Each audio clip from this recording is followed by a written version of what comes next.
Slaves have spawned.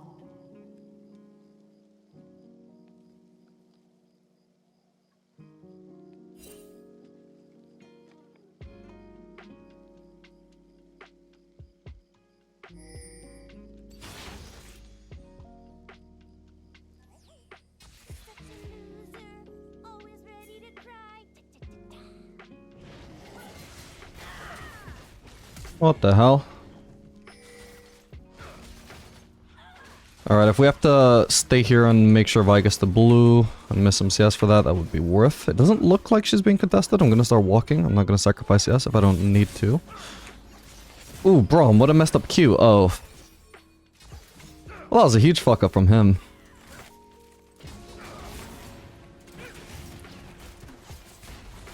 Okay.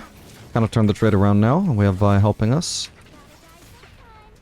We got barrier. She also has barrier. Neither one of us are really at risk of dying here, but she didn't seem to realize that. Oh, fuck, but I fucked up there, my bad. I thought I could tank one more auto. Ah, man, that was really fucked up. A lot went wrong there. First Brom Q, I mean, it's fine if he misses, but that was way off. Hugely delayed getting a stack on Ashe. What happened with Vi? Because it didn't feel like she helped much. Got some DPSing here, that's fine. Oh, she tried to flash on Rakan. Alright, well that blows. And obviously I could have avoided dying there as well. Just needed to tank one less auto. My bad.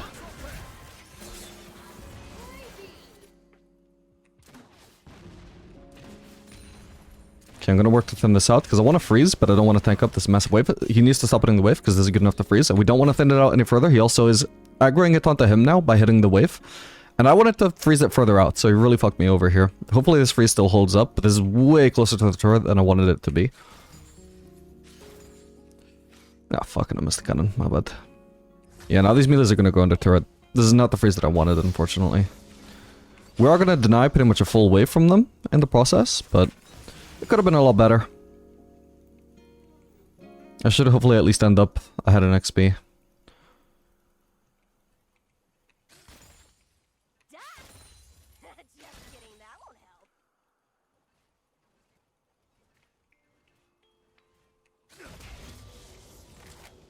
Yeah, because they were really low and I just arrived back into lane full HP, they couldn't really stop us freezing there, so that's one way where we can try and claw back some form of advantage. No, actually, she's even going to be ahead in XP. Oh, this is fucked.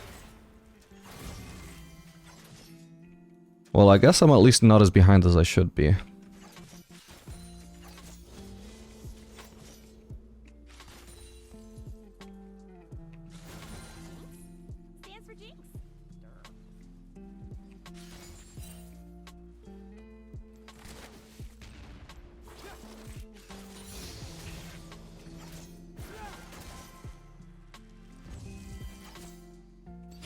I got Vi bot side, so if we continue leaving the wave pushing towards us here, we're going to be very vulnerable to a gank. They might have already used up all their trinkets. Rakan also might have already placed some vision, I'm not sure. But if he hasn't, this could be a successful gank. No, he's definitely already placed vision there. We can tell because they started backing off as soon as Vi entered the brush, so we can be very confident he already warded there. She needs to be very careful there. She should be able to get out. She just needs to not contest the Scuttle Crab because we're obviously a lot weaker than them right now.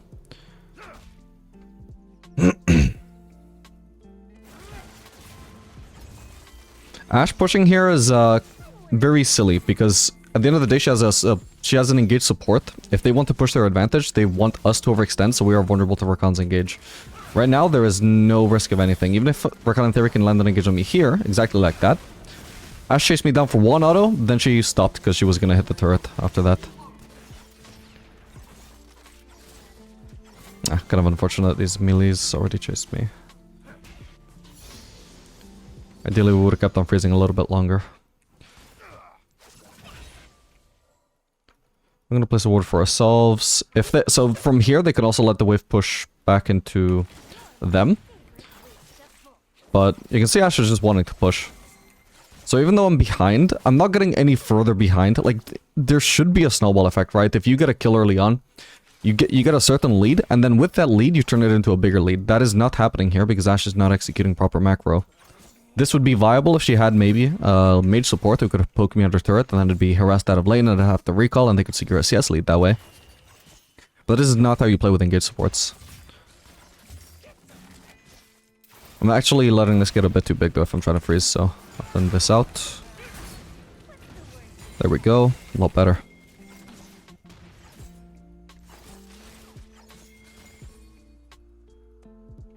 They seem to have vision there as well, so we'll ping that. Ah, close to the turret again.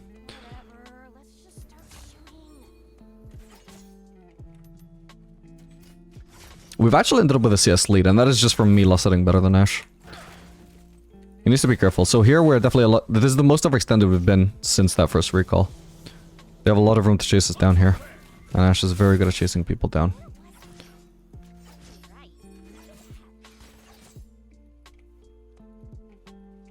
Just trying to freeze that a little bit. If they keep chasing me further, it's going to go under turret, so the freeze will be weaker. And now once again, we're in a really safe spot.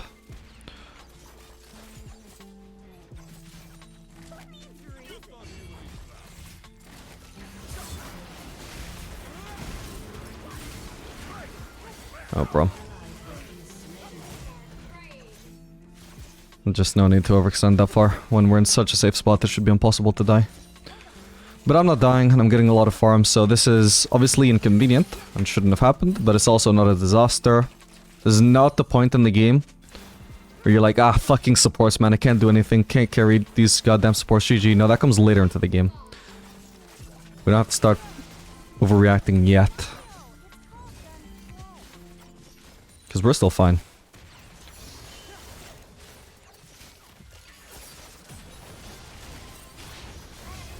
Ah, I don't have mana. Oh, this is really good though. So that's clearly him dead, and another kill on Ashe. Braum didn't kill steal. Perfect. You see? Braum made a silly little fuck up, never should have happened, but I mean, the enemy's getting caught like that. Also, never should have happened. There's a lot of stuff that never should happen, that just happens. You know, sometimes it'll be your support fucking up, sometimes the enemy support, the enemy ADC. I don't even know who fucked up more there. It seems like they both got hit by my traps, which never should have happened for either one of them, but it did happen with both of them. So, I mean, who the fuck knows?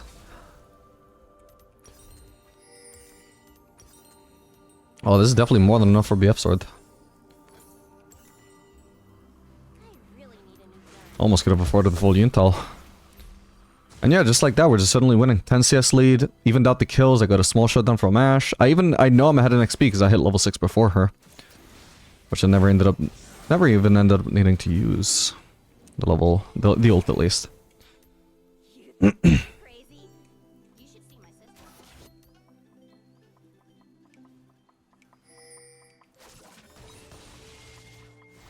It's fine if we give this up. Where's fine? No, we don't contest, we don't contest. We don't have our jungler, there's no contest possible there. This is a 4v3, and they have smite and we don't. This is a useless death that should never happen. Again, like I said, a lot of stuff that should never happen. You just gotta get used to the fact that it happens. Unideal, but again, no point overreacting to it. This is a fairly insignificant mistake in the grand scheme of things. How bad a mistake is doesn't always correlate with how, like, detrimental the mistake is. There's a lot of these silly mistakes that just don't really matter.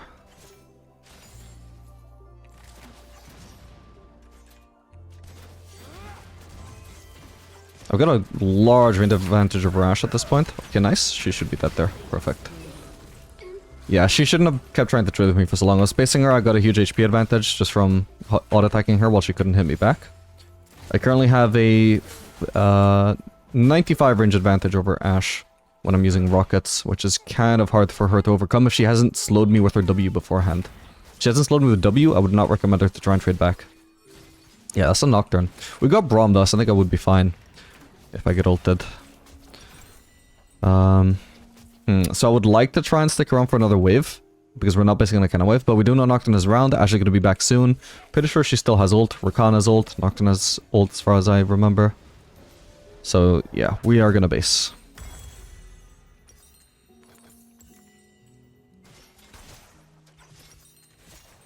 Could have done Scout Slingshot here, actually. My bad.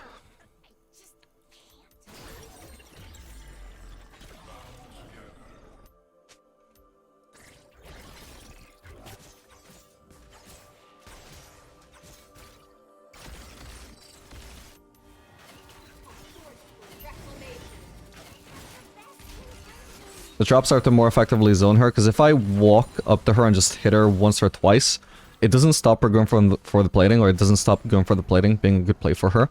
But if I make it so her sticking close enough to the plating to hit it, gets her trapped, and then she's stuck into absorbing a lot more than just 1 or 2 autos, that would make it a terrible play for her, so I need to lead with the traps there.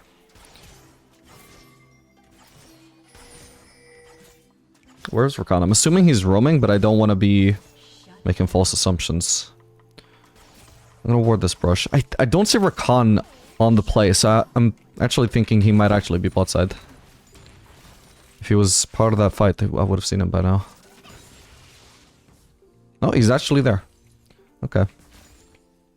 Then I know I'm alone with Ashe, and I know I have a lead. Although she probably has a stronger 1v1 at it than me right now. She's also a stronger 1v1 champion. I do have all summoners, but I'd probably rather not fight her unless I build up an HP lead from small trades first. So I've slowed her with my W. Nope. It should be fine, I hope. Oh, the Kraken first. Fuck, my bad. That's really awkward. Fuck, there was like maybe 1 auto there that I shouldn't have tanked, on top of not timing my barrier right.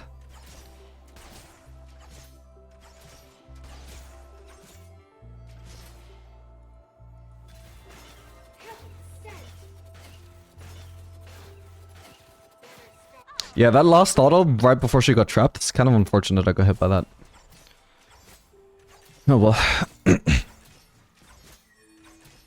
That timing worked out for her perfectly to sneak in 1 last auto. She's kind of overstaying here though. I guess she got 2, 3 platings from that, but she doesn't have her support in lane and she's so low compared to me now. So whatever she just did to my turret, I can just do back to hers now, unless she gets teammates helping her. Like if I get ganked right now, I'm not gonna be able to push. Can kill this cannon, make sure she doesn't get the recall, ideally. Oh, she's basing really far back, so it's all good. Ow, my bad. Okay, Rakan is starting to recall. He's not coming bot lane. There's a chance I get knocked and ulted though, which would be unfortunate, because I want to do back to her turret what she just did to mine, but if I get ganked while she didn't, I mean, that's just unlucky. But we now know that Nocturne is topside, so that's fine. So basically, we're going to make probably about an even trade here in terms of platings, but the difference is she sacrificed the wave while I didn't, so that should probably work out better for me. Yeah, platings run out though. Well, I don't know if she got 2 platings or 3, but it's not too bad. Oh, Rakan is back.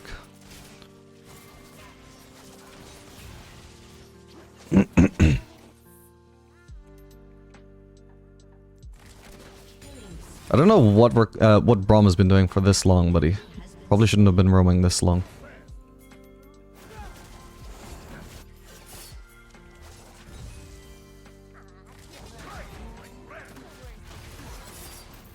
Okay.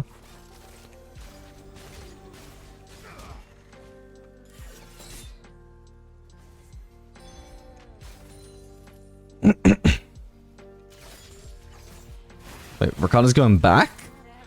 Hopefully he's just dead there. Man, I don't think he was quite low enough to die to my ult, right? No.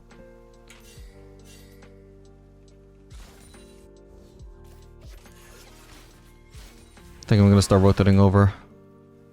If, oh, wow. Wait, this is unfortunate. Let's try and flash. What the hell, Timo? What was that flash? But what were you even doing here? He must have TP'd. Very unusual for a Timo to run TP, but it's the only way it makes sense. Okay, maybe while this fight is going on, I can use this distraction to try and push. I can also keep an eye out open for whether I can ult or not. Because if all I can do is recall, which is not going to be useful towards winning the fight anyway. In fact, maybe I can actually join in here a little bit. Nice. Let's get this ward, and we can just continue shoving. Like, if recalling obviously would not get me back into the fight in time to actually participate, unless I have TP, which I don't. So, because for the sake of the fight, it doesn't really matter what I do, I may as well just keep on pushing. So, at the very least, I might get something out of the fight. I might get to deny CS, I might even get to push the turret if the fight lasts long enough. Oh, man. I kind of wanted to stay there, because they can get first turret here.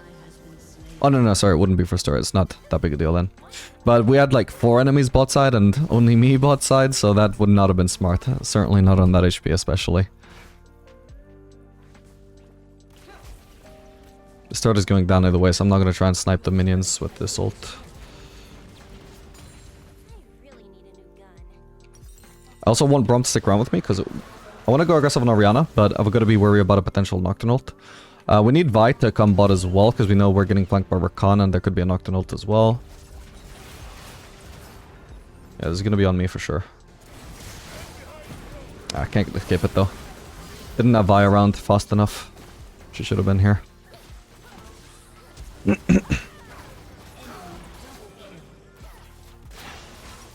I guess I shouldn't have gone for that because I can't mind control Jinx and sorry, Vi into coming sooner. Even though I knew that she should. And I know that I need her to do that for the play to be good. Because I know for a fact I'm getting flanked by Rakan. I know for a fact Nocturne is in the area with ult. And I'm much more confident about Nocturne ulting me than I am about Vi abandoning the red buff to come help me. So that's just a bad percentage play. I shouldn't have gone for it. Low percentage play. Like, even if there's a world where it goes right, it requires people to make decisions that I'm not in control of. Shouldn't have done it.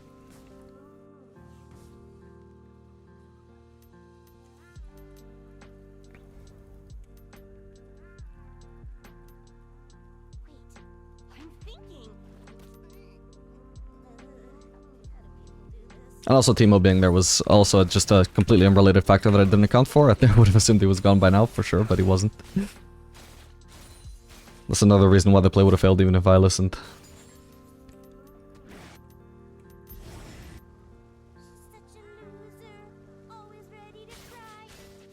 At least we know Nocturne has to ult is down for probably at least 30 seconds more. Gotta remember it's got a ridiculously low cooldown since he is certainly running Ultimate Hunter.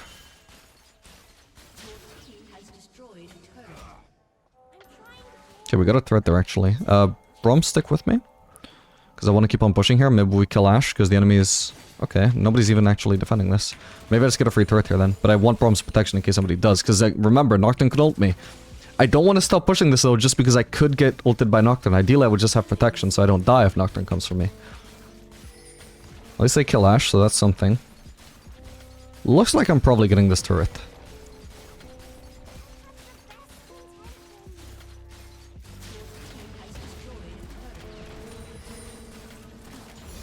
And that's probably me dead, but that's fine. I got the turret. This is a good trade at this point already. Actually, maybe I kill him. Jesus, yeah. Okay, somebody was backing me up at least. You see how little protection that actually took for me to survive there? This was Vi popping in at the very last possible moment. And it's enough. Braum being around was definitely the correct play, but still, like, so long as I can actually get the turret, even if I died, that was fine. What would have been really annoying was for me to die before the turret was over, because then that was just a straight up really negative play. And also I'm just massively wasting my time because I achieved nothing, like, and going a death timer without achieving anything.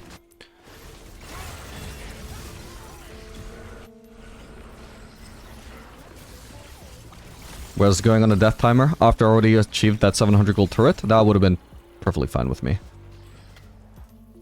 Alright, Victor's staying mid. We got a bot lane wave pushing in. I'm gonna go bot. Only around like Plat or Emerald.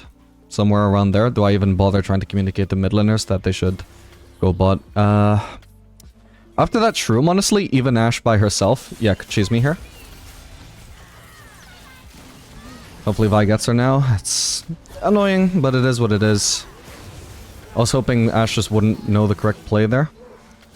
But the Teemo shroom just made it really obvious to her. I was in vision and I was lower than her at least. She had a lot of help as well, unexpectedly. There's not a Drake up or anything, so I don't know why she just randomly had 3 teammates there. Generally, you would expect them to be playing around mid lane. The center of the map.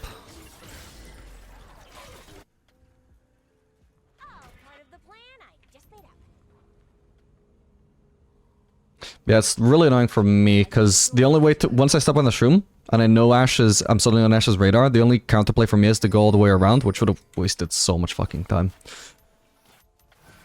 So again, I just got baited by Ashe. Like, not baited in the sense that she fucked me over, but I got, like, emotionally baited by Vi being nearby, so I was like, oh, I just need Vi to help me out, but again, I can't control her decision-making.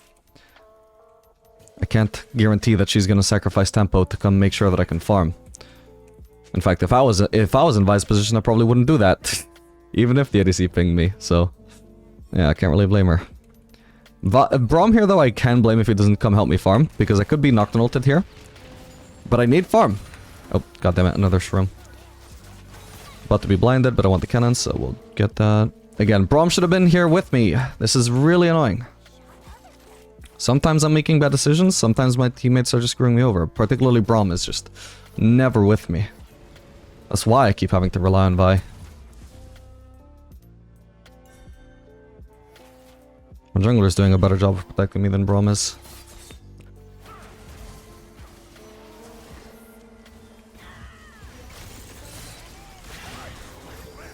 It would be fine, I think, for me to go mid and just push that turret instead of joining this fight, because I might be too late for this fight anyway. But I'm gonna risk going for the fight. Even though it might achieve nothing. Oh man. Should have ulted Timo just go on hand side. Oh, don't kill steal me.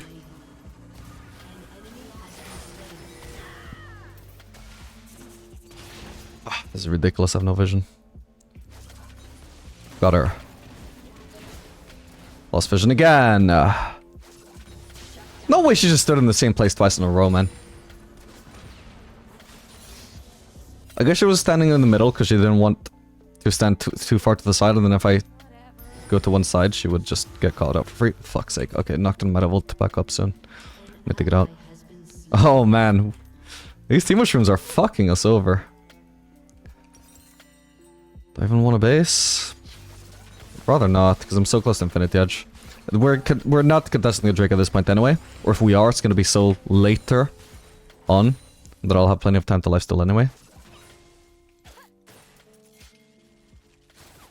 No, we're not contesting. We're not contesting. If the enemies just choose not to do Drake for whatever reason, then we can contest later on when Vi is up. But otherwise, it's not smart. Shit. Wait, I thought this would die sooner, but I don't have Infinity Edge. That's awkward. Yeah, there's just no point. No point trying to help them. This is a 3v4, 3v5. This doesn't make any sense. I can leave this big raptor for Vi.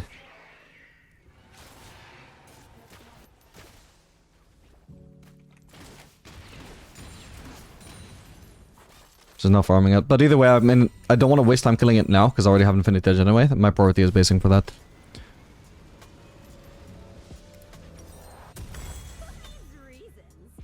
Bear in mind, if I bet that most of you probably would have tried to help your teammates in that 3v4, 3v5, because you didn't know for sure that they were grouped as 4 or 5. Maybe there were 3. I bet most of you would have just wasted time going for that fight. I just farmed like 3 different camps as well as the mid lane wave, and I got Infinity Edge off of that. Right now, this had no impact, but you never know, like, how that may impact the game over, like, the next minute or so. That could potentially be just such a simple decision I made that could have such a big impact over the game. I need to be careful here, because I could get Nocturne ulted. At least I have Braum with me now. It's always suspicious when the enemy support is just solo farming mid lane. But not even, like, solo farming. It's just, like, he's just chilling in the area, because that's a big indication that he's getting ready to follow up if somebody else engages on you.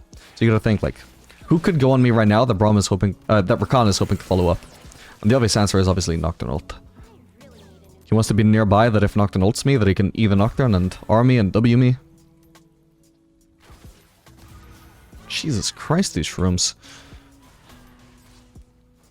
So many of them. But Teemo is just not really grouping, so ideally the way that a high elo Mundo would be abusing this is he would just actually push top lane and force Teemo to come. And Teemo would be forced to stop placing shrooms on mid lane because he'd have to be top lane all the time. And if he was just not placing any shrooms top lane, well then he'd just be so weak there he wouldn't be able to put up much of a defense.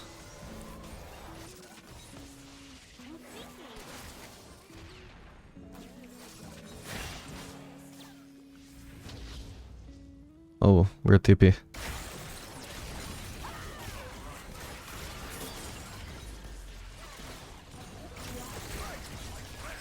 Gotta be careful about the Ori ball there, could ult us. Yeah, both teams are just A-ramming way too hard here. Mundo should be splitting, Teemo should be having to defend the Mundo split. Victor side lane, okay, a bit risky because he's facing Nocturne. So that's defendable, but Ori, however, could be sidelining. And forcing somebody to have to defend against her, and then they could Nocturne ult that person. So both teams just very inadequate macro on different champions here. This could be good. Oh, fuck. They got interrupted. Wait, Nocturne didn't hear me? Why the hell not? Okay, Jesus. Yeah, we should be able to Baron off of that. I'll just shove in the wave first. Let's get it. It's a shame Victor already wasted TP because he could recall and help us with the Baron. Oh. I'm not gonna bother with the ward. Clearing shrooms is a priority though. Hopefully we can do it as 3. It should be fine.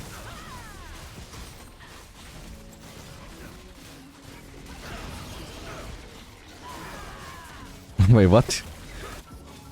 He died to the turret? Okay. Yeah, I can rush over here with the Spood boost. I can't farm another wave because I'll be vulnerable to Nocturne ult. But that was a nice inflexive farm before I base and took me no time at all to just get there with the speed boost from the Baron. I'm not gonna sell my Duran's Blade. I don't think it should be worth it because I'm expecting to have Lord Dominic's very soon anyway.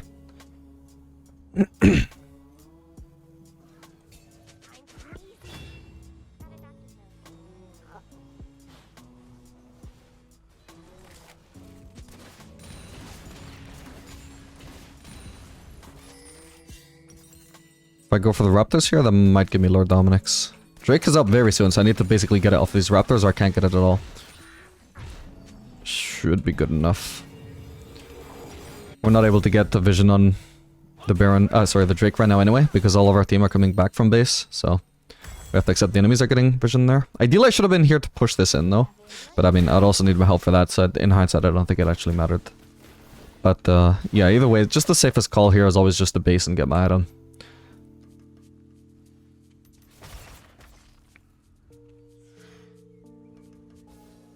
Oh man, they get soul if they get this Drake. Fuck's sake. Oh no. Wait. How long is that blind last? Jesus. Okay, thank god I didn't get Nocturne ulted by the way, because my god. Nice one. Yeah, Nocturne really fucked up in that fight. Didn't make sense not to go for me. Alright, let's get this goddamn Drake. Some people can chase him, that's fine. Just as long as the rest of us are doing the Drake.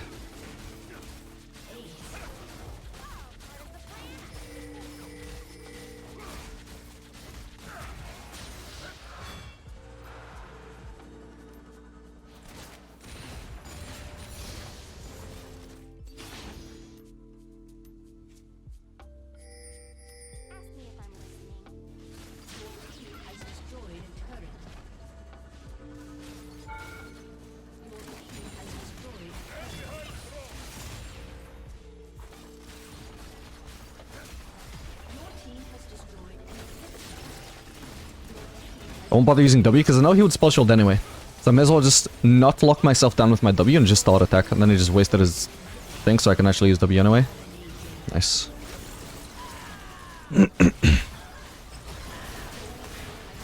Oh shit, I didn't notice the Ori ult. Ori ball even.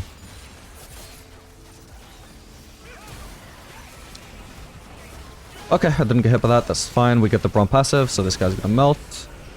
Perfect. She doesn't have flash, she'll die. She might still die anyway. Beautiful. Alright, pretty good game. GG.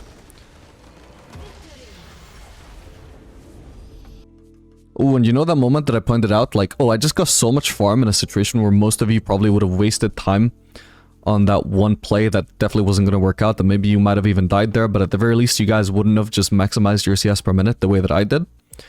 So I can't remember whether that Infinity Edge purchase ended up mattering. But my Lord Dominic's definitely mattered a lot, because it never ended up... After I purchased my Lord Dominic's, I won that 1v1 against Teemo, which might have been pretty big. And then also I was able to obviously just end that lost fight and end the game without never basing after my Lord Dominic. So if I hadn't maximized my CS per minute in that one moment, in a situation where I'm very confident most of you would have just wasted your time with the teammates that were wasting their time, that could have been a much different outcome. So that's just it's a good lesson, I think, like in efficiency and maximizing your farm and just identifying, like, are my team wasting my time here? Yes, okay. Is there something better I could be doing? Well, from my perspective, there was Grump that, you know, sorry, not Grump. There was Krugs up, there was Red Buff up, even Raptors was a bit of a stretch to also farm that, 3 of my junglers' camps in one go. But I mean, I could have just taken the full Raptor camp and it would have been fine. She still had all of her topside camps up. She didn't really seem like she wanted to go for the Raptors anyway. Also got the mid lane farm, so I guess I got, let's see, if assuming I went for the final Raptor as well, I probably could have just done that. I had 12 CS from the camps alone, and then I think I got like 8 CS as well, so I got like 20 CS in the space of like, say, 30 seconds. That's it. That could easily carry you a game.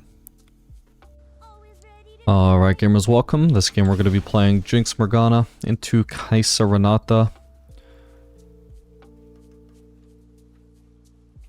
Should be a pretty good matchup for us. I mean, Kai'Sa won't have really much all-in potential with that bot lane. Renata doesn't really make sense as a pick in this lane since she's not great with Kai'Sa, but she's at least a good counter pick to dive. She's good anti-dive. We don't have dive. We are not a dive bot lane, not even remotely close to that, so it just doesn't really make sense here. Additionally, a lot of what she brings is CC, and that is countered by what Morgana does with the spell shield, so yeah. Renata's gonna be a little bit useless here. In at least as far as I can predict.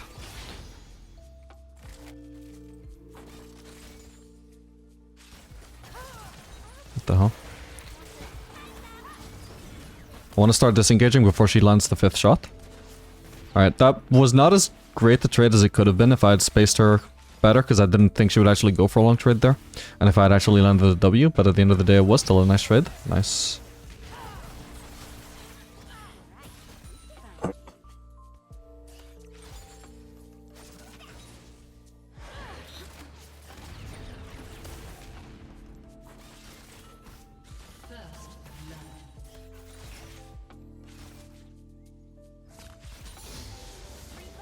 I don't really have any mana to be adding a 3rd ability into my pool at the moment, so we're just going to put an extra point in queue.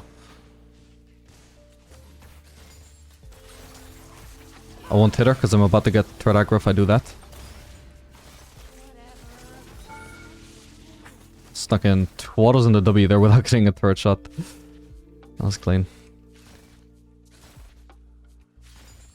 Alright, I don't know where Briar is. I know she's level 3. She's appeared on the map somewhere. So I'm wanting to shove this in and then place a ward. That's why I'm just trying to crash right now. Okay, she's actually topside. I won't even bother warding then. It's not like I'm expecting an Ahri gank. Can hit the turret once there. The mini wave is almost dead, so can't stay there for too long. Now I'm just going to continue hitting the wave because I'm a little bit low on HP, so I want to be lifestealing with Thorn's Blade. So whenever Kai'Sa walks up to the wave, we're just going to hit her like that because we have higher range. So she can't do that. She can't lifesteal off the wave like I can. So we could, by just hitting the wave constantly like this, we're going to build up a huge HP lead. And if she tries to do the same, we just punish her. We actually just take away her HP. This is what you can do when you have Prio, is just lifesteal off the wave while denying the enemy ADC the ability to do the same. Like, if you've seen, I don't recall exactly how much HP I had, but if you want to go back in the video and see how much HP I started with and how much HP I have now, it's crazy, right? It's because I'm hitting the wave non-stop, and Jinx is the best ADC to do this on, probably. Because you get so much lifesteal to DPS the minions with. Sorry, so much attack speed, I meant.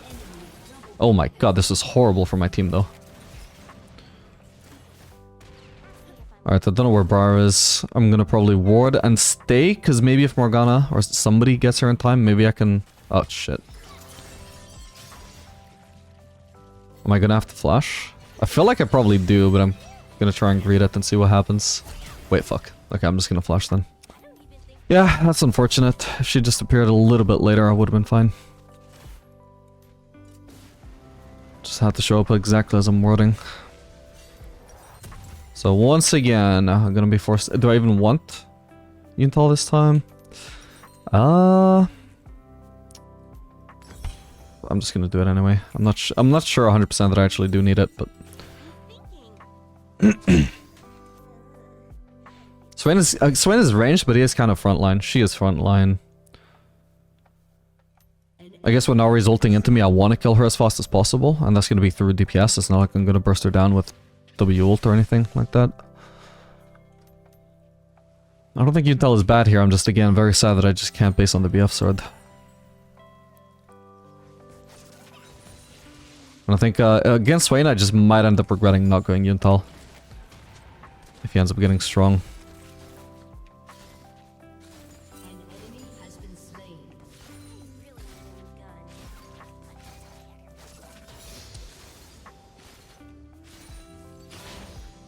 On the bright side though, Kai'Sa didn't actually get to crash this. So we're getting a nice freeze.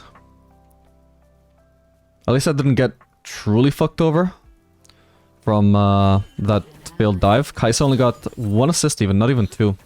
And 0 kills. She got the bigger wave, so I can't trade with her here. Even with my superior range, it's gonna go bad.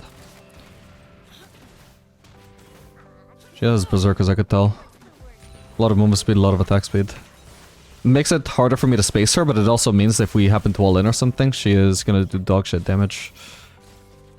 She also has very bad, actually, short trading. Well, it's more like her short trading power actually suffers from this, not so much her DPS.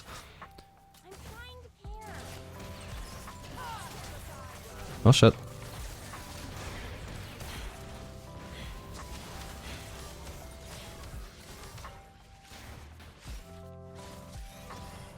Kai'Sa's mechanics do seem pretty clean. I wonder if she might also be a smurf. Oh, she got cleanse again. Man, I missed the cannon. How sad. Okay, wasn't gonna kill her, but we do get a lot of damage from that ult. During the time that I was most confident that I could actually land it. Because she was very close range. Now once again, I can't zone her from that melee obviously, but now when she wants to go for these, I zone her. I don't even really need to lifesteal that much.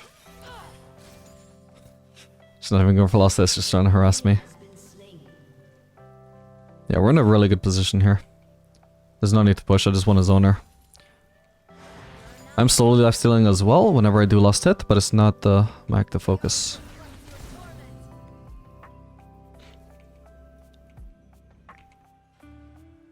Yeah, and honestly, if she just had a better support for this matchup, this could potentially be going so much better for Kai'Sa, because she doesn't seem like a bad player. I do think she's probably just another smurf, but... I don't know whether she picked before Renata, or Renata picked after her, but it just makes zero sense, especially because Renata's kind of a counter-pick support in my opinion. Ah, but we're potentially gonna die here. Okay. Well, I can't finish Briar, sadly. Oh, she's not even... Well, it doesn't matter, I'm still dead anyway. Maybe Echo can do something about this. Potentially, he might get a double. Oh, come on. Yes, nice. I don't even get an assist, that's crazy. I suppose I didn't hit her. My bad. But we get the BF sword, so I'm happy. For how much help they've had from Briar, we're definitely not doing bad in this lane. And also, I guess, indirect help from Echo. Alright. Yeah, I mean, I would just say they should have got help from Echo as well with that dive. That failed dive. So for a 2v4 lane, it's not bad.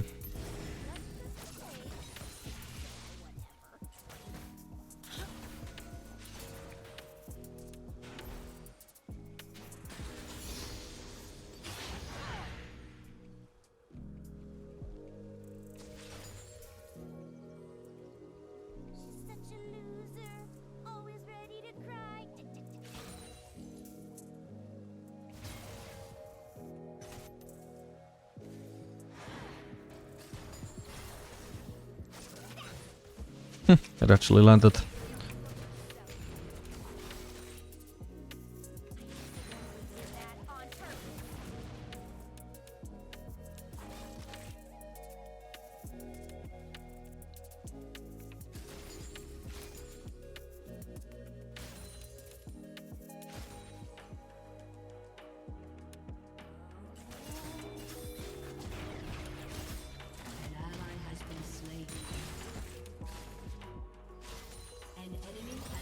And we know the enemy jungler is topside, we don't have to worry about a gank right now. And Ori's also dead, so...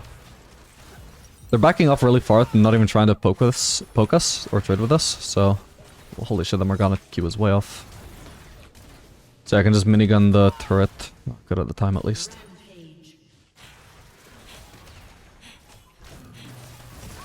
Fuck. Messed up the traps. Got her.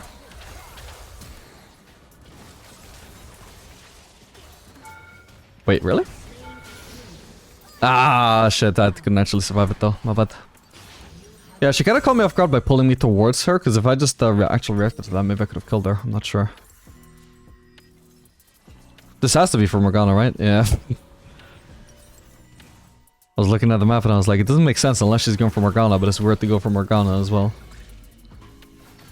Not even sure Morgana was paying attention. But yeah, definitely could have just walked towards her and just then flashed away, right? Yeah, easily. My bad. It just completely caught me off guard. I shouldn't have bothered flashing afterwards. I should have just accepted. Oh, I had the chance to kill her and I messed it up. Oh well.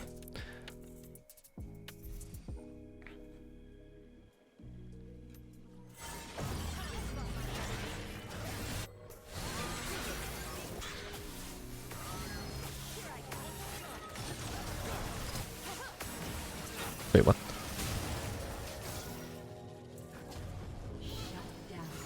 Ari has another charge. I got stuck on something there, I'm not sure what happened. Maybe it was Renata Q.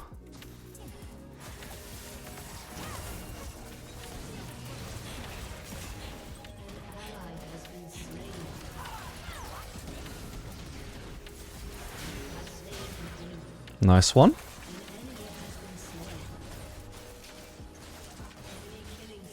Jesus. How tanky is this Renata, by the way? Okay.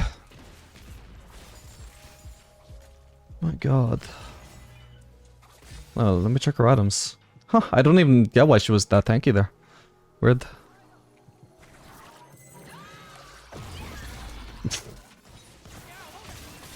Wait, I should have placed my traps on myself, actually. My bad. Nice one.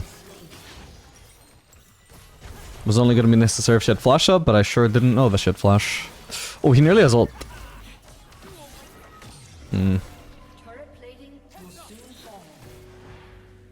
Holy shit. He actually gets away.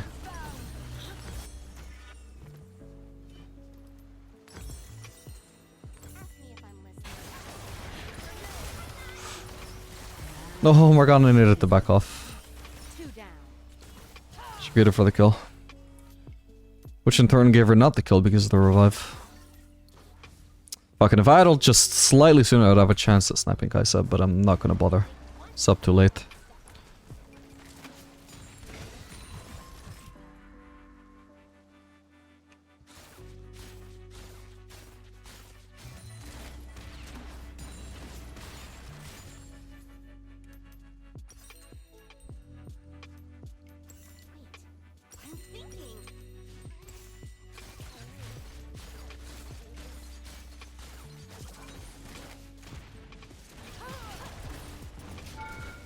Whoops. I have no minion cover anymore, so she would likely try and go for the W hit. Might be dead now. Oh Jesus, I still have vision as well. Sad. My bad. It was aggressive of me, I was just hoping I wouldn't get punished. I should have ideally been placing a ward, but if I did prioritize placing a ward over actually playing aggressive there, then the opportunity cost is I don't remove 30% of the turret's HP, and I don't drop Kai'Sa to 50% HP. So there was a really big reward for me, like in a sense of greeting and not going for the ward, but obviously that is the risk that I take by not doing the ward instead.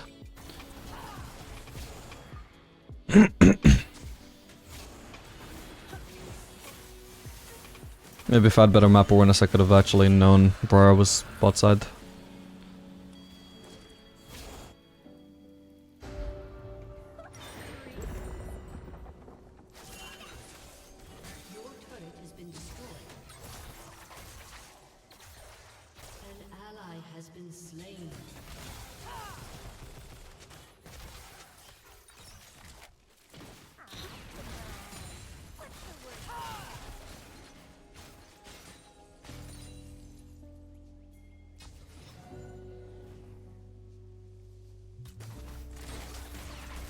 Oh, I keep walking into these. I think I'm underestimating the range. Misunderestimate is not a word.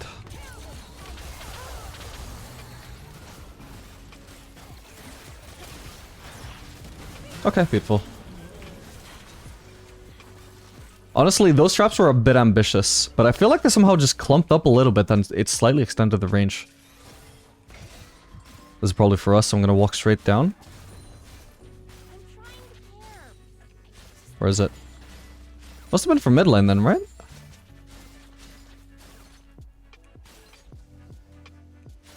Who knows?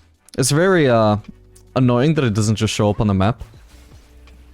Because I'd like some confirmation about when it missed one of my teammates, you know? So I can know it's not coming from me.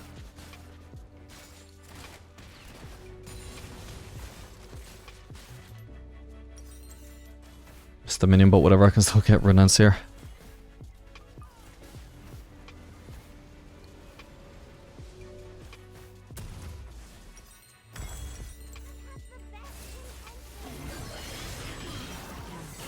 We can potentially salvage something here if we start pathing towards mid, so we ignore bot lane.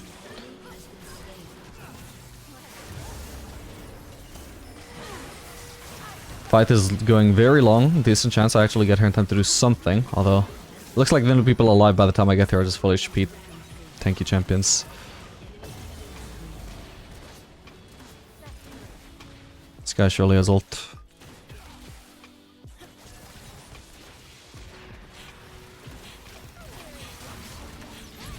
Okay. Did my damage anyway. Oh, you're so lucky, Kaisa.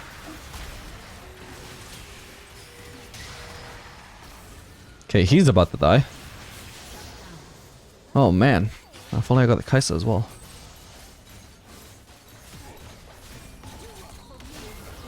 I can try and sneak up behind her and place the traps. Oh shit. My bad, I didn't notice the Briar. I feel like that's 3 times now I just get comboed by the fucking triple flash dash combo. Oh man.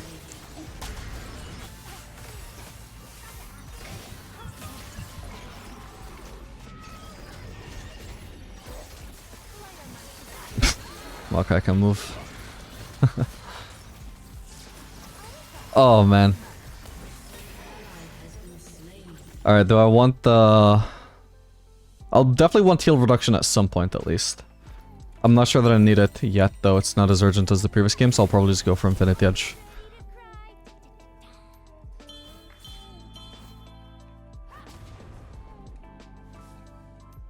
I'm gonna could have frozen that, that would have been nice.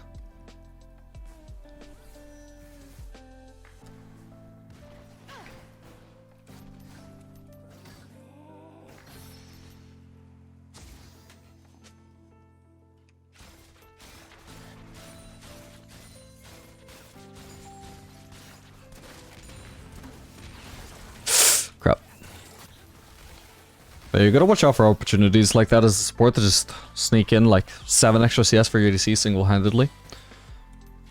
Because that should just boost your win rate by, I would say probably at least 0.3%. Obviously, sounds very tiny, right? But that's just how climbing is. It's just building up all of these habits that individually are just very small, but make a big deal if you build up enough of them.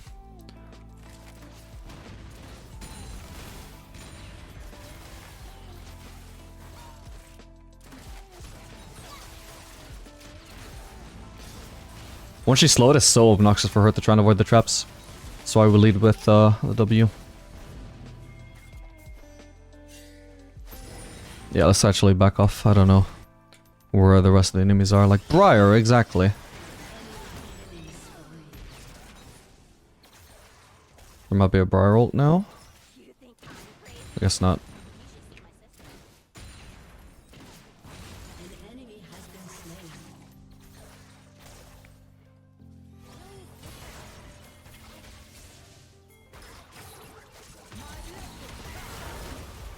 Traps behind there? Okay. I'm not even sure that would have rooted there, but...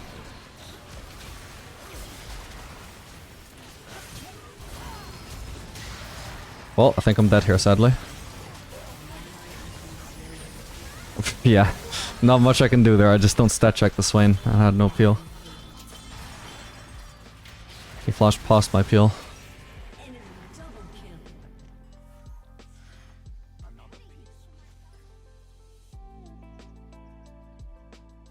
Makai did try, bless him, he did try, but yeah, he was just mispositioned to begin with.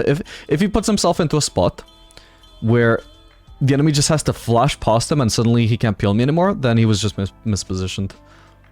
Also, he kind of wasted his CC there. What did CCing Swain accomplish there? Nothing, actually. Like, he basically used his abilities on Swain for damage, but didn't actually deal damage with them. So even if Swain hadn't flashed past him, he still wouldn't have been able to peel me anyway, so that's just poor usage of cooldowns. Maybe your Q, sure, he could use his Q, because at least that would knock Swain back. And disrupt him in the fight, but rooting him? What does that accomplish? He's already in a position where we can hit him. Why do we need to CC him there?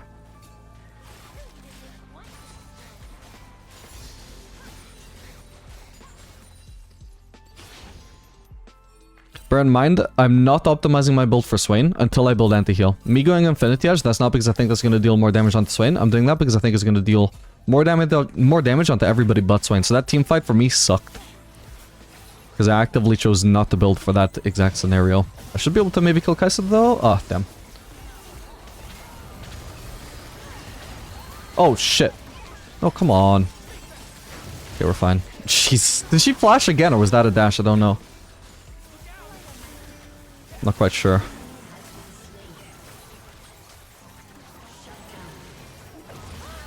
Nice one, guys.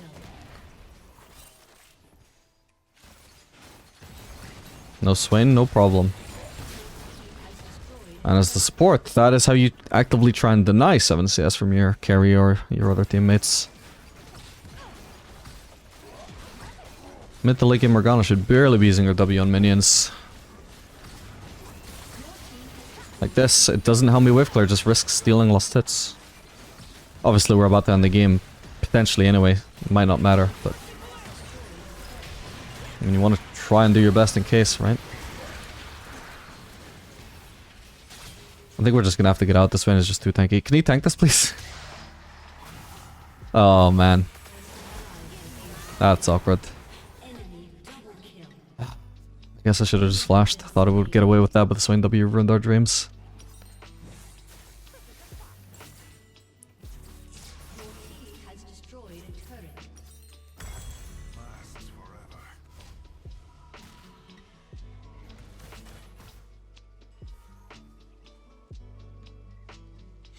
Yeah, in hindsight, I think I should have gone for anti-heal over the Infinity Edge.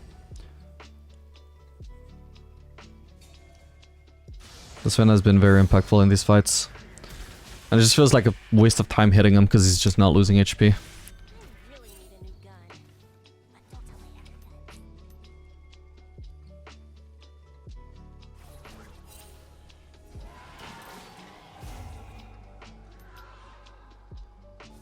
Should still be an easily winnable game anyway, but I could have made it easier by going anti-heal.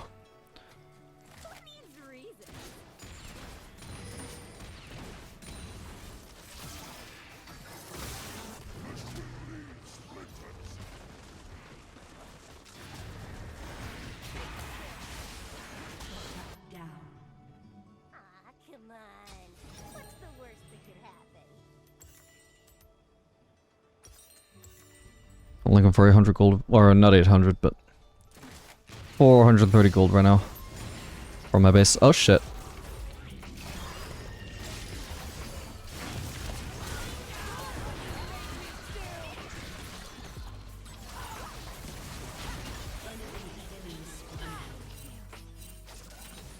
Okay, big AoE ult.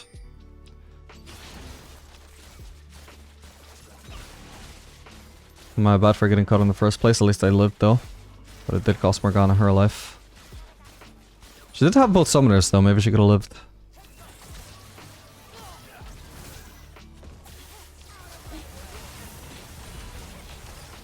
I need to be very careful here. Got fucked up with the straps.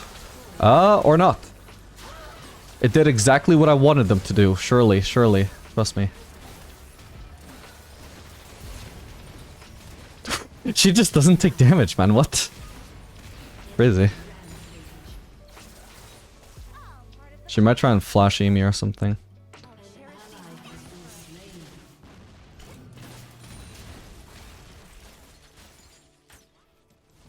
Wait, why didn't I just aim for Renata? And Dari was tanky enough to survive anyway, fuck me. Yeah, I don't know why I didn't just go for Renata there. Just in case you're wondering why I missed Renata that badly, it's because I wasn't even aiming for Renata, I was trying to blindly hit Ahri. But only after I did it did I realize, wait, that makes no sense. Why wouldn't I just go for the one I can actually see? Excuse my dumb decision making there.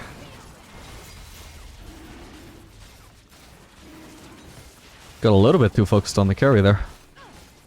Still on the support would have been fine.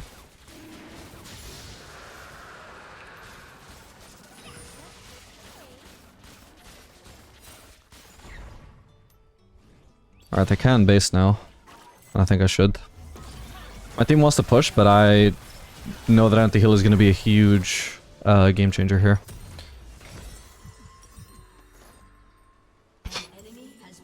I don't want to sell it for a Crit Cloak, and I just barely can't sell it for a Lost Whisper, so we're just not going to be able to sell Durance Blade at all. It's not worth selling Durance Blade and also waiting. One or the other, I could accept, but I'm not going to do both. Those are just two negatives for another negative of selling Durance Blade. Huge AoE ult here if this lands. Oh, almost killed Kai'Sa too.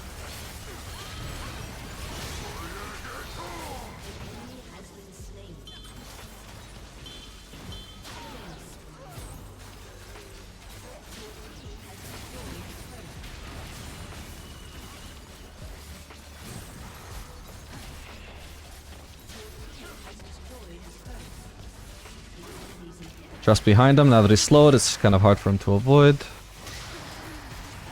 Fuck me. How much anti-heal did we do there? Yeah, above 600 almost, not bad.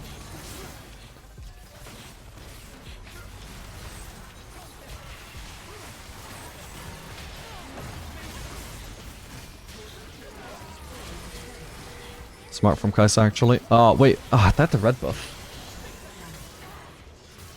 Yeah, I wasn't expecting her to use her E directly onto me there because it was really aggressive, but that was also what made it a good move.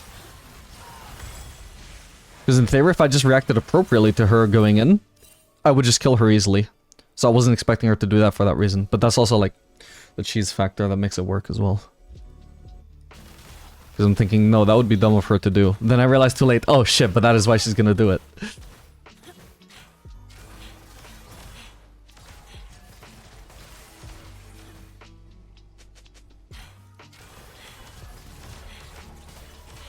Damn, only took her one auto.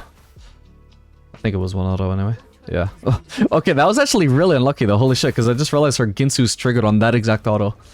So I took extra on hit. Just out of nowhere. And then it still took the red buff to kill me, so... Oh, shit. She missed Charm. Hopefully I live now, but fuck me. My bad, my bad. Where the fuck did she come from?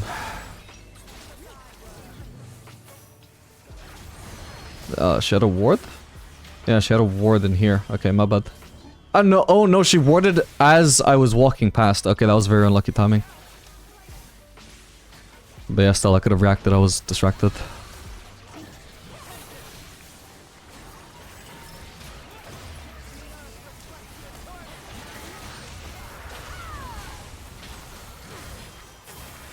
Okay, my team needs to not be fighting right now, by the way, because this is how we could throw. Just my death, bit silly, but shouldn't matter too much. But if my team loses the game off of that death, then that is just really random and turns a silly death into a catastrophic death. But now they're all dead, and now I'm trying to defend 1v5, I guess? That's not easy.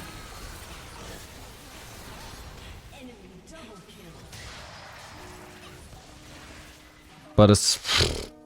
I'm gonna have to try and do my best here, because if I don't kill them, they are gonna just end. Oh my god, yeah, Ahri just made sure that I would die with that flash. Oh, okay, Morgana's up soon, Echo kind of soon as well. Let's hope that's enough. Fuck. In isolation, it doesn't look significant for me to get caught by the Swainy, but the Ahri E-flash makes it worth. Or makes it a big punish, rather. Okay, I guess they can't then though. I did enough for that.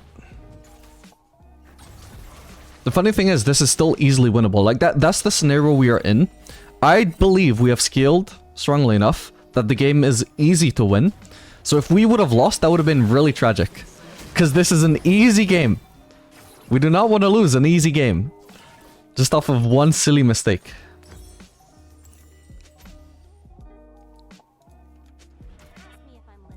Like, my team should have just given up that inhib. Anyway, we really need to make sure they don't get the soul. My team should already be rotating for this. Maybe not Maokai, sure, but like, what is my support doing here? This doesn't make any sense. Yasuo is TP, that's fine. Maokai is TP. But my support is just trolling by going into that topside jungle and then recalling. Presumably she recalled for wards, but should have done that ages ago. Okay, good. I've got traps between me and her. Let's focus on the Drake first. My team can just kite away. There we go.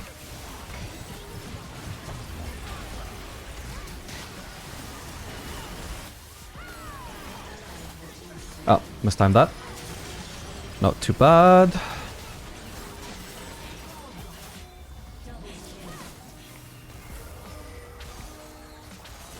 Using my W right before I go into the Renata ult. I guess it also actually stops me DPSing Maokai temporarily, but it also just was an attempt at trying to hit somebody before I got CC'd.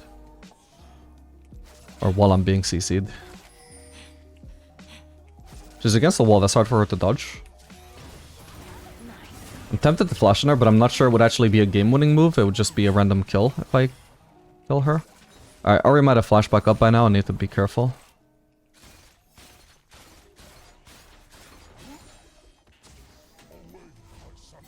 The teammates are reviving. They should be able to deal with that. We can steal what we can here. Which is apparently a lot. I'm probably just down to go Scimitar here. Over Bloodthirster. Will be nice for the Ahri, the Renata, the Swain, I suppose. Actually, I don't know if it stops him pulling me or not. I think it should.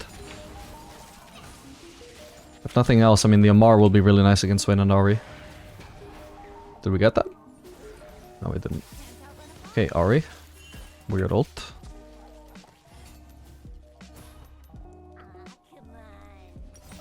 Alright, well, I can get Scimitar now.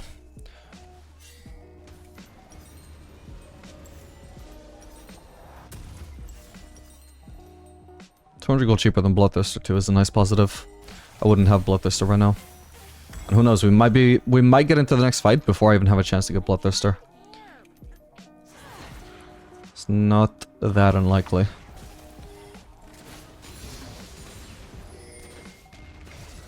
Oh. Okay, she's about to get rooted. She should be dead there. Fuck, I need to QSS that, otherwise I melt my team. Nice one. That was actually such a hugely impactful QSS. I literally would have destroyed my two teammates there, I think, if I didn't buy that. Holy fuck, he's surviving longer than I expected. Quadra, not bad. Yeah, didn't end up having to use summoners there. Almost had to use barrier. Yeah, I saw the damage I did to them off of one rocket and I was like, holy shit, no, I need to QSS. I can't just be greedy with my QSS there or literally kill my own teammates. I was hoping to just get around the side of the Renata ult, but I don't think it was doable. Okay, GG.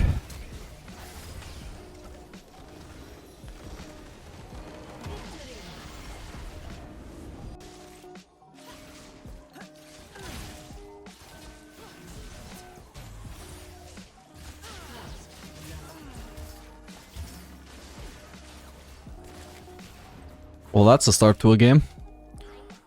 Don't mind if I do. Alright, welcome gamers. This game we're going to be playing Jinx Nami into Caitlyn Soraka. There wasn't much context you missed there. I'll show you the replay of how exactly this happened, but I just did my usual start when I'm red side. I just sneak into this brush. Because occasionally people do stupid shit like this. If you try and race to this brush from here and they try to race into this brush from there, you will always beat them. Red side is just closer to this brush. She went way late as well, so I don't know what she was thinking. Clearly wanted to ward this, I guess, but obviously not worth the risk.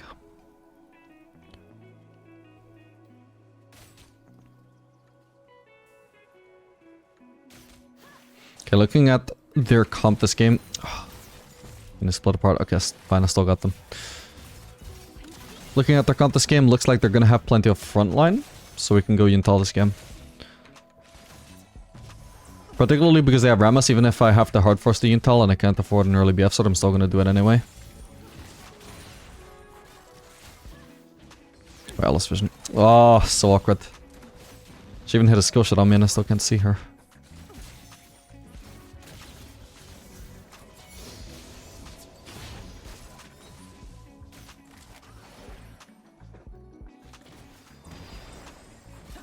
Where's Nami's ward? Oh, right, we both placed it in the same brush, I forgot. Okay, then we should not just be fighting them around brushes. Unless you got some sustain to recover from this.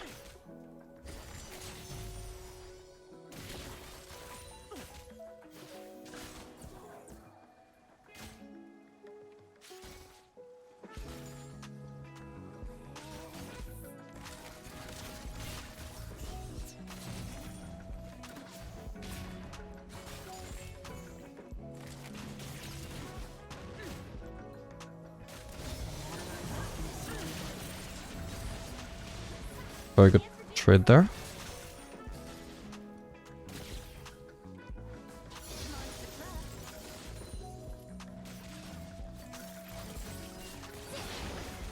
Ooh, nice. Should be able to wall enough of this. She wasted her... Whoa. Oh, come on, no vision. Okay, there we go. I should be able to survive one Murado. No! Okay, that was a little bit unlucky. Okay, Nami's not going to be able to crash this, so she may as well leave. And yeah, this is just going to be one of those situations where I do end up having to force the Yuntal, sadly.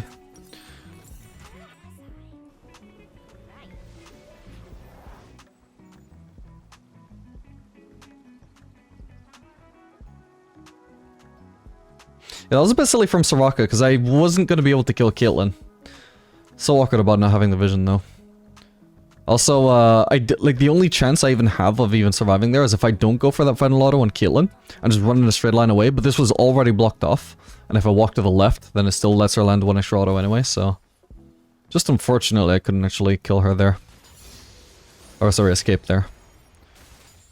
Although the awkward thing is, if I at least could have just had some vision on Soraka, maybe it would have been doable. Oh, shit.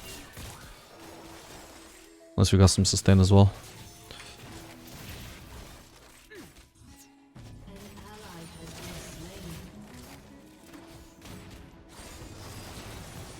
I can try and trap her. Nice one. We'll focus Soraka here. Nice one. Can I get her? No, not quite, not quite. Alright, we see Rammus top side. He is going to be popping bot side though. We can see he's done grab the wolf, so he's going to eventually be here. We'll place a ward now. Soraka has a pink ward, but she can't really place it right now without dying, really, I don't think.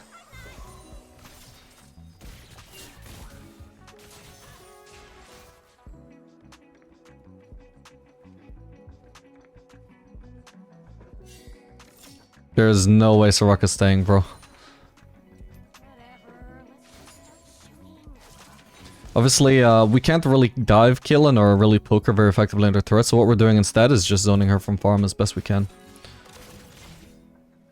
She does have Q to try and get some last hits. I wouldn't have killed that. That was a valuable minion to leave alive, so it would keep killing our minions to keep denying her.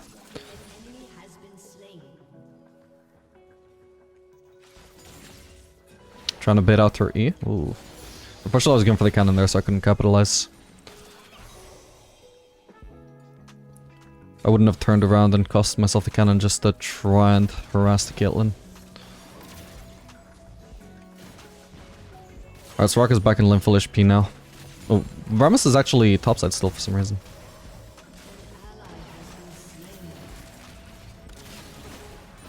Alright, I'm just focusing on crashing the Wayfarer. I don't actually want to stay. Although I can't really base here either, to be honest. They're going to crash too fast, so instead I can just fake base and maybe we can choose a good trade here.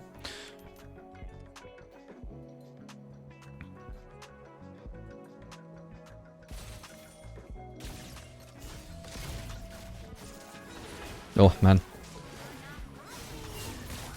Need to back out so I don't get rooted, but yeah, sad. If I actually hit that W, could have been a lot better. She is really greeting for this, by the way. Yeah, I think she's already dead, probably. Okay, I can bury her if she flashes. No way. Oh, I almost had her. Alright, we unfortunately do need to get out. If she hits level 6, she can kill me. Probably, possibly even through the barrier. I'm not 100% sure.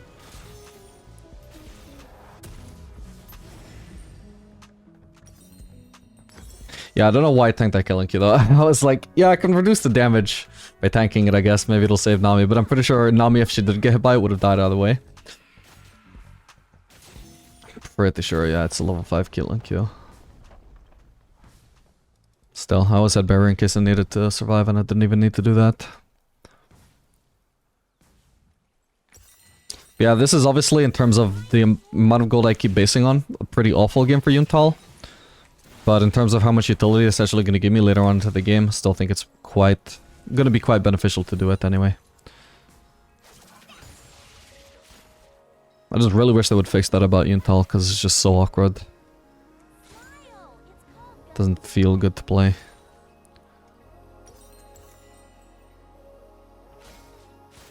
Killin already has better items than what I had, and if she comes back with like a pickaxe, she's gonna be thriving compared to me in terms of components.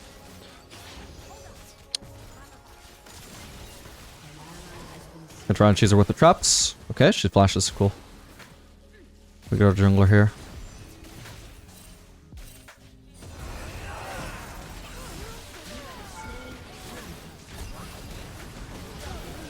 Nice. Well played, guys.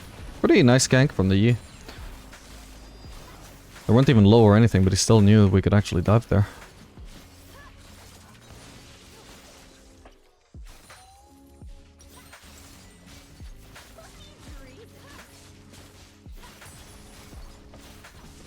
I think I'll shove one more wave. It's a little bit risky, only in the sense that I could get ganked by Rammus.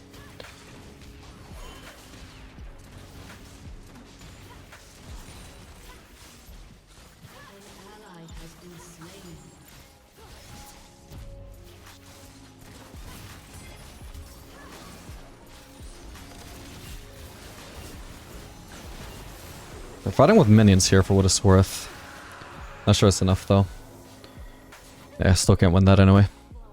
My bad, I didn't get the shove as fast as I expected. Obviously I have no AD actually, I didn't account for that, so I was actually very slow in AoEing the wave.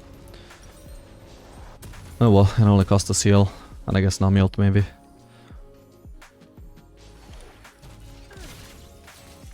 But obviously there's a pretty big difference between having BF sword and just like 3-shotting the caster line, and then having not a BF sword and taking like 5 auto attacks to kill the casters. Even aside from the speed of how like how much faster I would have killed it with more AD, it also cost me a lot more mana, which meant I had no more mana left for killing the casters. Sorry, I was saying the casters, but I meant the melees. Okay, kill and no net. It's possible we can try and catch her with the trap soon. She has no flash. It won't even be necessary. Trying to time my auto for the last hit. I didn't get it, sadly. Oh well. He did a lot of burst at the end there. Ah, fuck.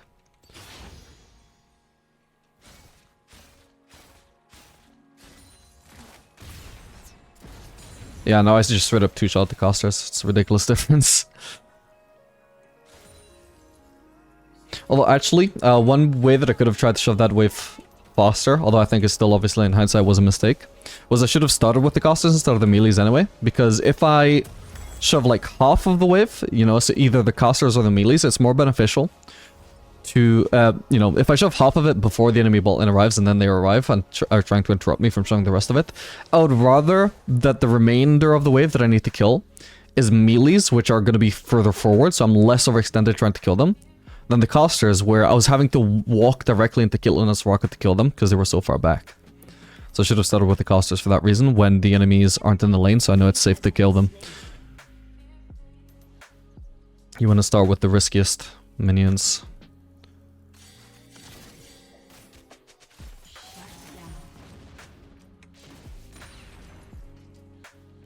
Just trying to get some nice poke on kill on there.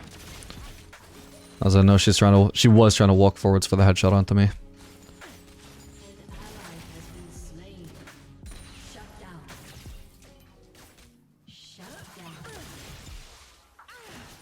Nice. Okay, I technically don't know where Rammus is, so I'm not gonna overextend here. I'm just gonna try and play some vision. I can take this. I'm obviously not missing much HP or mana, but at least this way is guaranteed to go to our team instead of going to the enemies, and it does give me a slight advantage. Oh, this could be awkward, very awkward. Oh fuck, I still walked into it. I need to flash now at this point. I wasn't gonna walk into another trap. Fuck me. What I get for warding, I guess. Nice. Ooh, okay, flash on this Rocka.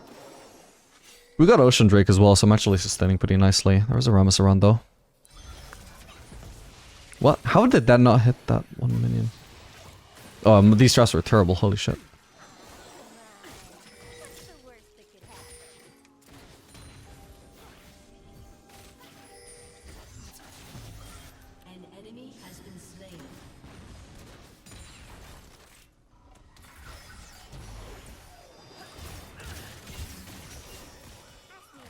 Wait, we still need to be careful. I don't know where Rammus is. I don't know why we're assuming that we can play aggressive now.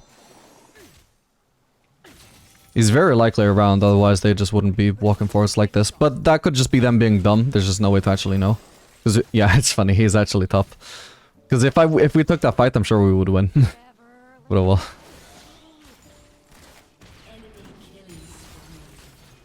Can't punish enemy. Every single enemy mistake. Ah, fuck. Should have had that.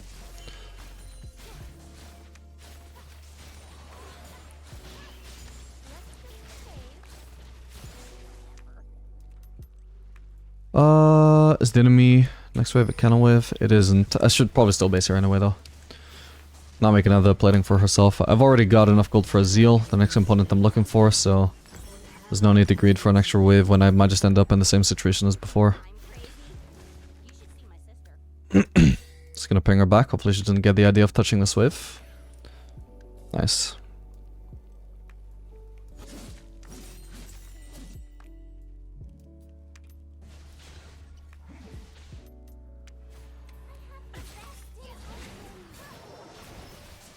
That was a good cheese from her.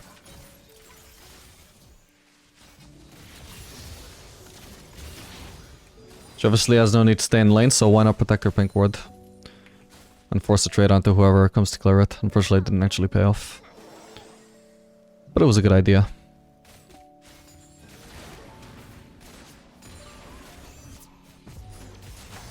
Wait, this is awkward. She has to flash. But she doesn't have flash, so she's just dead. We'll DPS her, go on to Caitlyn now. Okay, I wasn't expecting a crit there, but I'll take it. Better ult than W in case I would miss the W.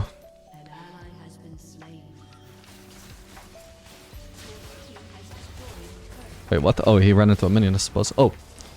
I thought he would step around the traps. He's got no more W, so I should be fine here, right? I'm gonna have to bury her, but whatever. Yeah, that guy was a little bit strong.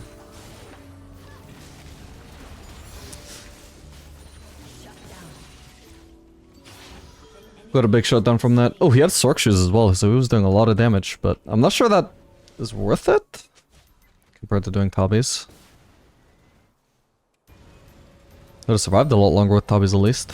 Can't say I know how the ratio works out in terms of more useful 1v1s against ADCs in terms of Sork shoes and Tabis, but I would assume Tabis. Anyway, because it's Rammus in particular, we're gonna go for Armor Pen, third item. And because also we are facing Soraka and Warwick, this is just obviously gonna have to be a Mortal Reminder game, so we are going for that over Lord Dominic's, and we're definitely doing it before the Infinity Edge since we do need the Armor Pen ASAP.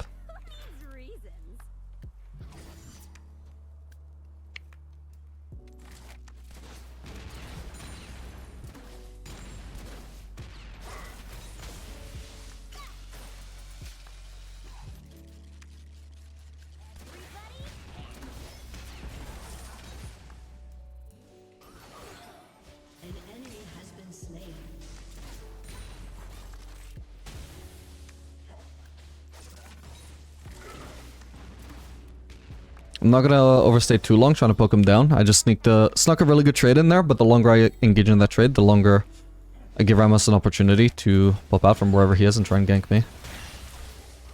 So we'll call it a day at the 2 autos. Since I just popped out from basically out of vision, I don't think it's a huge risk that he's just already waiting in the bush to gank me. But definitely I don't want to push my luck. I'm gonna go for the red buff here. Hello. What the fuck? What? Oh man. I'm not able to fully DPS Warwick there because of the Xerath ult. Oh Jesus. Hang on. My god. Oh, that was so messy. I fucking hate that I got a Xerath ulted there, or the Warwick would have been trolling. Also, obviously was not expected to see Warwick, otherwise I wouldn't have even been in range for him to do anything. Okay, we can help here. Waiting for the W to run out before really DPSing him. Come on, please run out soon. Jesus, okay. I honestly thought it would have run out so much sooner. I was trying to preserve my HP, but I should have just kept it and killed him. Whoops. Alright, not bad. Ooh, she tanked one shot too many. One that she needed to. Ideally, we base on Lost Whisper and also Executioners, but that's a long shot. Because both are going to be huge here.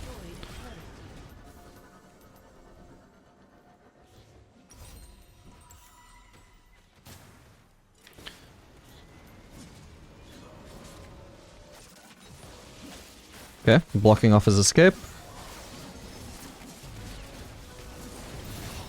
I don't think he has ult up, so I'm willing to force pretty hard here.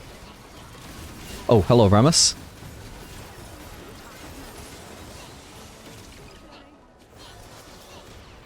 Nice.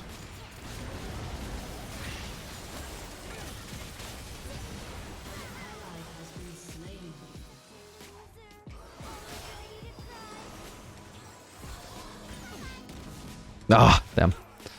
Oh wait, Master Yi is there. My bad, I didn't notice him on the map. I just can't... Like, if I DPS him right now, when he's got his W active, I'm gonna lose so much HP. He will literally kill me before I kill him without even touching me. So, I don't think it's worth the risk. Especially because even if I'm wrong about the exactness of that, obviously I don't mean Rammus. I don't know exactly how much damage his W does, but I don't want to risk somebody flashing on me and finishing me with like a kill and fourth shot, headshot, you know? Because I know I will take a lot of damage. Anyway, by now I actually can get this base that I thought was too optimistic, but nice. Crit is not terribly important right now. It would be pretty decent because we do have a lot of AD, 200, as opposed to like in the early game if we were considering building an early crit cloak with only like 70 AD or 90 AD, that would be pretty poor. The crit wouldn't be amplifying our auto as much. Now it is, but we still don't have Infinity yet, so it's still not hugely important, so I'm happy to just have Armor Pen and Executioners.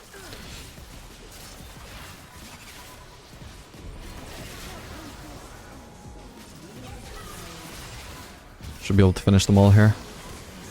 Block off Rammus. Oh, okay.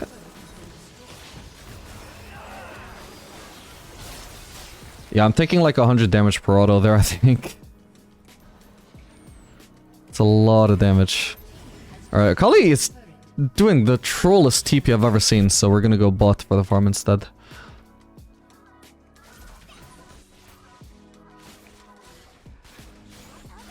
She just made me check whether the enemies put up a surrender vote or something with that TP. No, they did not. Mashi can farm the Drake by himself, so we're just maximizing farm here. We don't need to actually be with a team. We're also like nowhere on the map are we like close to actually getting a turret in terms of like having a mini wave near the turret. If the mid lane wave, for example, was already here, and say this turret was still up, then we could go, you know, group mid, take that turret.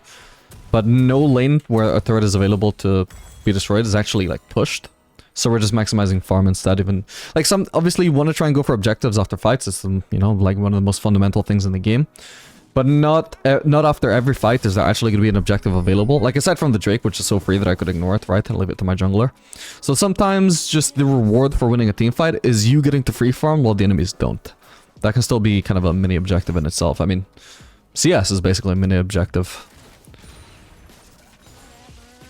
Enemy jungle camps as well are a little bit higher up on the food chain, but I wasn't near any that I remember.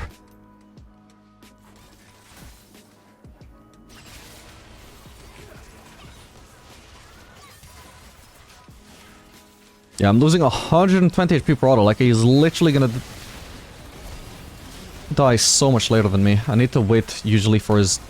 I thought he died of that. I need to usually wait for his W to be down before I can actually DPS. I mainly auto-attacked him there just to prove a point. It's such ridiculous design, I know, like, it should never be the correct call as ADC to actively avoid hitting somebody that's in front of you. Like, there should not be a situation where the whole team fight is going by in front of you and you're just not allowed to auto-attack because it would do too much damage to you. But oh well. That's just how it is. So if you can find anybody you can hit besides Rammus, you go for them. If you can only hit Rammus and his W is active and you know, like, he's got full HP, he's gonna take forever to die, you will literally lose your entire HP bar, then you just don't bother.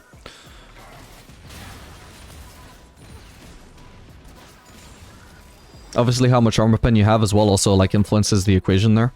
Because the longer he survives, the more damage he will do to you. Because you're gonna have to land more auto attacks to kill him. Hang on. Nice. But, yeah, if you do more damage to him because you build armor pen, which counters, you know, what he's building, what he gets from his W, then there are more scenarios where he will die fast enough that you're like, yeah, I can actually finish him off here. But definitely just can't consider it against the full HP Rammus. What the hell, Akali? I think we can probably win this without her anyway, but that's annoying.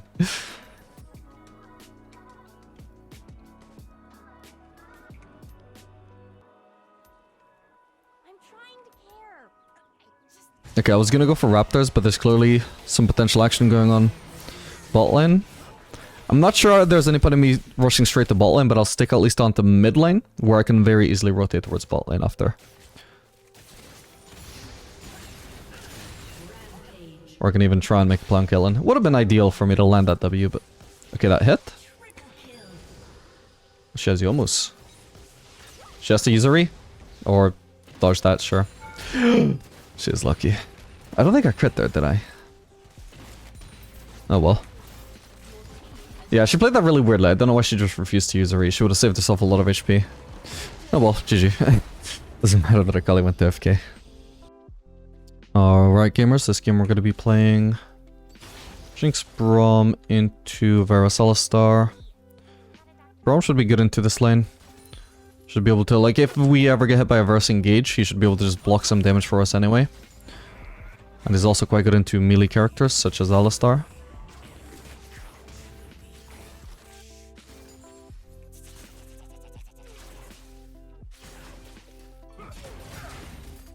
It's a bit aggressive. I guess I have to commit here, but...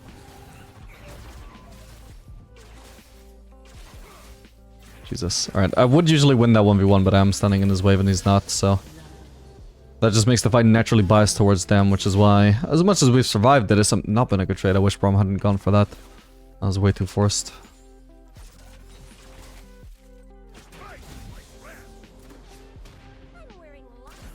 Whoops.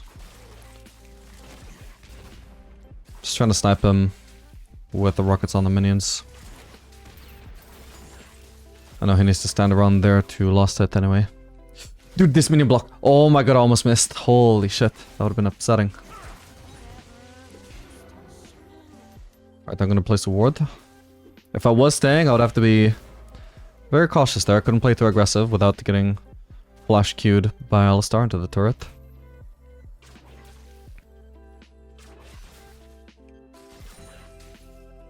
We've already secured a very nice CS lead against Varus, for what it's worth. Falling behind on HP though, because Alistar, like, they already won that initial trade to begin with, and on top of that, Alistar is sustained and we don't, so... Wave is now pushing towards us as well, so... I mean, that leaves them vulnerable to a gank, but we've also got to be particularly careful about getting all in. Should be fine here. Oh, and he's about to get stunned by Braum there as well. This is a disaster for them.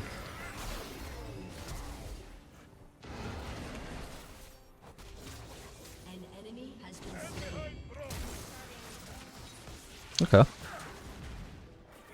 Not bad.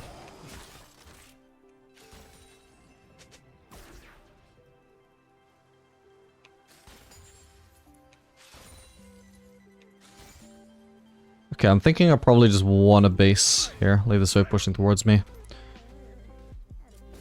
We're a little bit too low to be staying. Please don't cancel my base. Okay.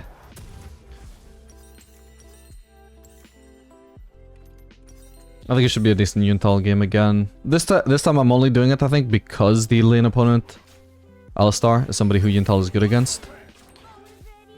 Now, if they just had an Enchanter or a Mage or something, I would probably actually just go for Collector. Their comp doesn't have that much front line aside from Alistar.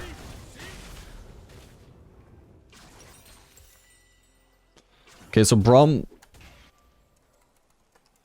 No, don't try and freeze. This is potentially going to get you killed. He needs to get out. Needs to get out. You're chasing into the Varus queue. Okay, he should just base now. Don't stay and help me farm. You're costing me so much XP. No, he shouldn't even be basing there. He should be giving me soul XP. Because Varus just got a shitload of soul XP and he could hand me the same amount of XP right now. But instead he's just spending so much unnecessary time here. Sadly.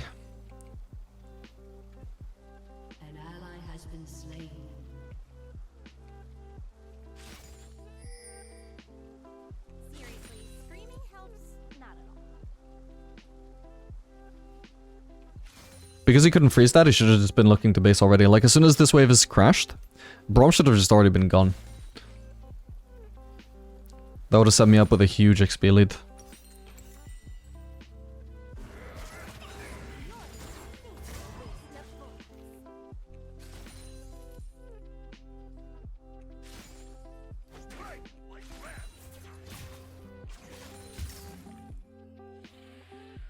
Is Alistar in the river?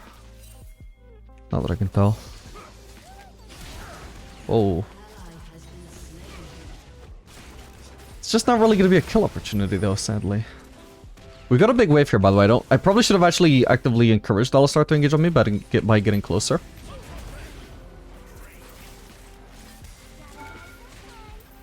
Ah, I don't have W. Wasn't worth taking that turret shot then.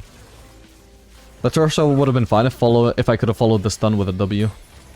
Would have been so much damage on 12-star. I got more range than Varus right now. About 100 more range almost, to be precise. So, very easy to space him in trades right now. Once again, if I hit this, I just get a ridiculous amount of lifesteal. And I also want to push the wave so I can ward. Bad time for this guy to get caught. Okay, let's try again.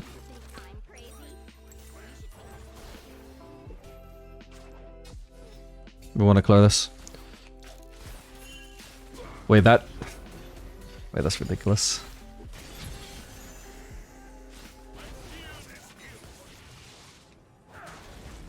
Should be able to get the Varus? Never mind. That's a bit sad I didn't get to trap him. But yeah, Braum should always be accompanying me when I go for... Oh my god. When I go to place a ward in case we run into a pink we need to clear. Is he dead? Not for now, good.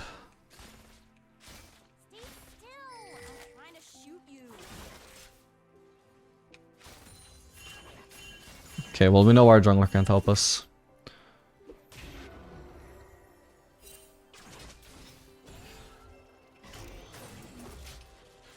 Sadly that cost me all my mana.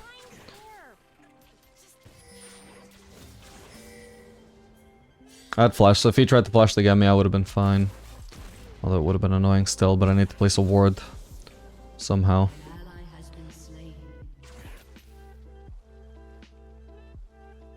Otherwise I'd be getting zoned from farm this entire time. Yeah, I could kind of tell that wasn't going to hit me. Nice. Can't believe he flashed for that. Oh shit, bro.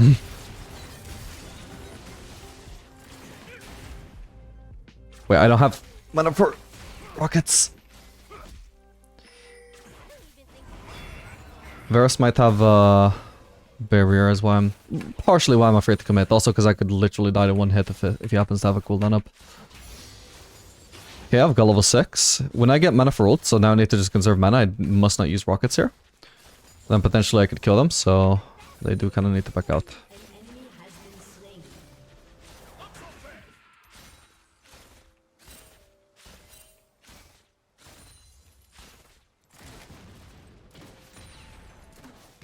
Okay, we should be able to crash the next wave. Oh, Braum based at a really bad time though, because I don't really want to freeze this because it's scanner wave and also it was so close to the turret.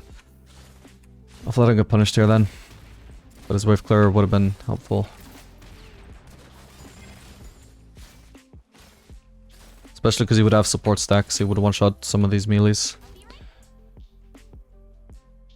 Yeah, that just gave Alistar the freeze. That's on Braum.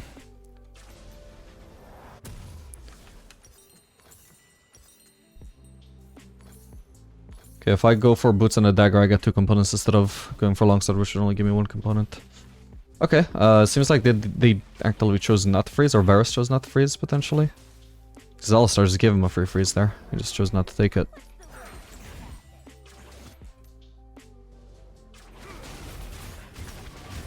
Oh shit. That was not worth Varus ulting, holy shit.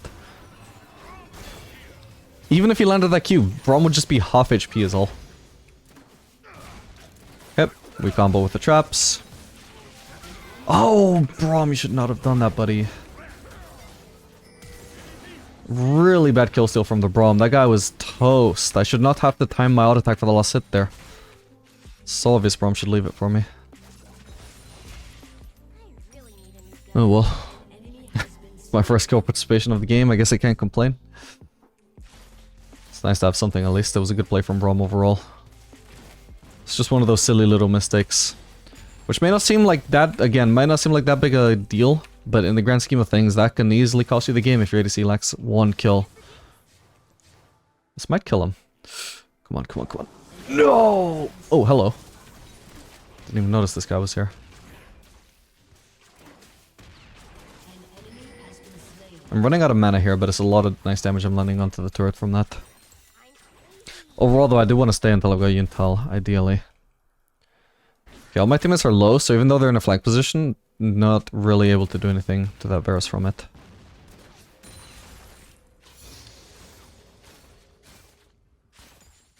An ally has been slain. Okay, so I pointed out ages ago that, or you know, like 10 seconds ago that Braum is incredibly low and can't do anything. Why did he just down mid lane? What? I guess he greeted for her in some way because she's also low. But I was fully expecting him to just recall there.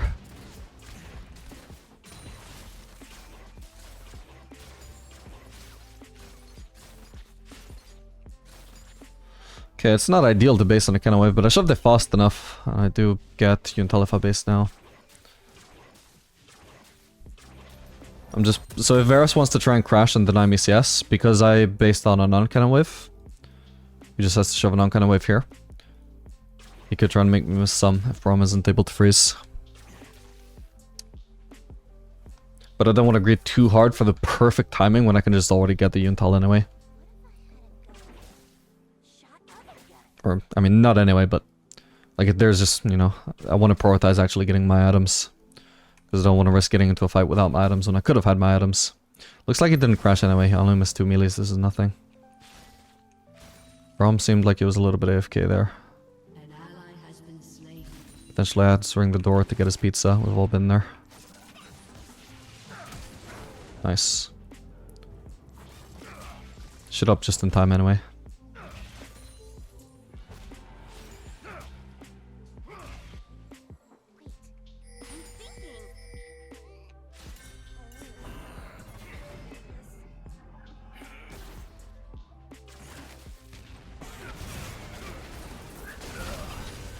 I just barely can't reach. Okay, here we go. One Murado! Damn. Oh, it went to Braum again. I can't blame him for that one though. I'm not even sure if one Murado would have even killed. Just nice that Varus died again. Especially at a time like this when our team would have been very mad at us if we didn't kill him. Even though, you know, it's just kind of what it is.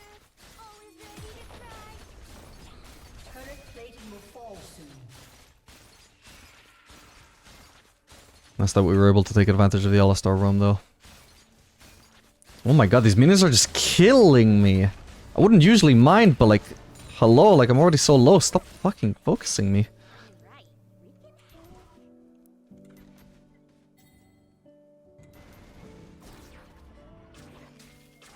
Definitely cannot stick around. Which would have been nice. Oh, hang on. Would have been nice for getting Zeal, but Rampage. I can't.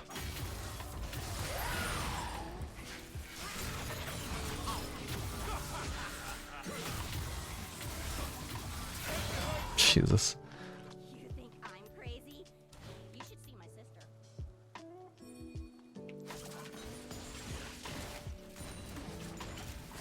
I'm really strong, so I don't mind just face checking him here. Stat checking him. Okay, I think he's just trolling at that point. I'm sure he must have had ult, surely. Maybe I'm wrong. Maybe it actually wasn't cooldown from the dive. But yeah, Varus is generally a stronger 1v1 champion than Jinx. He just has a lot more bursts. So if I wasn't so ahead, I wouldn't go for that. I just had the sense that I would win that fight. And even then, honestly, I might have been wrong if he actually had ult. Because it did get quite low. I didn't have barrier. An enemy has been slain. I always had the option to cleanse and flash his skill shots though. Okay, nice, GG.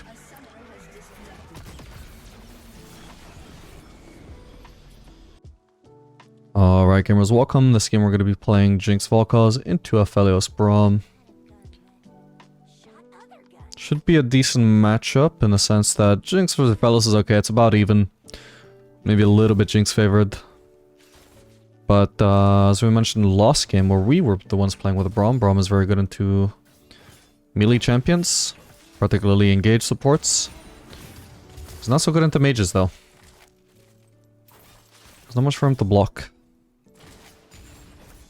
Nor is there an easy way for him to apply his passive onto Volkaz, nor an easy way for Aphelios to follow up on a Volkaz.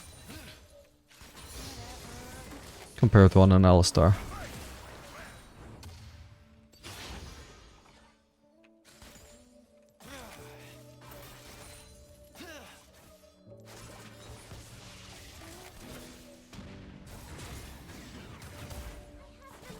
Okay, I'm gonna place a ward in case we're gonna get cheesed early. Ward here is fine, because we might also get ganked through the river.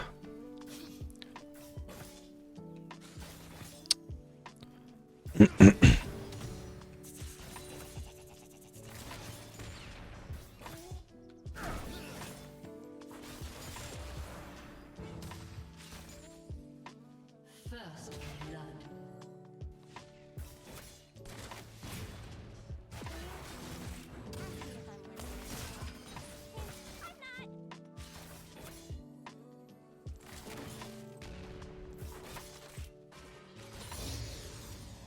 Again, I'm missing a little bit of mana here, and we're also not like super afraid of getting all in by a Braum.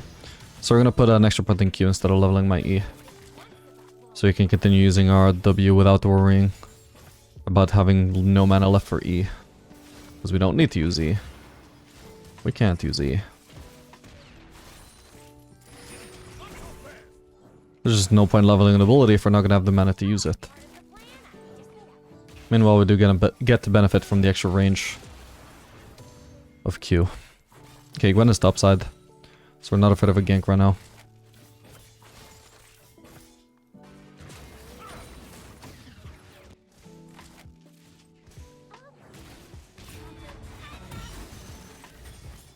Good combo from the Volkaz.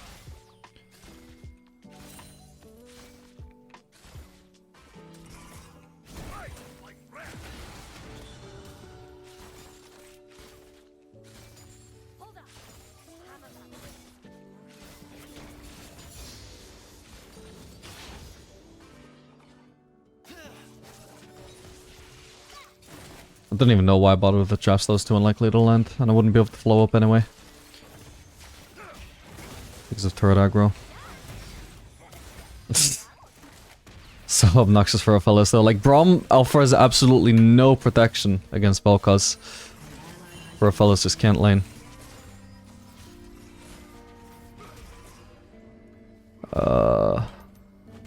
He is missing mana, I guess. It's sad if he has the base though, because I mean, this Aphelios is really low.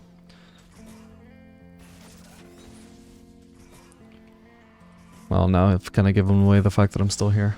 I should have placed a ward while I could though, because I do definitely want to stay. Oh, is Aphelios actually going to base here? Gotta remember Braum is probably like here. I'm waiting for either Lilia or I'll cause anybody.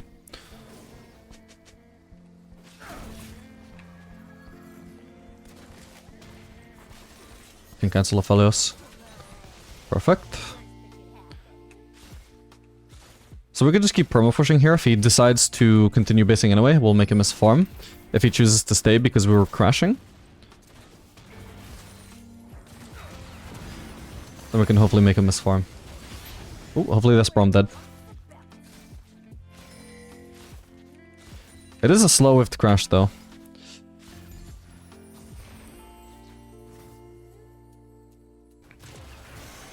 But it works out just fine because Lilia actually tanking this wave was so good for us. Perfect, well played guys. Yeah, Lilia tanking this wave, I think she ended up taxing 3 assists in the process, which is sad. But she actually made it so this wave had no obstruction, so I got to the turret sooner and denied more CS from Aphelios. I need to be careful there, he can actually root me with a long range blue Q. If I get locked down here in this position, I am gonna die. That's why it's Berserkers and I don't have any boots.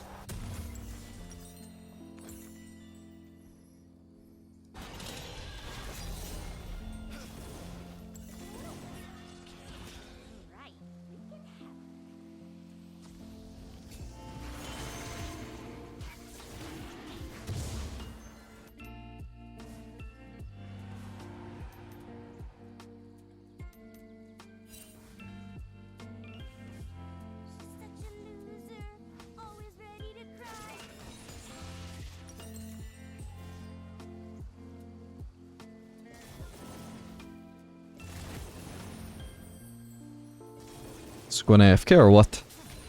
We haven't seen her since she finished her first clear.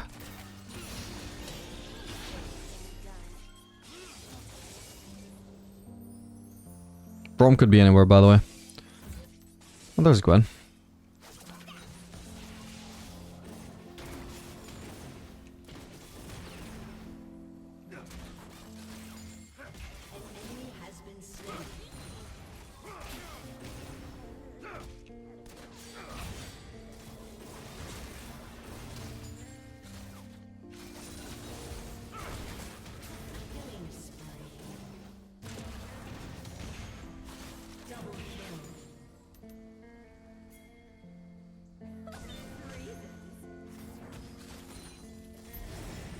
This is bad pathing into lane, we need to walk all the way around again.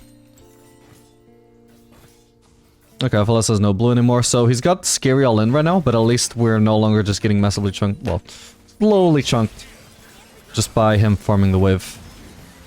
So we get zoned less now. And those weapons, red-white, they are better from melee range. Neither me or Vel'Koz need to ever be in melee range, so it's very hard for Aphelios to optimize his DPS with these weapons in fights. Unless Braum can lock us down.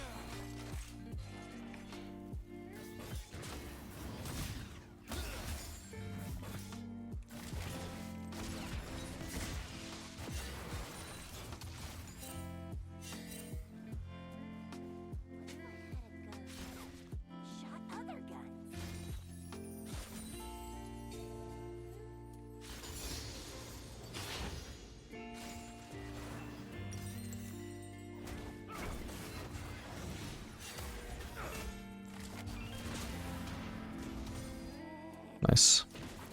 That was a bit of a risk from him, but it worked out.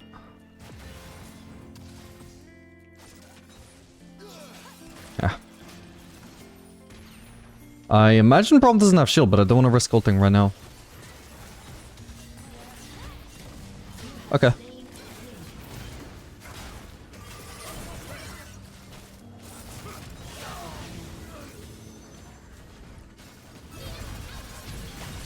Okay, I messed up the cleanse there because I assumed she would auto sooner, but that's fine. Didn't even end up having to flash.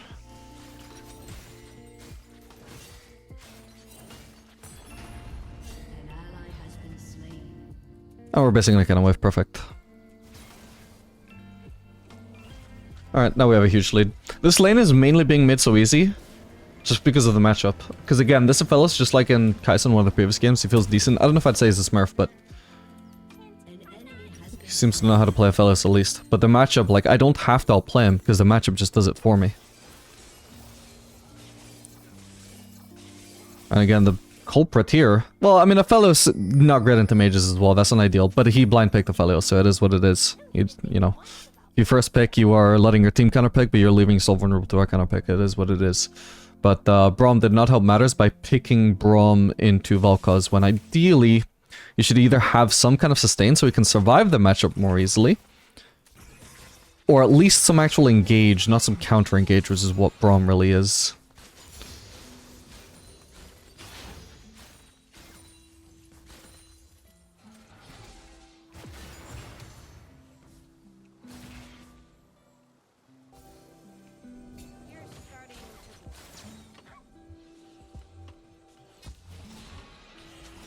I was gonna say, Braum might be in a brush.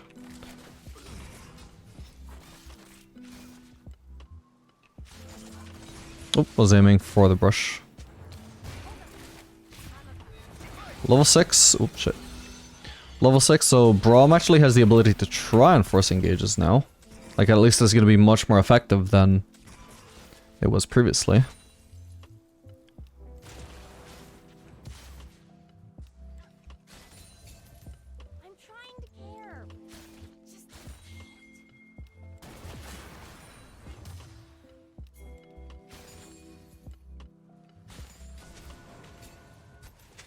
Dude, there's just the habit of ping. I know we already pinged that ward, but the moment I see a ward, the muscle memory just kicks in.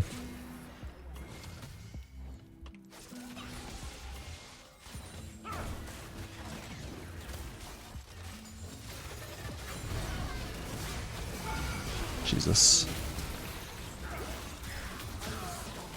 Nice one, Silas. Dude, we're getting a lot of teammates just diving the enemies, and mostly it's been good, except for that one echo dive. Poor Aphelios.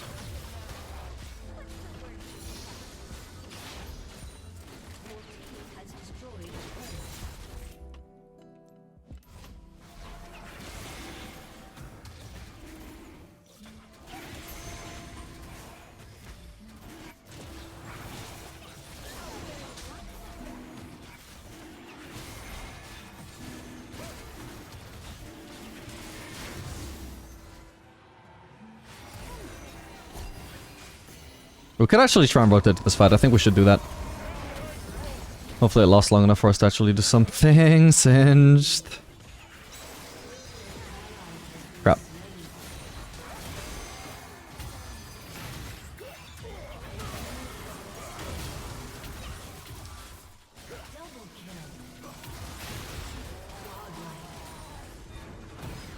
Oof, Jesus.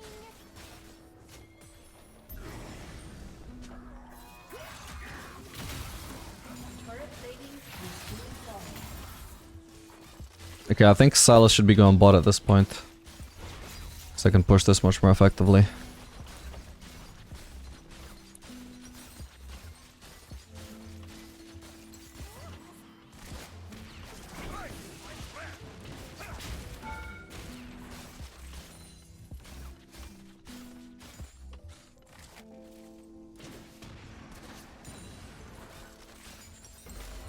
Okay, I've already got Rune Ends. I don't want to let Braum freeze here if I can avoid it.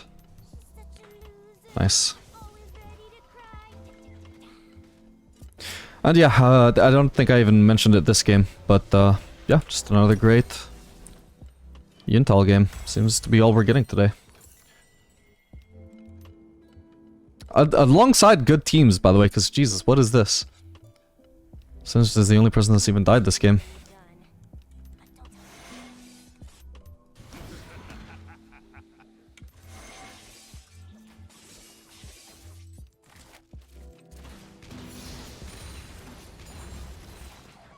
If only my teammates on my main account were this good. I'm thinking. How do people do this?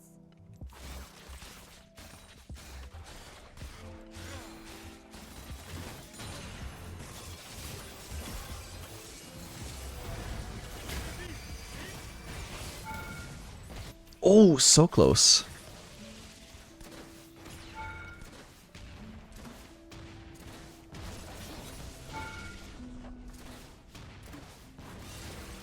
I can get this. Nice. Only cost me 1 turret shot. 1 extra turret shot at least. We're left dealing so hard as well thanks to the Runans.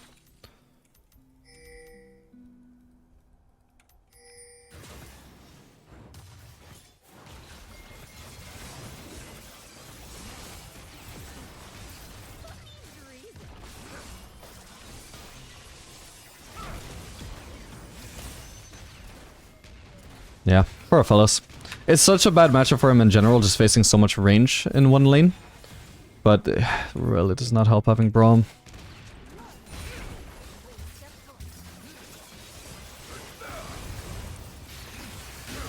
Nice one. Oh, I thought he had red-white there.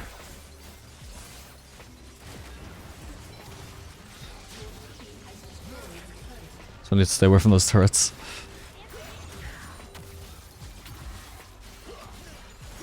You can actually activate those turrets, by the way, walking up to them, without them even actually having a chance to auto-attack you. If you just get to the very edge and immediately walk back, they don't... Even though they activate instantly, they don't auto-attack instantly after activating. How do I get the traps to just aim themselves properly, by the way? Because that's ridiculous. I wanted to block off this corridor, and I don't know why I didn't. I don't play enough Jinx to know this shit. Maybe my angle was off.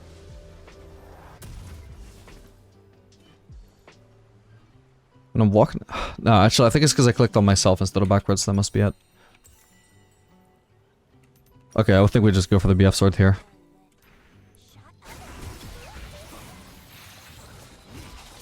So I guess in that scenario, if I do want to block off the corridor with my traps, my mistake was I needed to aim it either in front of me or behind me, one or the other. But I can't aim them on top of myself or the angle just gets messed up.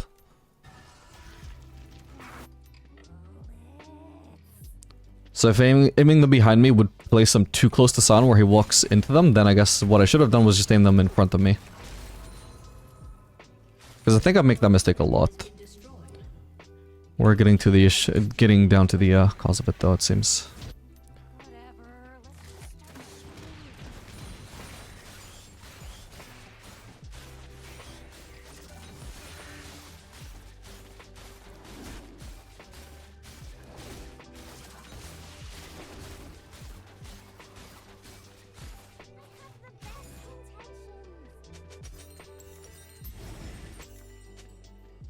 Ah, sadly cost me 2 melees.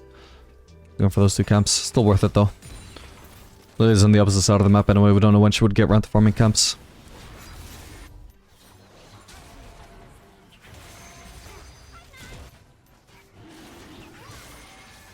I want to go for the mid lane farm, but because I'm going to get a speed up as soon as I finish the Drake, I might as well stick around. At least until it's nearly dead. Now I start walking away. Now I get a speed boost, and we get here about... No, at least not much later than if I'd left the Drake much sooner. So I don't really lose any extra farm. She needed to activate her E ages ago. Jesus.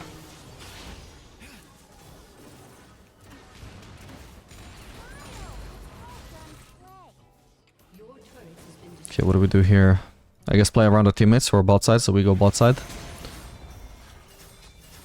Gotta make sure Fellas isn't in that brush, so otherwise he would be able to root me with purple. Sun is split pushing, I don't know if we have to really be concerned about that. Since just TP if necessary.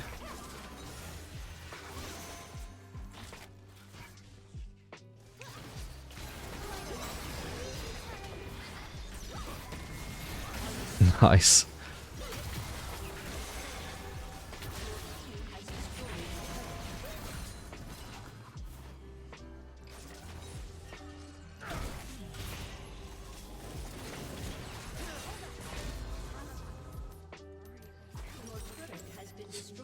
I kinda want to stay until Infinity Edge. I only need 300 gold. Not necessarily stay on this lane, but at least not recall. Yeah, the logical thing to do here is go mid and catch whatever will be left of this wave.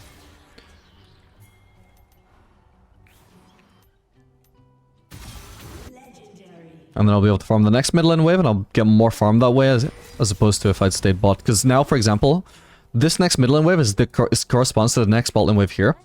So by going mid, not only do I get 6 CS, which I also could have got on bot lane, but I also got 3 CS on top of that, or was it 4? Something like that. So I could have wave plus 4, whereas on bot lane I could only get a wave. Or plus 3, whatever. Alright, and that gives me infinite edge, so time to base.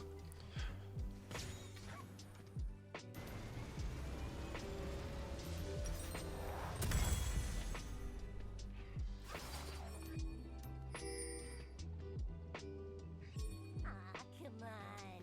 What's the worst that could happen?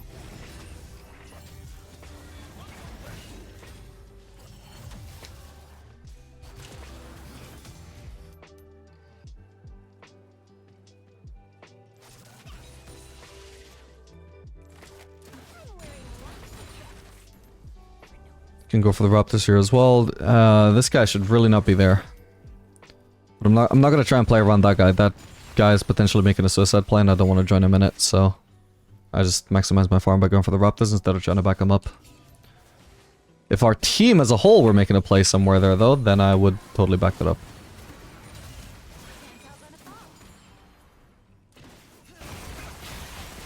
I don't need to run away from Braum.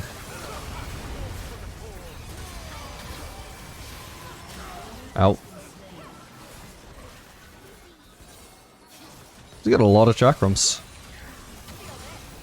We're still maintaining them longer. Oh no, they're out now. I think. Yeah, we could potentially do the Baron. That next wave is gonna take forever to arrive anyway, isn't it?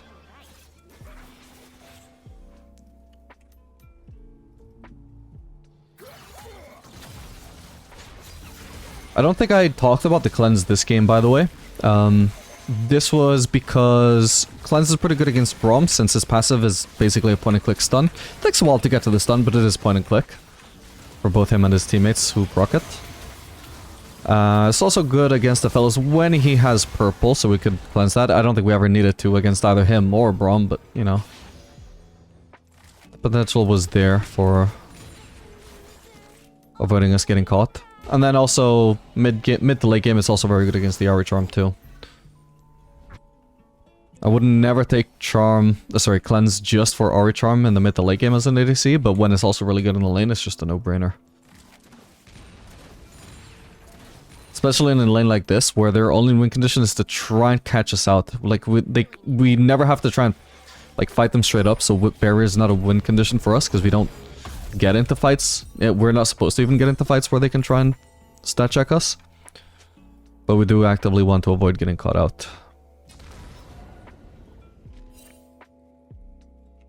Can't hear the recall, but... Oh, wow, that almost killed him. There we go.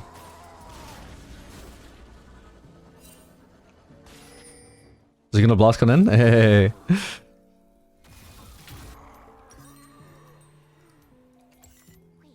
Do we need anti-heal this game? Not really, so we're just gonna go for Lord Dominic's. This tank sound is not very tanky for me, by the way, since he's mostly building AP, which, I mean, fair enough, because now that I think about it, our comp is actually dog shit. We literally have 4 AP, holy shit. But yeah, unfortunately for him, the AD is very fed. Obviously I didn't have to do much damage to him there, but in general, he kind of would struggle in fights because of the fact that our AD is very strong. And he's not built any armor.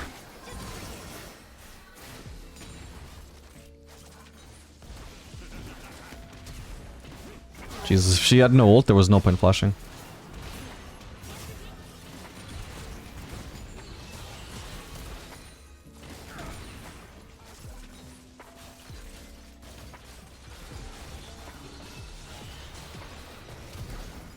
We get it. Wait, holy shit, we don't. At least it's not worth me tanking it up further.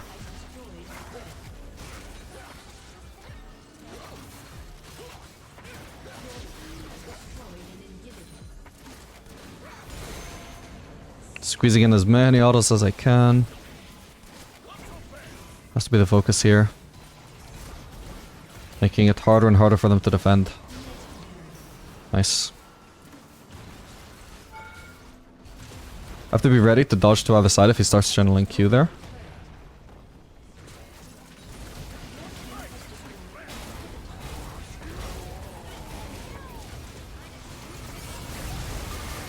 I'm gonna cleanse. Nice, managed to remove the Gwen slow, which meant I didn't... I probably should have flashed the Sound Q to be safe. I think he actually could have caught me with that, and that could have been pretty bad. But by cleansing... at least if not for the fact that I'm getting... If I'm not getting knocked out by Sound Q, then just cleansing the Gwen-y, or Gwen ult rather, slow. Makes it so I can't die there.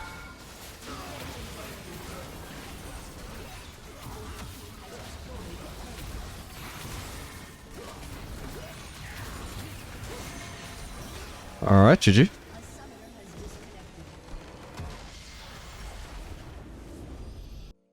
Alright, gamers, welcome. This game we're going to be playing Jinx, Brand into Caitlyn Tahm Kench. We already saw Tahm Kench camping that brush, so we're definitely going to wait for the wave here. Looks like Caitlyn isn't camping the brush.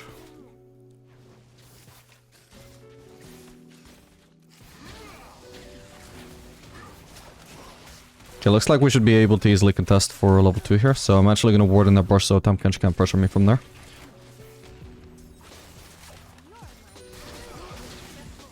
As you can see, it buys me a lot of room to go aggressive on him if I can actually see him. He's not just chilling invisible in the brush. Don't really want to go for one-on-one trades with Caitlyn at the moment since she averages me so hard, but whatever poke I can land onto Tahm Kench is going to be nice.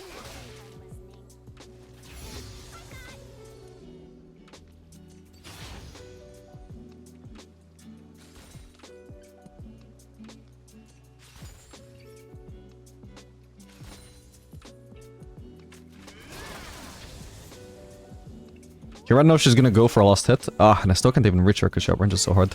There we go. One more time to get in range that time.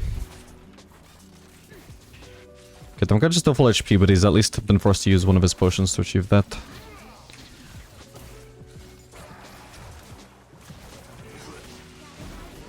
Okay, I mean, there's pretty much no chance that I die here. It's not like he has ult or something. He's forcing this way too hard.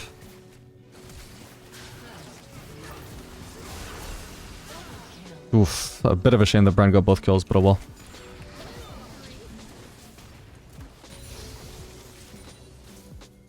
Can't blame him, because in theory if Gila managed to get like a headshot on the last auto or something unexpectedly, could have been a kill on me.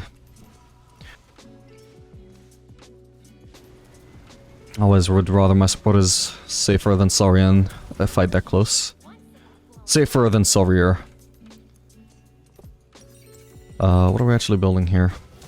It's another game where Yuntal is going to be great, so... But actually, instead of this, maybe I'll just do... this. If I could do colon double dagger, I would do that instead. It's 2 components in terms of, you know, having 2 daggers, 2 components is better than having 1 component in longsword.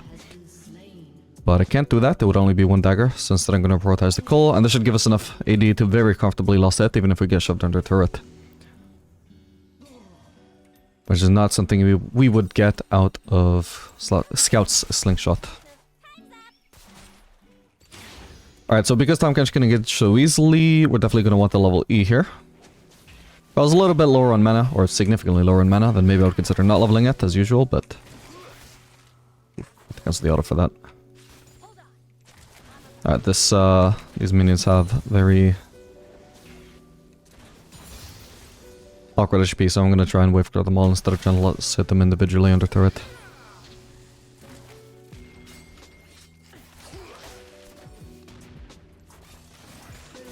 We're getting a gank here. This Caitlyn is severely mispositioned now. I just need to block her off, and now she has to run into Jace. Okay, she had flash apparently. Fucking hell, I took a lot of damage from that. At least she has no flash now. Definitely came out worse in that trade though.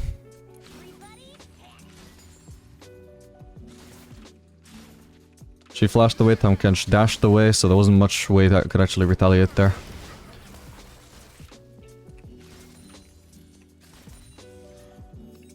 Okay, because I'm missing half of my HP here. Is he actually trying to freeze? Okay, then I'll stay, because he's sacrificing half his HP bar for this freeze. Okay. No way. Nice try. Yeah, if he's gonna sacrifice off his HP bar to freeze, then fuck it, yeah, I'll stay. But otherwise, I was gonna say I can get an HP lead over Caitlyn by just recalling here, and I couldn't get a Scout Slingshot. Not a BF sword, of course, but it would have been okay.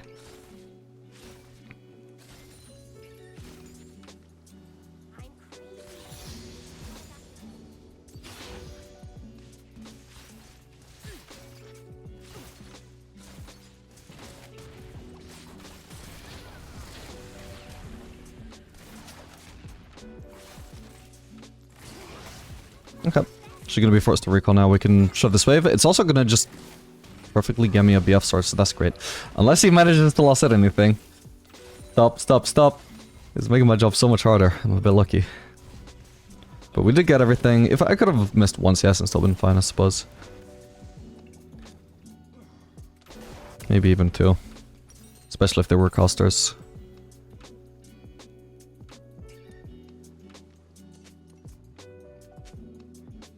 I really need a new gun. Don't tell my other guns.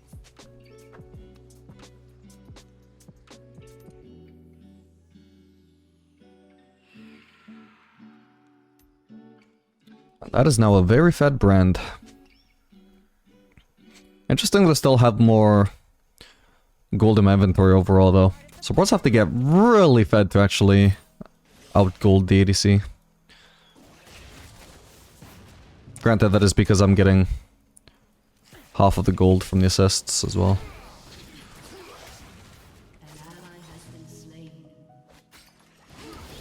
When he's out of sight, by the way, he could be charging his dash and I just wouldn't know. God, I'm hard losing these trades. This is literally just 2 Qs from Tahm Kench. And he hasn't lost any HP even though it cheated back. Actually, he has lost a little. I think this is from Brand, though. Alright, he's gonna eventually pressure from this brush, so I'll ward. He now knows that I have a ward in there. Would have been better if he didn't know, but oh well, because I could just sneak in a free auto. He would get close enough without realizing. I mean, he could try and pressure from that brush in the back, but you can see the way this wave is positioned, it's just not very effective. I just have no reason to get that close.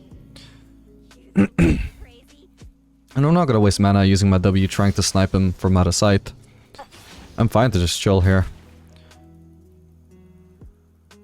I do have to slowly recover all the HP that I lost from his Qs. Which I can do very easily since I have Dorn's Blade and Cole and Bloodline. So I have a lot of sustained per auto right now. I just gained about 10 HP from that auto, I think. Let me check again. Yeah, about 10 to 11 HP I'm getting per auto. So if I even wanted to lifesteal really hard, I probably shouldn't have done that, but well. Might as well finish it now. If I really wanted to lifesteal, I could just spam autos on the wave and I would be back to full HP in no time.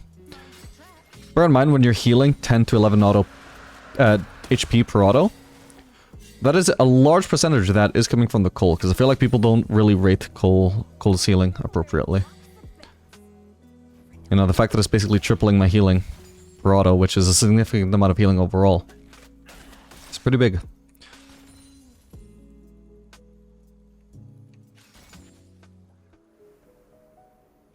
It's like a mini Vamp Scepter in a way.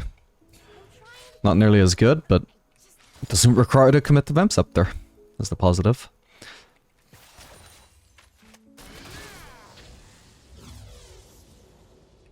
Anyway, I think this matchup must be really shitty for them because, I mean, in theory, Caitlyn and Tahm Kench just make no sense together. Even if Tahm Kench has some CC, it's really hard to combo the Caitlyn chaps with that. Then also, Tahm Kench needs to go in, and Brand is a really good support at punishing the... especially a tank support for going in, because he will just melt them insanely fast. How much do I need for Yuntal? Can't see it yet. Fuck. Should know already, so I know whether to base or not. Oh, I could have based. Unless... I mean, I'd rather base on a cannon wave, and it was a cannon wave, fuck. Well, I've done it too late now, so...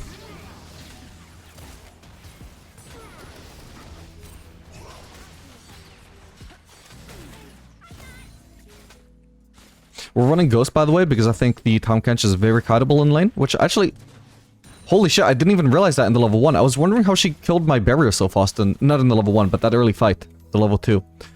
And I just realized, it's because I didn't have barrier, I had Ghost, I didn't even notice that I activated Ghost there.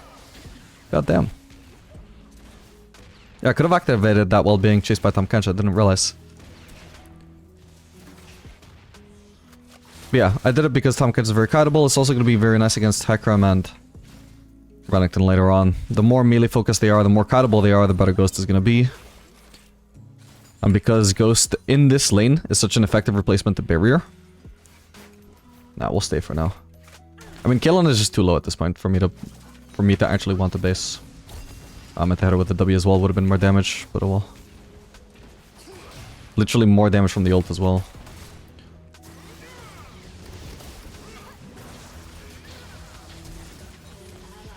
Remember, he's got a shield he can proc there. I must not get baited there. Maybe I could have popped Ghost, actually. But I can't flash.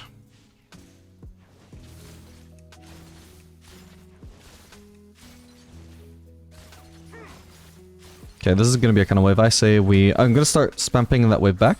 We get the plating. I continue pinging it back. I don't want Brand to use his AoE abilities on the wave. We just need to recall. Because at this point, trying to crash in this kind of wave might be just too ambitious. I think we probably could get away with it, but I just don't want to risk fucking it up. Because our base is good. Turns out Hecarim was on Grub, so we didn't have to worry about that at least. And I'm pretty sure the bot lane didn't arrive here in time. But at the time, I didn't know where Hecarim was. I just don't want to risk fucking up our wave state with Hecarim randomly ganking us and forcing us off the wave. Especially since I already had my item. I'm gonna try... Oh no, I don't have ult. But I could try sniping the cannon by sniping Caitlyn with my ult. Yeah, sadly the cannon dies. Oh well. 2 of the CS from that wave survived though, and I don't think Caitlyn got any of the CS from that wave. So that's a positive trait to us, even though we recalled later than they did. That's why we didn't want to touch it, because it's still a positive outcome either way, even if it's not the most positive outcome.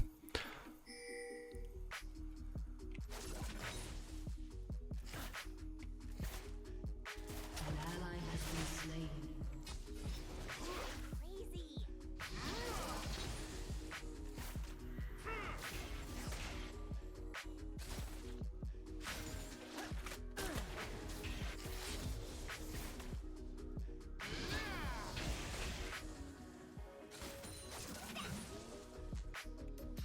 I can afford to play around with my W a little bit more now, because I have so much more mana to play around with now at level 8. Compared to, you know, like level 3, level 4, level 5. But my mana costs haven't really gone up. So it's just, you know, I have a bigger mana pool, but no increased mana costs. So I can just try and harass with W more now. I don't have to worry about going out of mana quite as fast. So even if I don't see Tom Kench, I'm still willing to use some Ws to try and snipe him out. So I don't really lose anything for it. Turret plating will soon fall.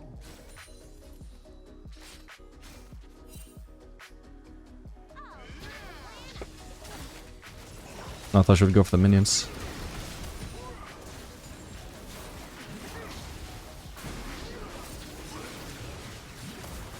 I don't want to ult here unless it's going to be necessary. Now it's going to be necessary. Oh boy, okay, I've got Ghost. And the Ghost should hopefully save me overall. Yeah, looks like I'm good. He's not even going to bother trying to chase. Perfect. Brand could potentially zone her. Okay, she might... no, she already used flash. She wouldn't be able to do that. She could maybe net and headshot me though. Or even just regular auto me. If this Brand cheeses her with a stun though... Oh man, okay, here we go. He's dead. Perfect. Well played.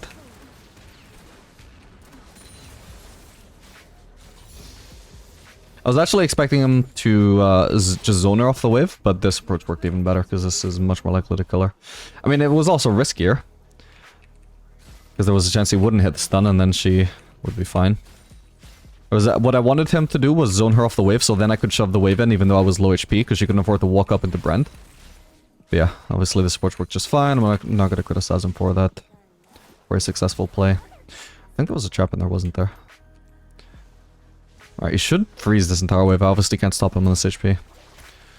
So he is freezing it. He is smart. Is Caitlyn smart enough to maintain it?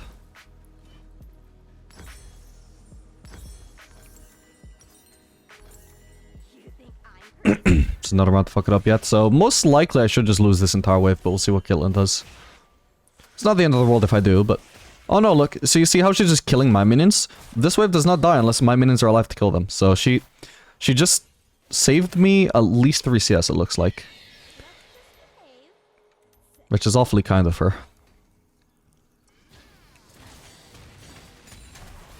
It's very min-maxing, but you've got to just try and optimize these small little CS things. Like, you can easily just deny the enemies 2 to 3 to 4 to even 5 to 6 CS if you just let the enemy minions stay alive to kill your minions. And just last hit them as they drop low, not just kill them fast to get them fast, when at the end of the day you're still going to get the same amount of CS anyway. You're just going to not deny CS from the enemies at the same time. When you could have. An enemy has been slain.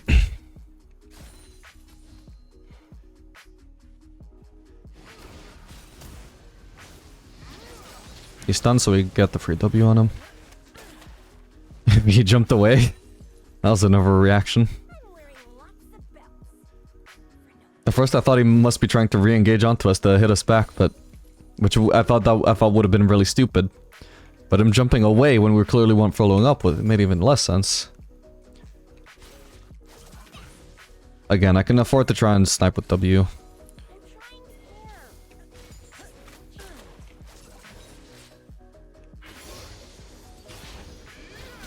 Whoa. No, my auto got cancelled. Oh man, no. That is tragic. Oh, didn't notice that, my bad. Whack it auto! Okay, nice. You see how I couldn't auto attack while rooted there? I don't know if you guys saw. I think it was because I was using attack move instead of right clicking, but I think my clicks were on top of her anyway, so I don't see why that should matter. Fuck it, I'm gonna shove this in. So long as she can't kill my teammates, she shouldn't be able to reach me. Maybe if Hecarim runs straight bot after dying on bot, then I can die for doing this, but... I like not to think about the worst case scenario, that's just... Yeah, I'm an optimist. Your turret has been destroyed. Alright, hopefully I don't die while I'm checking this replay to see. Oh no, it's too late. I wanted to see if I was misclicking her while I was attack moving. But I just don't see why that should matter either way. If she's in range, fucking auto attack her. Why doesn't the fact that I'm rooted matter for my auto attacks with attack move? It shouldn't. Even if I was misclicking. Which I don't think I was, but I can't be 100% sure. Alright, I guess I'll go top here. Or actually, no. Yorick is around.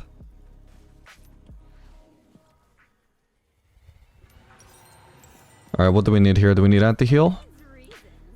Not really. Later on into the game it could be useful, but it's certainly not a big priority here. They don't have a lot of armor, so I think I'm fine to just go Infinity Edge.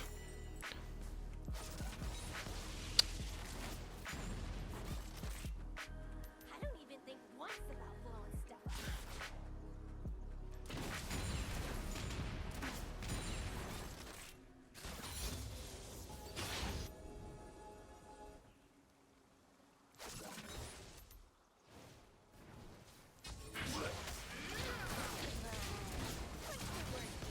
Okay.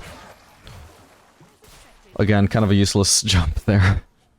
We weren't gonna just keep chasing into his Nexus. Need a little bit more vision than that. I could try and come with him and clear this ward. God damn it. Oh, this could be good though. Could be real good. Fuck. Oh, but... I shouldn't have done that. He's still gonna chase me down. Fuck! If I'd flashed at least slightly sooner though, I would have at least avoided his ult damage, but... Yeah, that sucks. Was there much I could do to avoid this, or was that just my team going too deep? And I was a little bit isolated, but yeah, that's just a bit unfortunate. I guess, like, technically, if I did make a mistake here, and you could argue that I did, it's that I know that if Hecarim comes from here, it's so specific, but if I know that there's a chance that Hecarim can come from here, then I know that there's like a 10% chance that this is horrible positioning. And it turns out, there was that 10% chance, or whatever chance you want to say it is. Technically, that was preventable if I just acknowledged that this was a possibility and popped all the way around, but obviously that also comes with its drawbacks. Oh, this is my jungler. I thought it was my mid laner coming to farm bot.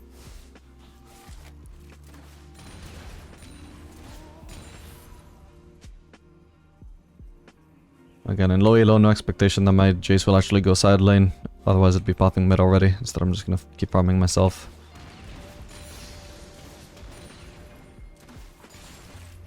I'm crazy.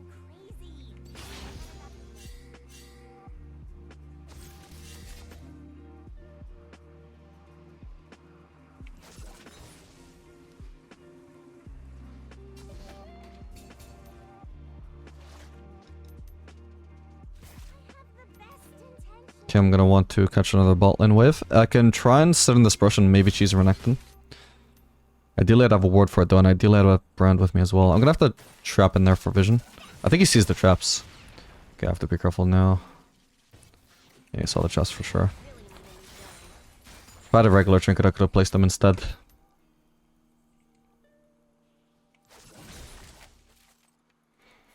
He's a little bit fed. We know he pushed, even though he only has 5 kills, we know that we lost this turret, so he's got at least 700 extra gold that I don't see in his scoreboard. He already used the Z here. Oh my god, he is really tanky.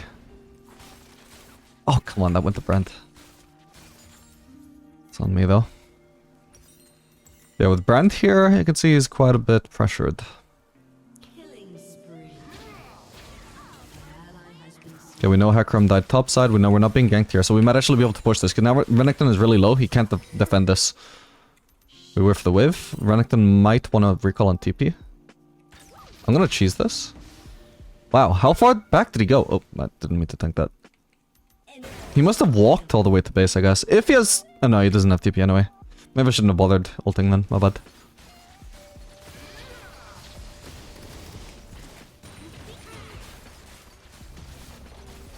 Oh, god damn it, these minions. Okay, we got it. Yeah, if it doesn't have TP, I didn't actually need to cancel his ult. I shouldn't have bothered. Cancel his base. I shouldn't have bothered with the ult. Thank you for the vision. Just want to make sure I can farm this safely. Nice. Oh, Renekton is in a flank position. We need to be careful. He never actually recalled. No fucking wonder my ult didn't find him. He didn't even recall. I don't know what the fuck he would have been doing instead then. What? Unless he's lost that HP since, but I don't think so. Oh man, this sucks. We're not really in position to defend that Drake, so I don't want to bother staying. But this is going to be their 3rd Drake if they get it. York just TP top. Oh, okay, they're presumably not doing it then. Then maybe we can.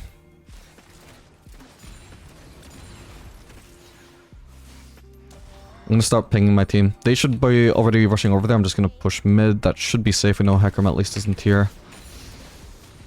It's the main concern. It's the main person who could just get on top of me. Okay, instead of doing auto W onto the cannon, I should be doing W auto. Why is that? Because I can't actually predict how much damage my auto will do. Because I don't know if it's gonna crit or not. So I might get surprised by the auto damage, but I'm not gonna get surprised by the W damage.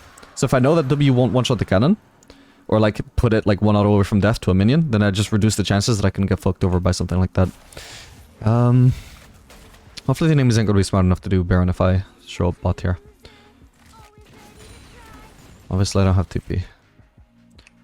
Could also be a small chance that Renekton is camping a brush. It's more likely that he would try and flank though, so I just ward that to make sure it's not happening. I could sell Duran's Blade for Infinity Edge, but that shouldn't be necessary. I'm wearing lots of belts.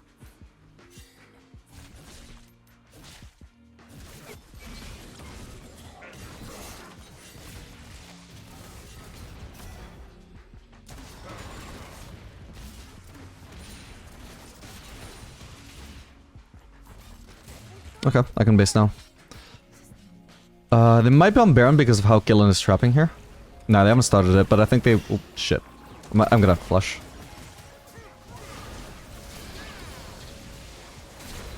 Didn't really make sense for Syndra to be trapping... sorry, for Gillen to be trapping there if Syndra's, like, actually trying to catch somebody out there. Because why would they stop us trying to get there if Syndra's trying to trap?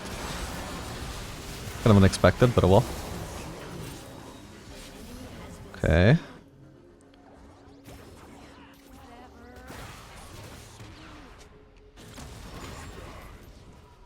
Should be able to base now. It's not like we can Baron anyway. Yeah, Hecarim really trolled by ganking Yorick instead of actually doing Drake. That should have been a free Drake for them, and we'd be really under pressure to secure the next one.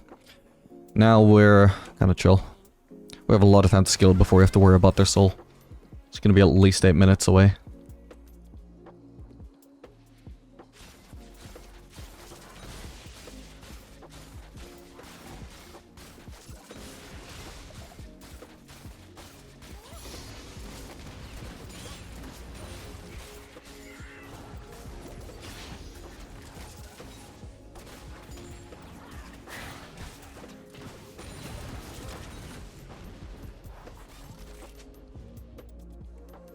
Okay, I think my component priority is gonna have to be Lost Whisper instead of Noonquiver, or whatever else, I guess, like I said, I can go anti-heal here. But definitely this Tahm Kench at least has a lot of armor. He's very tanky. I think Lost Whisper will be quite influential there. Is that even in the brush? I don't think it was. Did he think I was pushing there? I need to be careful watching this fight.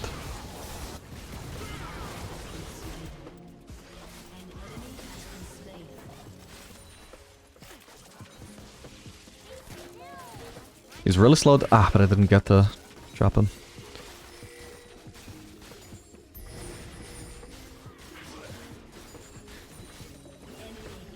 Oh boy. Could try and go for this turret. It's a little bit risky though.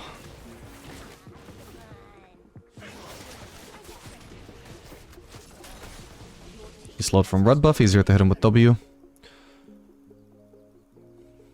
Okay, they're trying to defend against Yorick.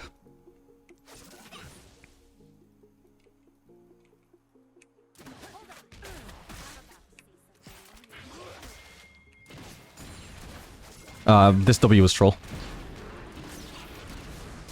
Got her. Oh, nice try, but it was a little bit late, buddy. Fuck, I should have hit that. That should have been a kill. Oh well. Yeah, she walked into... Ooh. Nice one. I can finish this turret. As long as she doesn't have ult, then we live. I trap her here, she can't flash away. I'm scared to follow up though. Does Brand not have cooldowns? Also, I guess that was too low. Okay, she's gonna have to live there. I just don't wanna get chunked out by one fucking Q if she has this up. Could potentially die to one Q if it was up.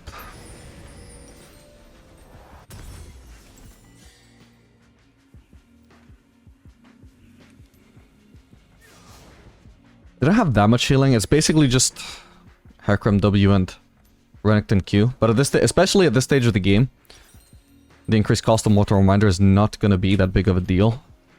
It's like, what, 200 gold more expensive? Yeah, and there's just not many chances at this point for me to get screwed over by not having 200 gold.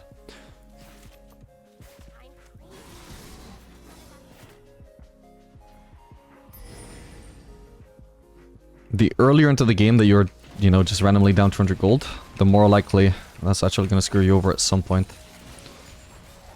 The only circumstance in which I go Lord Dominic's now is, hang on. Blue buff is out of the way now. All good. The only way that I actually go Lord Dominic's over Mortal Reminder now is if I happen to base with enough gold for Lord Dominic's, but not Mortal Reminder. Or maybe you could argue if I could get a Vamp Scepter while selling Duran's Blade alongside Lord Dominic's, but not with Mortal Reminder, then maybe at least temporarily that would work out, for sure. But that's more debatable, whether it would help enough in the long run to be worth.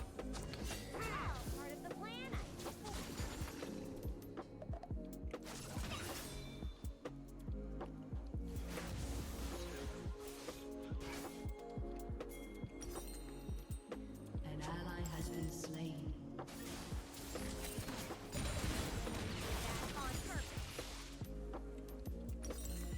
Okay, I do just need one more wave. There could be a Renekton in there in theory. With all summoners though, I don't think I have to be too afraid here. Alright, he's spot actually. Perfect.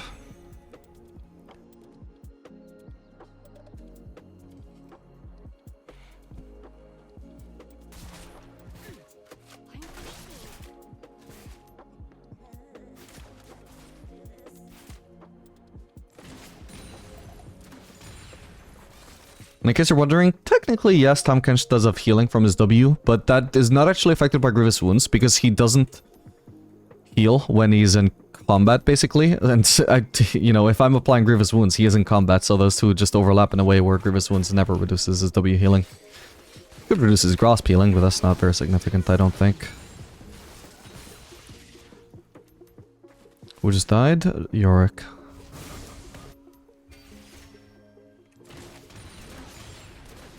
I'll go for the red buff here. Can basically get 2 2 camps in between mid lane waves, which is a lot of boost to my CS per minute, which is pretty good actually, by the way. I haven't even... I knew I was at 10 CS per minute at one point. I just noticed it's almost 11 CS per minute now.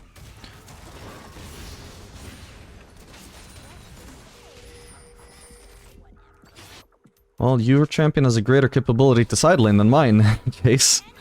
Maybe you should make use of that.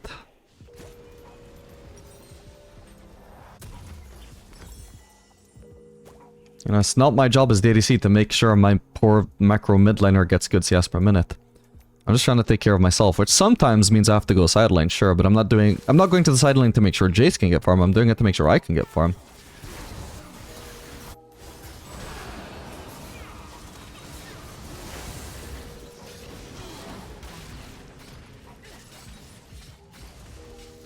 Okay, there's one spot she didn't trap here.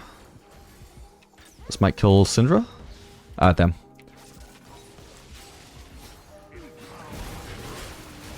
Oh, they are so clumped up there. Oh, hang on. Wait, I should have ghosted ages ago, by the way, I just realized. Okay, she's dead. What about the... Nah, he's too healthy now. Okay, we can't... Nah, we can't do Baron. Our jungler isn't up, the enemy's is. All we can actually do here is push, so Yorick may as well go top. And I'll push mid. It's very unlikely we get turrets because the waves are so far away from the turrets, but at the very least we can maximize our farm here, which obviously means we go on different lanes. Not the same lane. So we don't want to be sharing farm.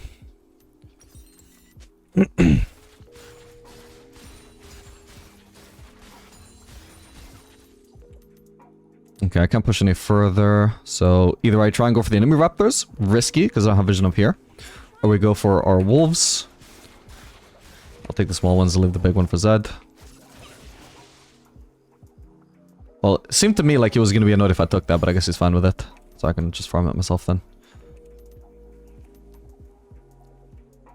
It was a bit inconvenient of a camp to be taken for Zed, because as much as I advocate for taking jungle camps when it's when it makes perfect sense, in this instance it's really annoying for Zed because he wants to farm topside, and there's only 2 camps topside. If I farm one of them, then there's only 1 camp he's getting topside, which is not very... Oh god, I'm probably dead here. Let's try flashing that though. Okay. Oh, I didn't need to ult. Okay, that's fine. Ooh, that was a close one. I needed to flash into Syndra there instead of away. At least it felt like the optimal move for me, because she had no cooldowns once I flash her Q. And I knew her ultimate by itself probably wouldn't one-shot me, and then I could just try and kill her, and I would also lifesteal to increase my chances of surviving the ult as well, by being able to DPS her.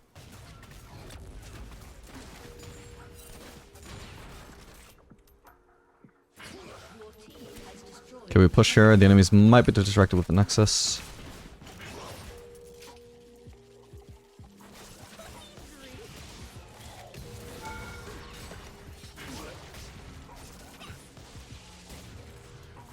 God, I need to improve my aim. He didn't dodge that, but a higher level player would, and it's partially because I aimed it too far to the right.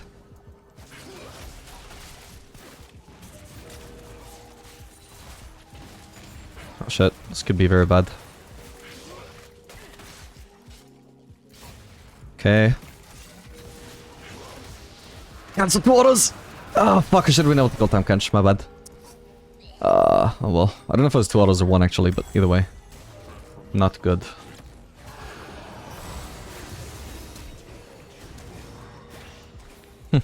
First death since that one really unfortunate one over here.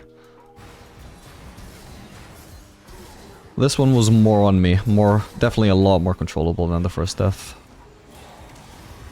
Both because I was overextended and also because I had the chance to mechanically outplay it and I just failed.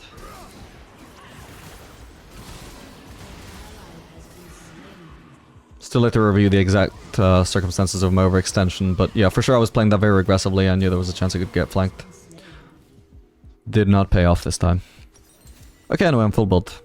I could also consider doing QSS here. I'm not sure. You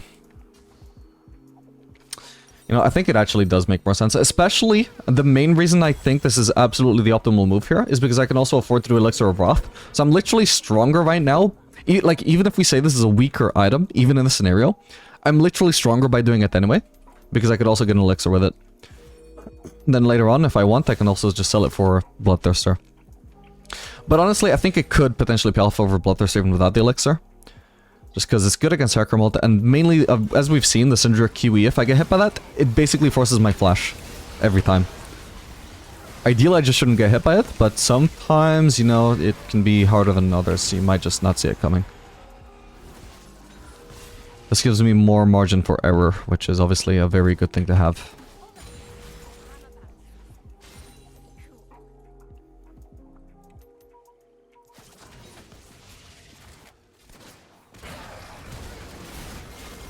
Okay, Renekton. Need to check how much anti-heal I've done, by the way. Oh, Jesus, I thought he'd be dead by now. Oh, fuck. Wait, my QSF didn't go off there. Huh, weird. I pressed it once and it didn't do anything. I wonder if it's because I was knocked back by Hekrami. Oh man, what are we doing here, guys? What are we doing?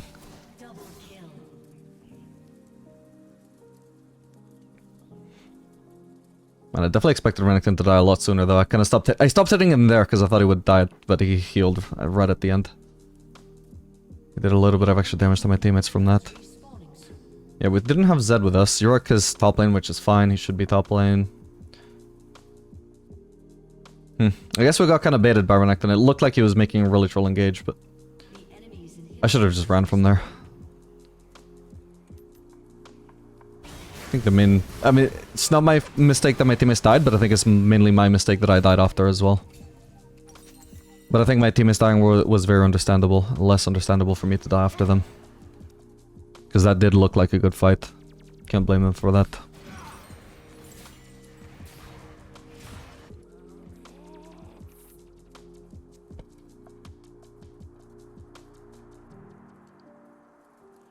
Anyway, they couldn't actually get Baron or Drake off of that. They didn't get any turrets. So that's overall a fairly inconsequential time for us to make such a silly mistake. Usually 4 of your team dying all at once is a this late into the game is a fucking disaster, but nothing actually happened. So that's fine.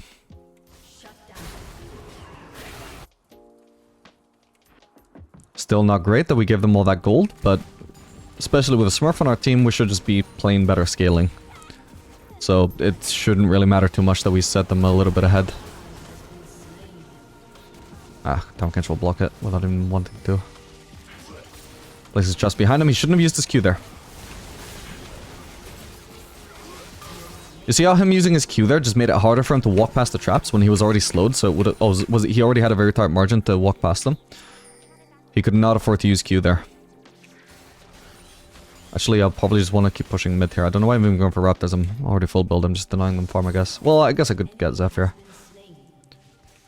Okay, Harkram is going to the top lane fight, which means I can push this. If Galen shows up, I just kill her. That's fine. I'm really ahead. She doesn't even have Infinity Edge yet, unless she comes back with it now. She did not. Alright, I dodged the net. That means if I can hit a W, she's dead. Yeah. I would have probably found it worth to flash after her and finish her off there. If I needed to. Okay, they're getting that inhib. I'll push this one, I suppose, or... No, we just take this Nexus turret. Should just be able to end.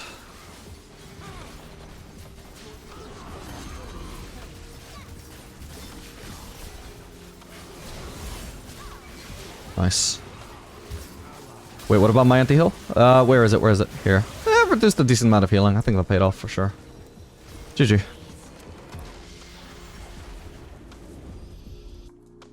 Alright, gamers, welcome. This game we're going to be playing Jinx Lux into Victor Pike.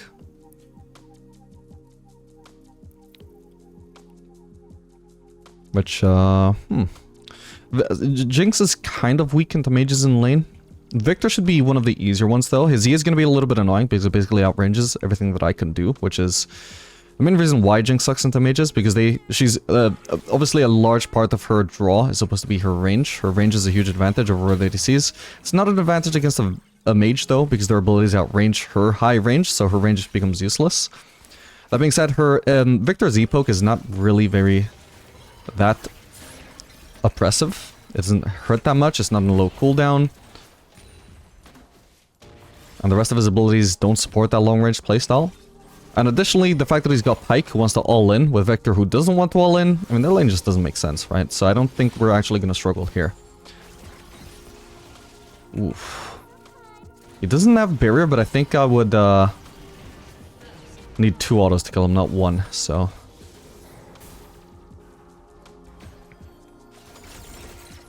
Can try and go for random W poke, because if I land 1, that could be hugely significant. It could be that I hit 1, then I can flash auto to finish him off.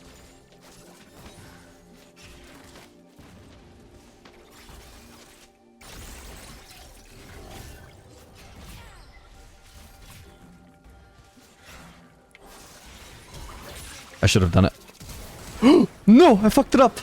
I'm so sorry, Lux. Oh, I didn't mean to take the turret shot. Oh, come on.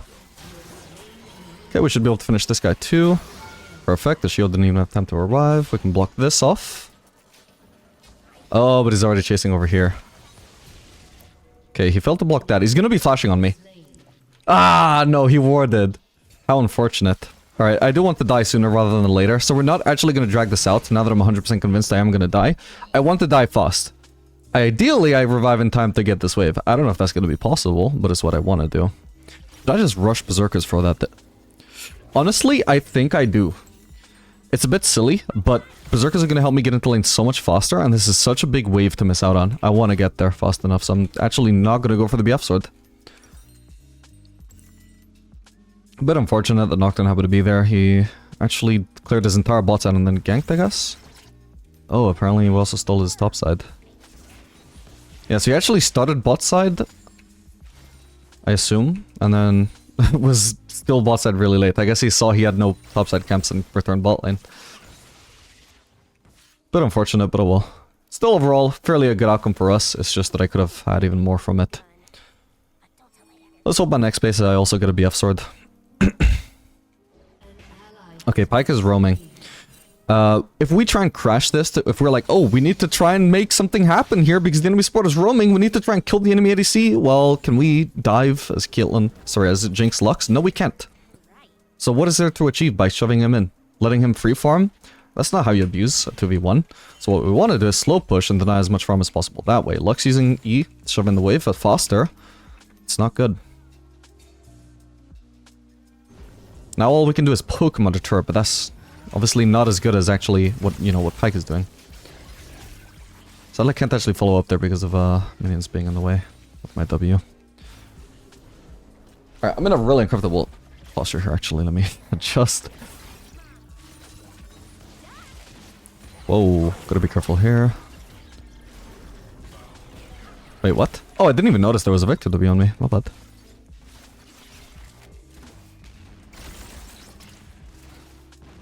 Alright, Pyke hook, low cooldown, careful. Oh, thank god, nice. And Lux just barely lives too. Okay, in the end, it looks like I should probably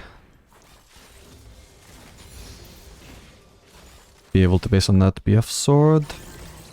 Do we want to stay? I mean, oof.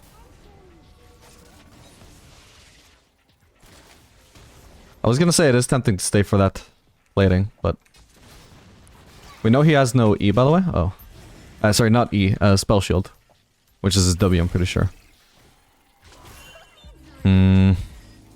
Yeah, it's awkward if I choose to stay now because I just wasted all of my mana.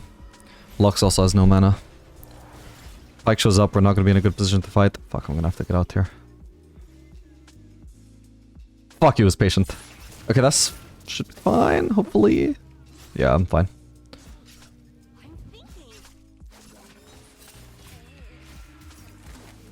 Okay, if he tried to flash, I do have the reaction time to actually barrier that. In case he tried to flash for one more auto. Unfortunately, it did delay my base very strongly, and that sucks.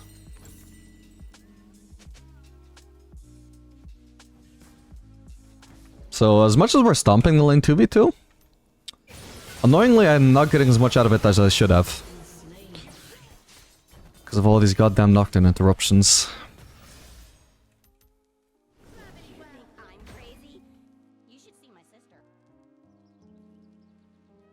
Like, it's basically probably cost me about 2 CS a minute. I could be on 8 CS a minute already if I was farming as cleanly as I could be. It's not like I'm missing lost hits as far as I know, it's just my base circumstances keep sucking.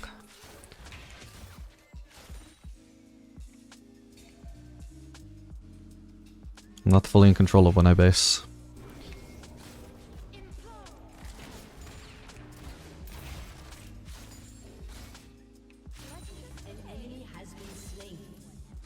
Do I even want Yuntal this game, by the way? I mean, they have, I wouldn't really count Pyke as a front line, to be honest, so it's basically just Nocturne and Darius. I think for Nocturne, though, it does make a lot of sense to build it. Darius is also a decent front line. So, yeah, we will indeed do Yuntal this game.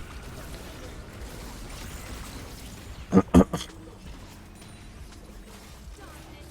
think that was a weird ult. If he wanted to do that, I think he should have done that sooner. I got so much damage to the turret off of that wave before he ulted. Oh. Oh no. Not much for us to do except get out, unfortunately. Oh, she is so much faster than Lux. I need to slow her there. She has tier 2 boots, Lux has no boots. Big difference there.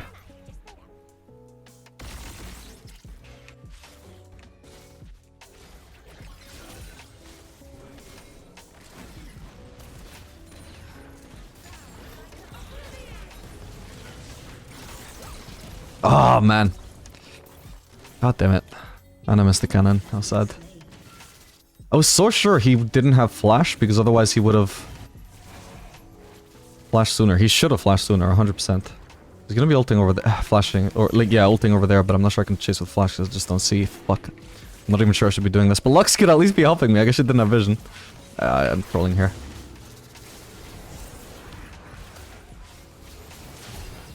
I need to flash away.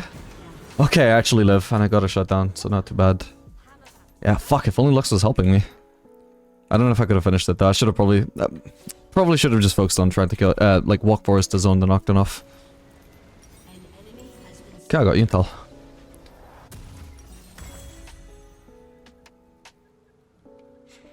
Yeah, that sucked. Unfortunately, I had no information over whether it was smart to flash over to try and finish off the Nocturne, because I couldn't see exactly where he was positioned or exactly what his HP would be.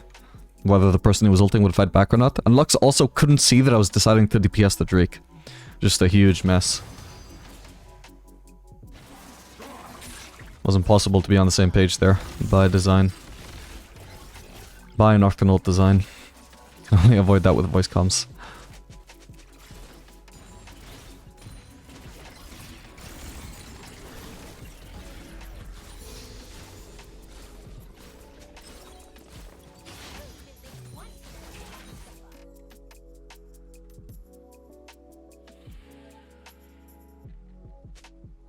Ideally, we need a ward right now. Makes no sense. Like, I need some vision while I'm shoving this. It's unlikely that we get ganked there, but it makes no sense to not have that vision. So I can have that peace of mind. So just no warding. Obviously, I could ward as well, but that would be instead of shoving in, which ideally I want to shove in ASAP, and my ward would, my support would take care of the warding.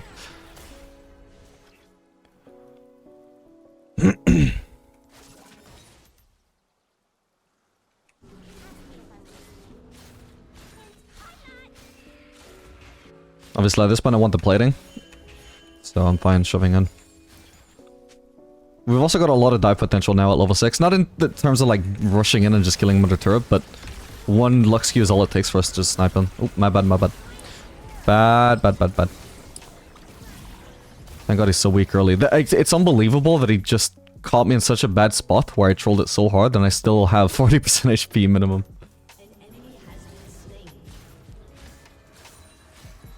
And I can keep on lifestealing from this. Lux, was there any need to hit that? There wasn't. And I'm not using rockets for these. I last hit them each individually, so I can lifesteal off of each of them. It's only Bloodline and Endurance Blade this time, no Cull, but it's still a significant amount of healing. Okay. Looks like it's not for us, so we should probably be able to just continue pushing here. One more wave at least.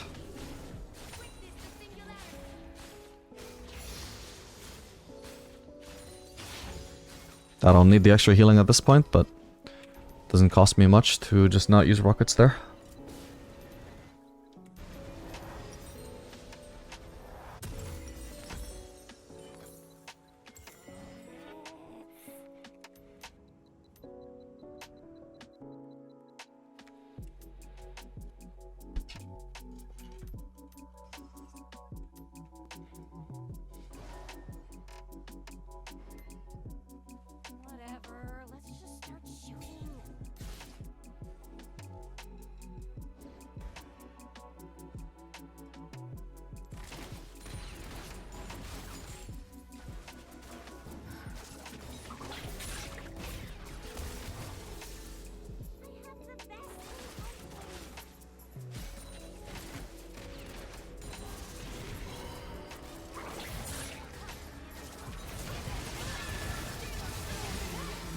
Hopefully that kills him. Nice, okay. Couldn't afford to follow up too much. Oh, I missed the cannon. So I didn't want to be cleaned up by Katarina after she killed Lux, which is obviously going to happen there.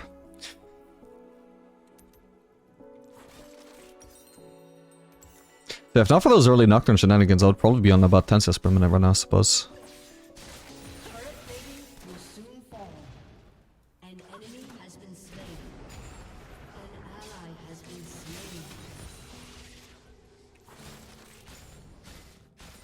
Wait, I'm thinking. Nice crit.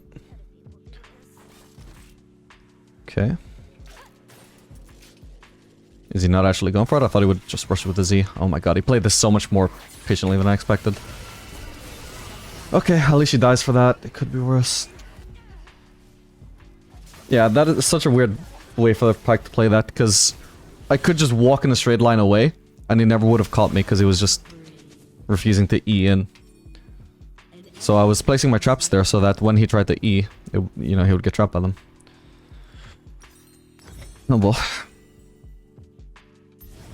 It looks like I don't think he was actually even trying that hard to get me. I think when I just spent so long just dancing around my traps, it was like, oh, I guess I can get her here. I was just zoning her.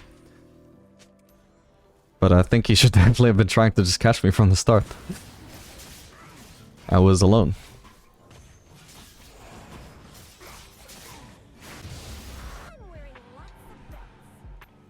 And if he wants to catch me, obviously, instead of just popping out of stealth and trying to keep me right away, the more guaranteed way is to just E onto me, because I can't... It's a lot harder to dodge that. That's why I felt the need to trap.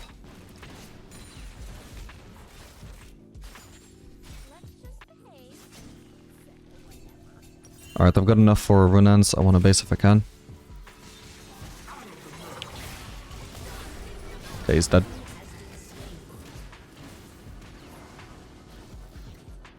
Well, I'll delay my base a little bit.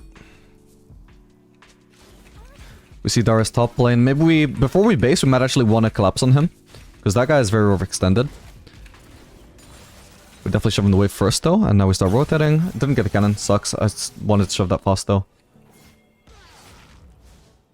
My teammates potentially should not have been going in already. Well, the way it's turning out, they definitely shouldn't have gone in already, but I maybe can't fault them too much for that. Oh man. Wait, fuck, I fucked up, Ah! No, I trolled so hard, holy shit, my bad. Fuck's sake, what a stupid mistake to make, my bad. That never used to happen to me, but I swear to god it's been happening to me over the past few months, where I'm thinking like, do I want to flash, or do I want to just keep hitting? And I'll just randomly flash on the spot. I don't know what's wrong with me. Fuck, if only that ult had missed, but I'm basically just trying to predict where he's gonna want to move. I don't know what Lux was doing, by the way. She should have been here. I mean, we left mid lane at around the same time, right?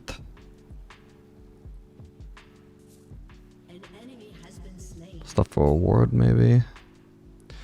Anyway, it doesn't matter. What I should have been doing was just hanging quite far outside of Darius' range so that he wouldn't have a chance to try and E me. And I just needed to wait for Lux to show up so she could lock him down. Thing is, if I get close enough to the brush to place my traps, he can just walk past the traps and D me, so that was just not an option. I just had to wait for Lux to be the one to provide vision and lock down. Oh jeez. Oh man. Did he just dodge the Lux ult, by the way? I think he did. Wow. Oh, hello. I'm dead here. Almost certainly. This guy just jumped out the exact moment this happened. Okay, it looks like I might live. Jesus, that was so unlucky. The exact moment Nocturne appeared on vision is the exact moment King jumped out. So it's not like King could just decide to not jump through after. It was too late. Nor did he have any time to wait for his Q to come back up, because it had just gone on cooldown. It was gonna take so long. Okay, he clearly has a ward. Oh my god, just cancelling my base and wasting both of our times. Okay, nice. And also getting himself killed, I guess. Alright. Don't want to prioritize anti-heal here, so... And they also don't have a shitload of armor. So we go Infinity Edge.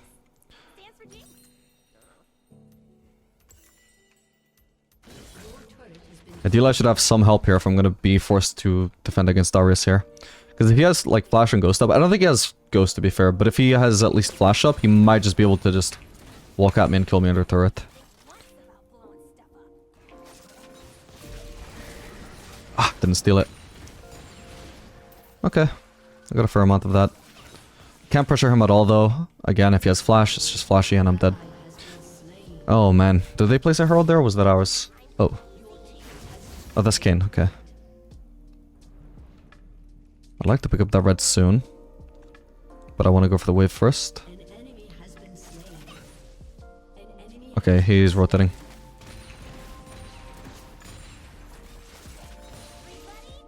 Okay, again, I probably should be doing W auto. Shouldn't risk a crit messing up my last hit there. I should have kept on pushing, to be honest, but well. Defending here is fine as well. It's not like I was gonna reach all the way over here.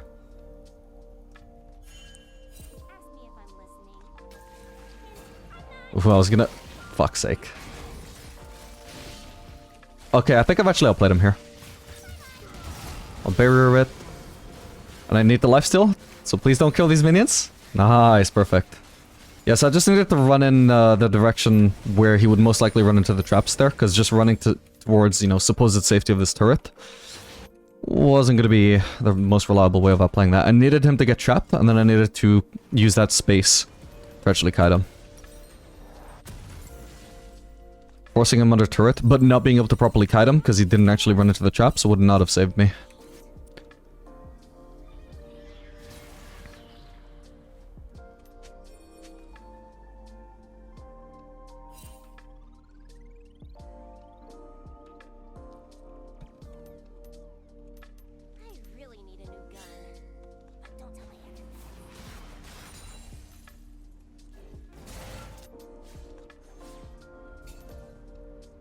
We're gonna shove another mid lane wave here. Oh, am I still on vision? Okay, it's not even for me, it doesn't matter. That was dead middle in the river. I don't have vision, so I had to walk all the way around. I don't have any help at all here. I can't really participate in this fight, honestly. If they're gonna fight, what I have to do is just straight up ignore the fight. I'm gonna ping them back. I'm gonna warn them. They're also getting flanked by Darius, so I'm gonna try and ping that. And I'm just gonna push. Yeah, they're getting flanked by Darius. I tried to warn them. I did what I could, but I might be able to change it, exchange a turret here. But I'm not confident we're gonna win 3v4, and I don't even if I did think that, I definitely didn't have an easy way to enter that fight. Because if I tried to join them, right, I'm just gonna run into Darius there. Like, there's no way to do that. So we just take the turret. Small victory. It actually gets me really close to my Infinity Edge as well. So again, this is a similar scenario to I think it's gonna be the first game that I put in the video, where I mentioned, like, yeah, I chose not to go for that Drake fight, instead I got like 3 camps and a wave. Again, very similar scenario. The gold that I obtained from pushing this turret, instead of joining a fight that I'm 90% sure was gonna be a hard loss, 10% sure would have been a mild loss. I just get a lot of gold, and hopefully this gold will carry us the game.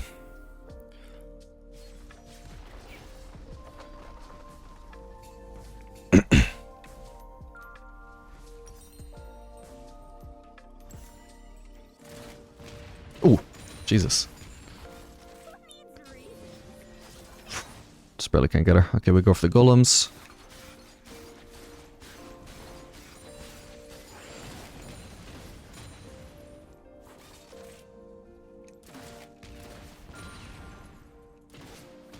Oh, come on. Okay, that's as far as I can push. At least I know I'm not being face checking to Darius here, because he just showed on mid lane.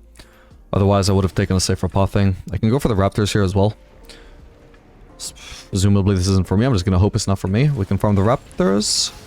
And then catch the mid lane wave. We're nowhere near this fight, so can't join. But I'm obviously too far away from bot lane to suddenly start continuing to push. We know Darius doesn't have flash. He probably has Ghost back up by now, unless he used it in that previous flank. So I need to stay well away from him. Potentially I should have used Ghost myself this game, because it's very good against a champion like Darius. But for lane phase I wouldn't have done much, because it's not like I can really kite Victor, nor pike with his hook. I might be face checking into Darius if I try and help here, so... Okay, we know that I'm not now. Maybe I can try and help. I could still be in theory face checking. Yeah, I'm gonna not face check.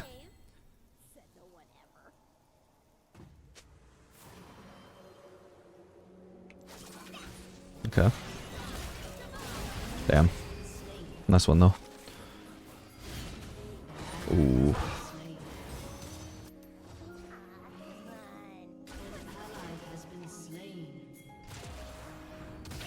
He slowed. Easy catch.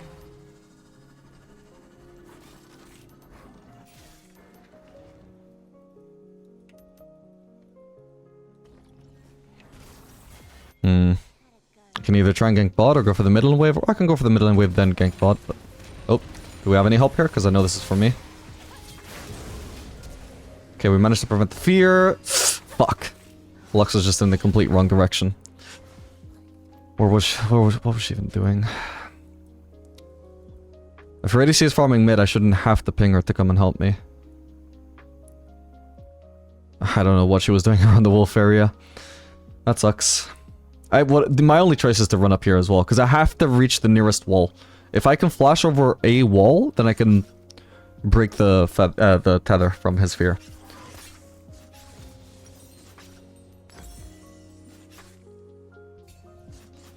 They have even less healing this game than the Lost, but again, it might pay off because at least they do have some healing from the Darius.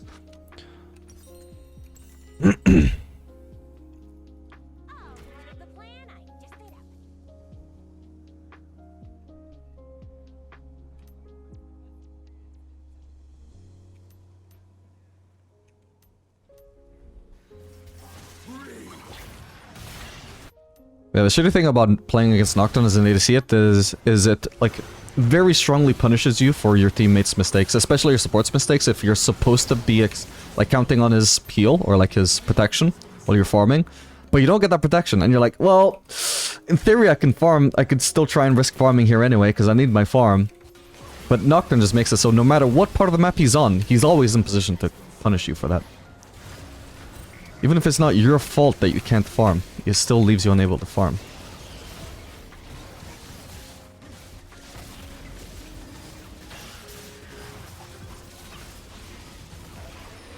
Whoops.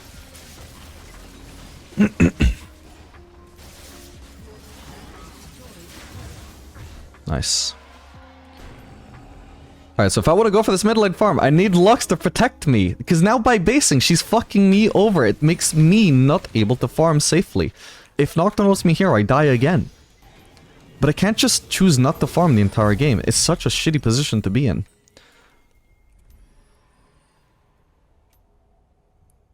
Makes me so punished for Lux's decisions. Nice. What a good timed ult.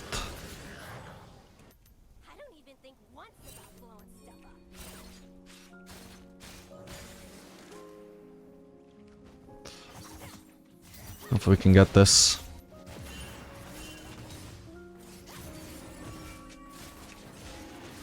I don't have flash, so it's a risky fight for me to be in, because I can't flush over this wall if they suddenly collapse from every side.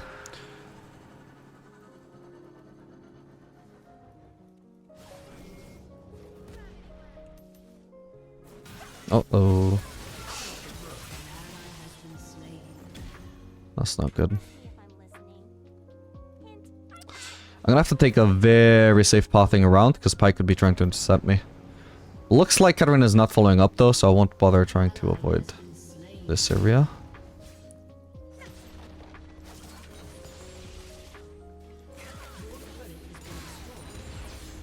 Shit. Oh! Okay, I got her. I think... Oh no, I almost had him too. Fuck me. Oh well. Yeah, that was always a risk as well. Was almost able to outplay it though.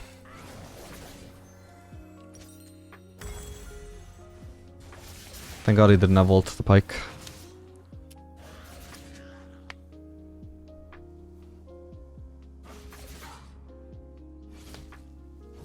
Yeah, unfortunately, as you can see, there's a lot of champions. Like, Pyke is significantly less annoying than Nocturne in terms of making me punished for my teammates not playing around me. But he's still much more annoying than the average champion. So even without Nocturne even being a factor there, I still am just in that really annoying position where trying to go for the farm, trying to punish Katarina for taking the turret, for wasting her cooldowns, is still such a big risk for me. Such a hard situation to avoid dying in. Your team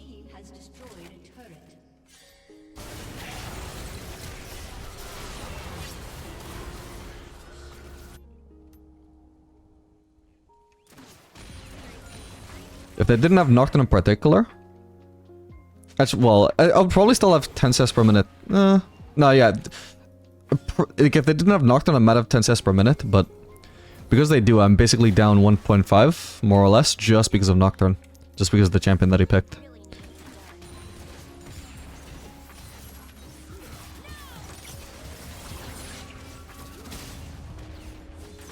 Such a narrow corridor, he can't really dodge, but he still did! How? I'll be able to get him too. Oh, never mind.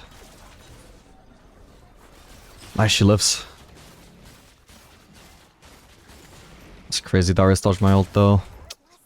I should have done it sooner, because he managed to move downwards. If I'd done it before moving downwards was an option, before he reached this part of the wall, then I would have killed him. I just decided. It took too long to decide. Might be able to get this turret. We know Nocturne is topside right now. He'll be in range fairly soon. But hopefully not soon enough. We definitely don't go for the next wave. We just leave. Looks like I would have been fine. He wasn't even moving in that direction, but I didn't know that.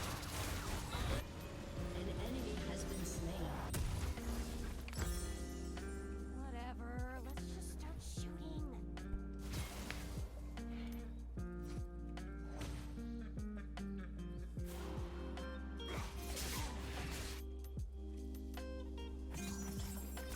I was gonna go for those wolves.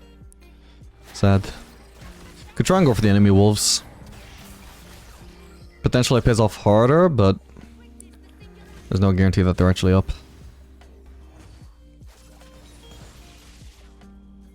Let's take out the cannon.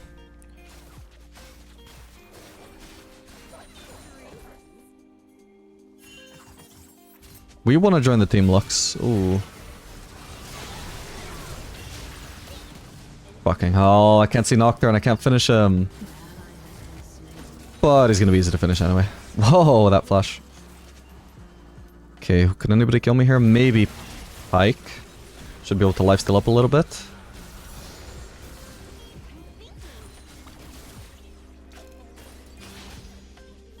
Okay, I'm just using his W to zone us, I suppose. He's gonna try and go for Lux again. Careful, Lux, stay near me. Meanwhile, I'm trying to path towards farm, of course. Always trying to be efficient with my time. What the hell? I need to bury before he gets a chance to ult. Oh, man. Oh, Lux. Alright, I can lifesteal. Yeah, again, I almost died there because Lux is just arbitrarily not positioned next to me when she could have been positioned wherever she wanted while she was recalling. Okay, I've almost got Bloodthirster. Definitely not a Scimitar game this time, I don't think. It would be somewhat useful for the Nocturne Fear, but I don't think it's a big enough reason when it would be so much worse than Bloodthirster against everybody else. Actually, Scimitar would actually be somewhat useful against Darius as well. Not because I can cleanse anything really useful, although maybe I can cleanse the W, but just having that movement speed against them would be really nice, but... You know, on a 90-second cooldown, it's just not that reliable. I'd rather just be tanky.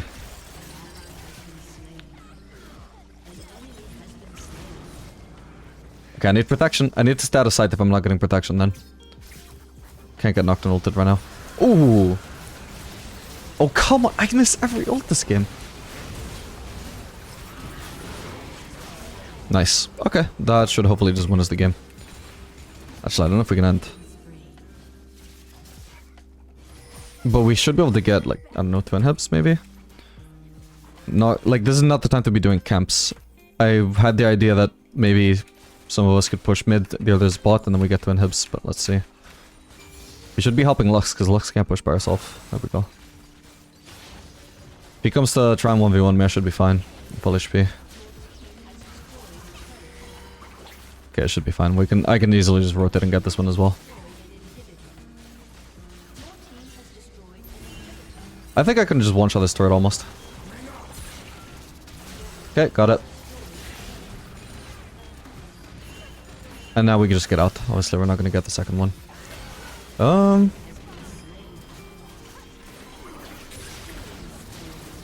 him. Okay, I don't think I timed that for exactly when I was getting feared, but around the time that I'm expecting to get feared by the Nocturne, holy shit, I had so much attack speed there, I should start channeling my ultimate, so when I'm feared, I'm still dealing damage through the ultimate. So I basically, I lose some DPS, because I'd rather be DPSing without attacks than DPSing with ult, but at least my DPS doesn't get completely paused. I just get to cast my ultimate through the fear. And because his spell shield got removed by Lux, it would have actually dealt damage. And if it did get blocked by the Nocturne spell shield, then potentially that could mean that at least the spell shield wouldn't block a Lux ability, so it would still be useful. The important thing is, when I get feared there, if I'm gonna get feared before he dies, I do need to be ulting, because it's potentially W as well, but, you know, ult is just more useful. It's more damage.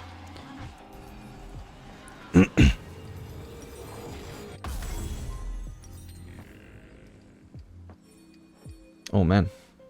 I'm gonna prioritize the Zephyr, sure. It's gonna be really good against Darius, having even more movement speed against him. Cut him more effectively. It's a shame that I couldn't get both though, because I was so close. Alright, that gave me enough. Should I want the base for it? But I probably don't. Nice. Yeah, we can probably just end now. Doesn't matter. Oh. Traps between me and Darius. I don't have to trap right on top of him. I just need to make sure there's an obstacle between him and me so he can't just run me down. Unless he wants to flash over it, but we'll cross that bridge when we come to it.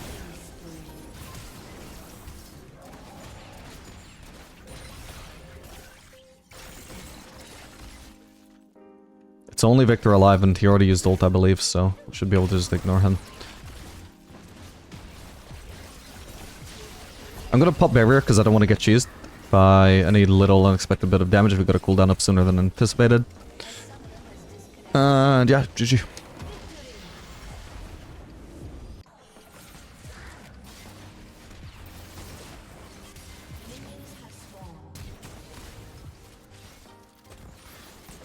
Not sure I would be able to kill the Thresh anyway, so we'll just focus all of our damage onto the more useful target. Ooh, would have been great if I could have disengaged from the 4th shot. Oh well. Remember, I don't have Cleanse. You should be able to land one more auto on me, maybe? That's fine. Oh, shit. Alright, well, if he... He's not gonna die, so... Can I shove this wave? Probably not, no. This is really awkward. I'm gonna have to base. Fuck.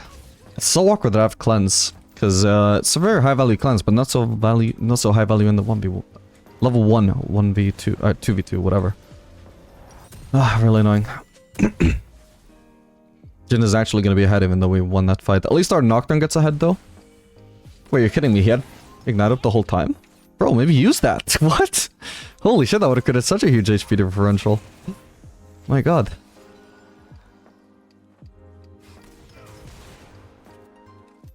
Thresh, for even if he only used it on Thresh, for example, Thresh would have died so much faster and that would have saved me some HP.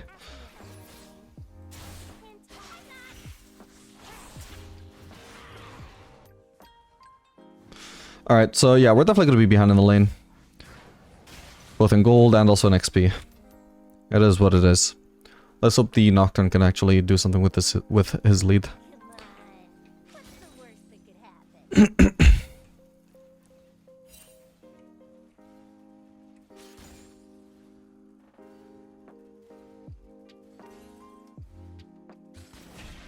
Holy shit, I think I missed that. If you didn't get it.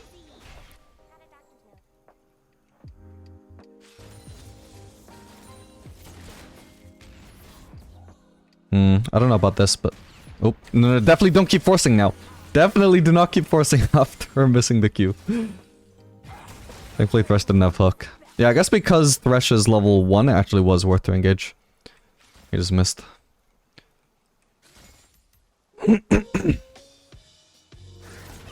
Oh, shame that it made me miss my W, but still overall very good. Careful. Okay, Jin has to be dead here. Wait, he had barrier? Wait, holy fuck. Ah, I fucked up, man. I can't believe Jin never used his berry, though. Oh, that's so unlucky. Just one less turret shot, man. Okay, nice. I even get an assist from that. It's not too bad. Oh, Kha'Zix is there though.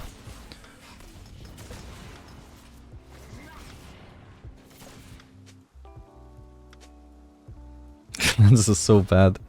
I mean, how was I meant to know that we would just get into so much action before Thresh had even leveled his hook? I mean, it's so good in this game because can cleanse the root, can cleanse the hook, which is, by the way, a huge amount of Thresh's lane power is literally just the CC created from the hook, which I can completely cancel out with cleanse. And I could also even cleanse the Syndra QE in the mid game. It's such a good pick, but like, obviously it's provided nothing to these fights, but how could I know that we were going to get into like 5 fights in the first 4 minutes? I couldn't. Nope. Minion ran in front of my mouse cursor.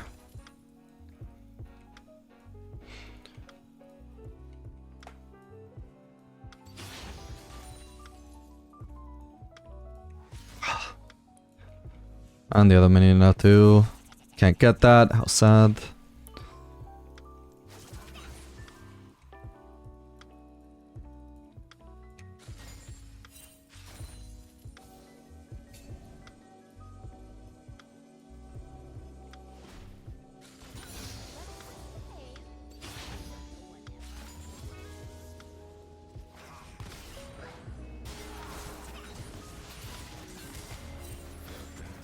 Careful.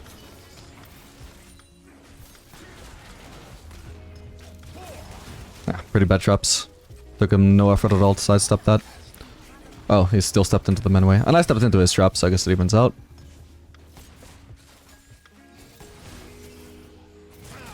I'll follow up as best I can, which is just 1 auto, because that was a pretty bad time to get caught. Oh, fuck. I'm gonna have to flash eventually. Eventually Thresh will get his E back up. Cleanse literally saved me here. Barrier would have done nothing in this particular fight. I'm gonna meet this guy because he's extremely delusional. He's getting mad about hindsight. Like, literally, he is just mad at the concept of hindsight right now. Like, what the fuck? If my Jinx knew in advance how these fights were gonna go, she would have taken Barrier. And Barrier would have won us, like, at least one of these fights. Oh my god, this fucking Jinx, man. Why couldn't she just have the power of hindsight? Ugh. I think we both know. I think everybody involved knows why I can't just know what's gonna happen before it happens. It's a fairly logical thought process.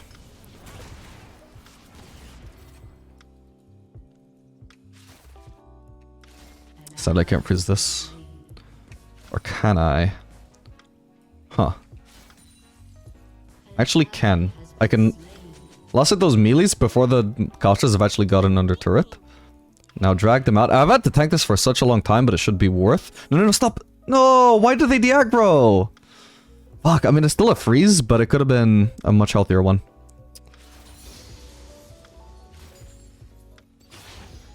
Could have been less close to the turret, so these melees are less likely to run out of turret and die. And also, there would be more casters left alive by this point.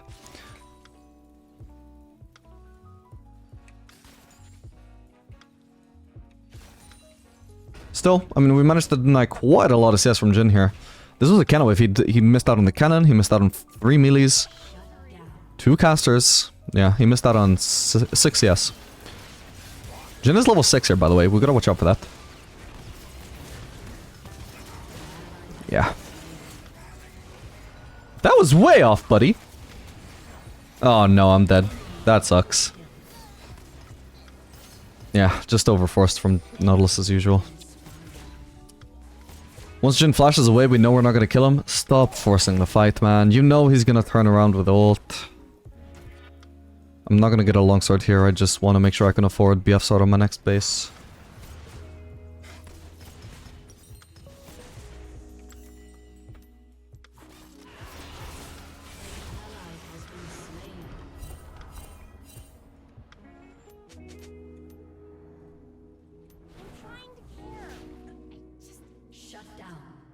Nice.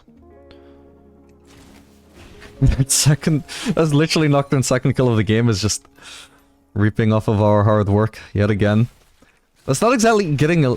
If all he's done in 8 minutes with that first kill that we gave him is just take a second kill that we provided him, like, man, I hope he starts doing something soon.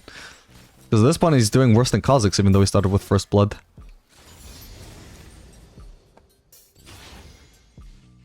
He used an entire ult cast just to solo kill instead of like helping out an actual lane, like bot lane. Oh, this could be so good though. It's gonna be so good, surely. Oh no. Wait, what the? When did Kha'Zix even appear on me? I only just realized as I walked on the screen that I was missing half my HP. Fuck, that sucks. Also, I didn't realize I was level 6. I'd only just hit it. Maybe my ult would have killed Jhin? I don't think so though. And yeah, in hindsight, I mean, look how worth it is that I didn't buy the longsword. I actually just barely can afford the BF sword.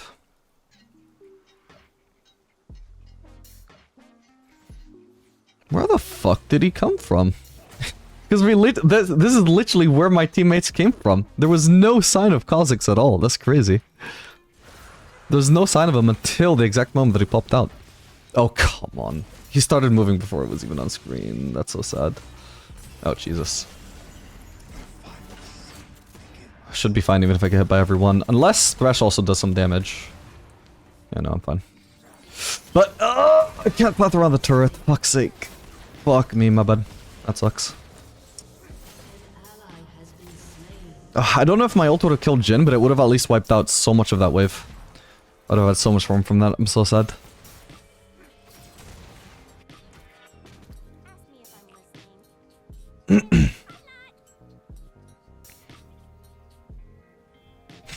Fuck. Well, it was on the screen when he started reacting, but I think he was just gonna move downwards anyway after the trap.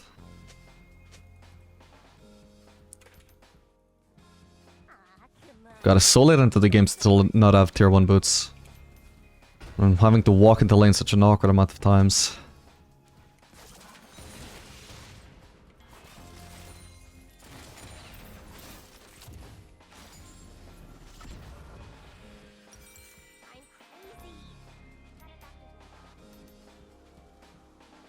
Holy shit, we're all getting stomped so hard, by the way. I just noticed the score.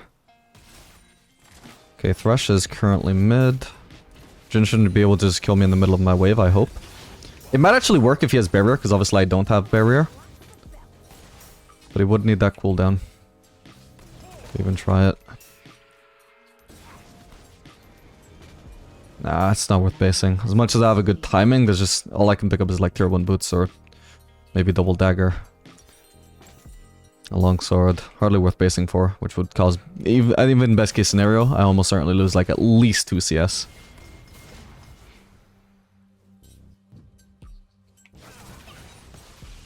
If I was getting HP and mana for it, sure, but I'm literally lacking nothing here.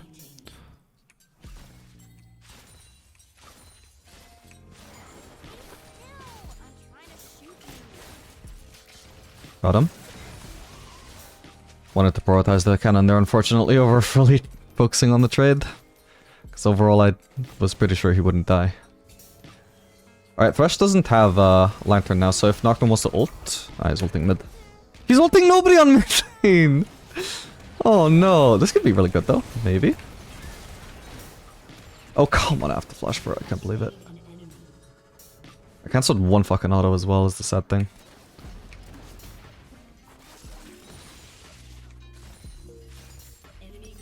Okay, I'm gonna be able to afford you intel on boots. Overall, very positive. Yeah, I can't believe Nocturne just ulted mid and didn't actually fucking ult anybody there. I was literally forcing there only because I knew Nocturne was around with ult, and I was like, oh, and also there's no Lantern on the Thresh, so this is the perfect time. I'm pretty sure Nocturne even saw him use the Lantern. Yeah, gotta say.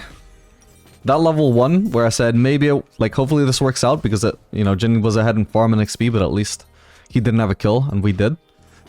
So hopefully Nocturne could carry. Yeah, this guy did nothing with that. Nothing at all. So that's sad.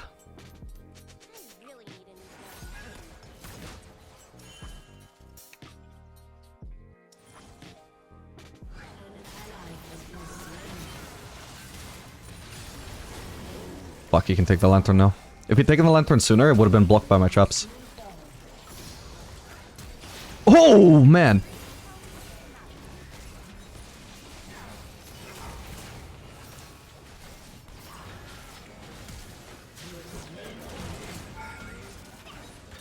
Fuck, please, please, please. Oh, god damn it. Why did he have to survive on that HP, man? I should have just ulted while he was ulting, I think.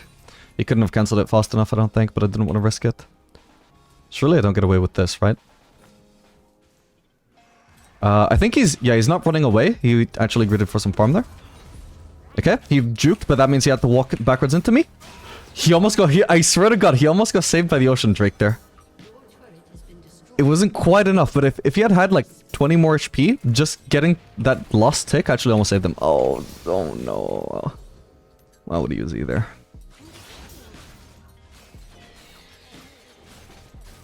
Okay, we've made a decent comeback in this lane. So you might ask, how the fuck are you pulling this off? Are you just... Are Master players just that good? How can you be like 0-4 or whatever it was and just come back to 3-4 where these fights are just suddenly looking so easy? It's actually because of the matchup. It's not... I'm not doing anything special here. It's actually mostly on Nautilus, who as we've seen is not even a good player himself. Jin just sucks into tanks. Alright? When they were finding engages on me, it's fine because I'm a squishy. I die very fast to Jin. But Jin sucks into tanks even in lane when they're not even that tanky yet. It's still not his specialty. So if we can find an engage onto Jin and say like... We're DPSing Thresh, and Jin is DPSing Nautilus. Thresh is gonna die before Jin does, and especially if we find an engage onto Jin, then yeah, they're gonna really struggle to kill us before we kill them, even though we were behind. So as soon as I actually got like just a BF sword, that already made the lane so much harder for Jin. See if I can snipe this. Ah, not quite. Oh well. Oh shit. Nautilus has ult, so this could be good. Trap him. Oh, I got pulled one more time. At least I didn't get ulted by him though, but I'm still gonna die for sure.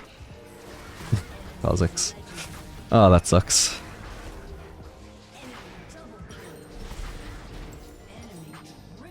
My bad. Should have cleansed sooner, I suppose. I thought, for sure though, I thought he was gonna hook the Thresh. Like, sorry, the Nautilus. It didn't make sense for him to hook me. So there was a brief moment of confusion there. And then I was like, no, I really should cleanse though, because I can't die. But too late.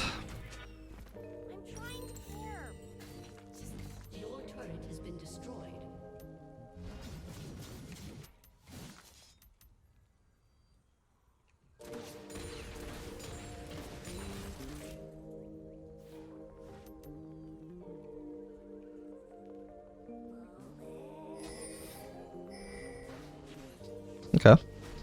She doesn't necessarily know that I'm around. She might be here. I'm gonna blindly trap there. She has vision. She does know that I'm here, it turns out, guys. Okay. She didn't have ult. I live for now. So hope I stay alive. Remember, I've got Cold, Doran's Blade, Bloodline. It may seem really greedy for me to stay overall, but I know I'm not going to stay low for long. Unless they come for me literally right now. I will have a somewhat reasonable amount of HP fairly soon.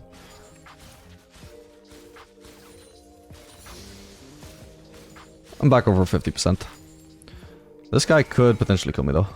But he's not going to. So at this point I could just straight up stay.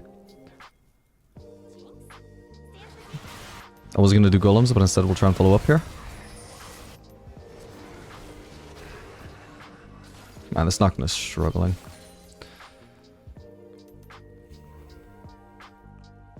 Even if I'm not going to farm this for myself, I still want to hit these because I want a lifesteal.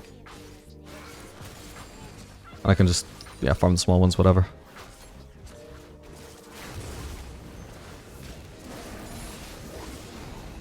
Okay, wow, he's really just committing to my jungler. Jesus! Wait, this guy is so tanky, actually. Oh, for fuck's sake, and there's a Syndra there. Yeah, unfortunately, I think we made a decent comeback on bot lane.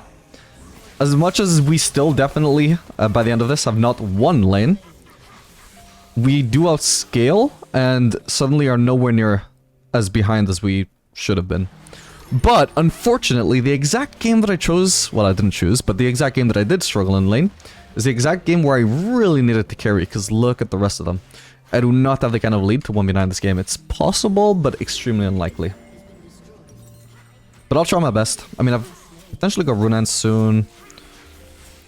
which will give me a lot of wave clear. So potentially, so long as they can't just keep acing my team on repeat, I can stall out the game for a very long time.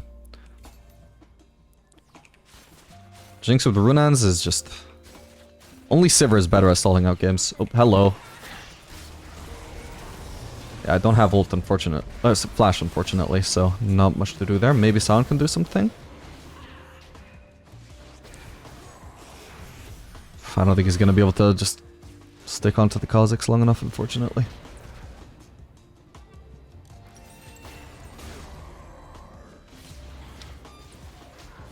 Yeah, so long as they don't not only just keep acing my team on repeat, but so long as they also don't just keep cheesing me on repeat as well.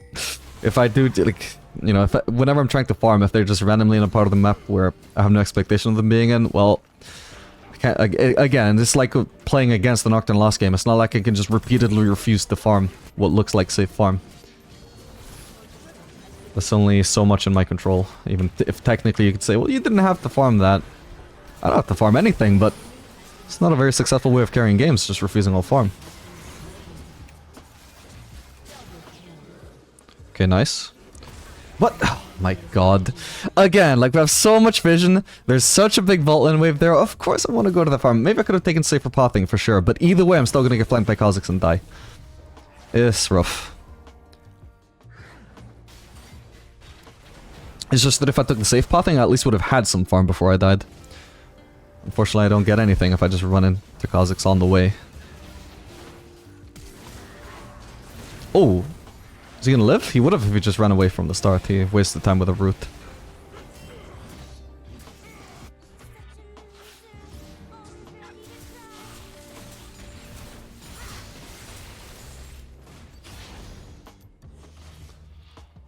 I can defend top lane. I think technically Cassiopeia out DPS's me on super minions, but it does cost her so much mana. Ideally, I should really be the one bot lane, because Sion does not DPS those super minions, but... Okay, that was extremely overextended. There's no justification for being that far out, even if you do want to farm. You can just wait for the enemies to shove that in. It's not like me getting caught out here. That's middle of the map in a game where we have no map control.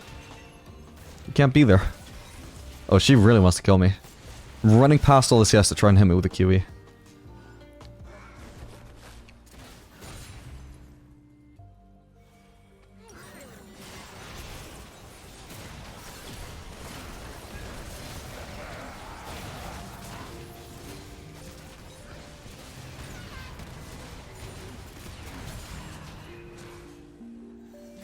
I'm gonna try and stay behind Nocturne.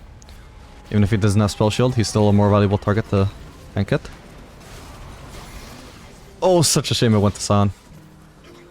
It's decent though, I mean he scales really well. I'd just rather it be on me.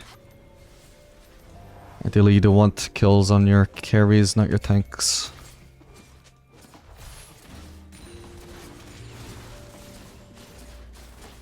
Need to defend this now, I don't want to finish the super minion.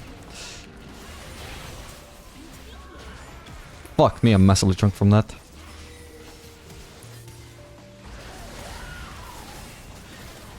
Kind of misplaced those traps, my bad. Hopefully... Yes! 1000 gold shot down. That was the most important kill and I got it. Perfect. I think I'll go for the bot lane farm. Yeah, Sion, please go for that, because... Just think how long it would take Sion to kill this super minion, right? It would take forever. So long as the middle wave is a cannon wave, then I don't give a fuck. I'd get the same amount of gold, but... Like, I just don't want inefficiency. Which is Sion taking 20 seconds to farm one wave. As a champion with good wave clear.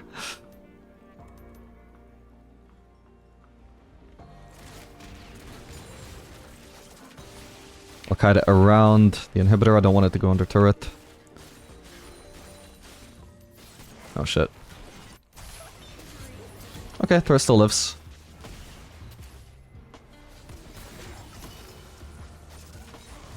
Remember, Threshold has almost no cooldown when he lands it, by the way. So I need to stay very cautious even after he used it. This could be very good.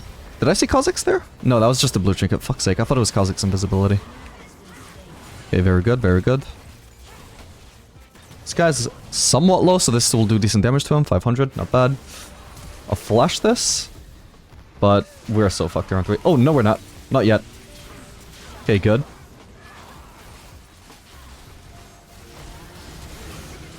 Ah, well, not much to do if he can one-shot me with that combo. Ooh, but does he die at least? Come on. Oh, thank God. I've nearly got Infinity Edge. Sound gets the wave. Good. Could have gone for that one, but whatever.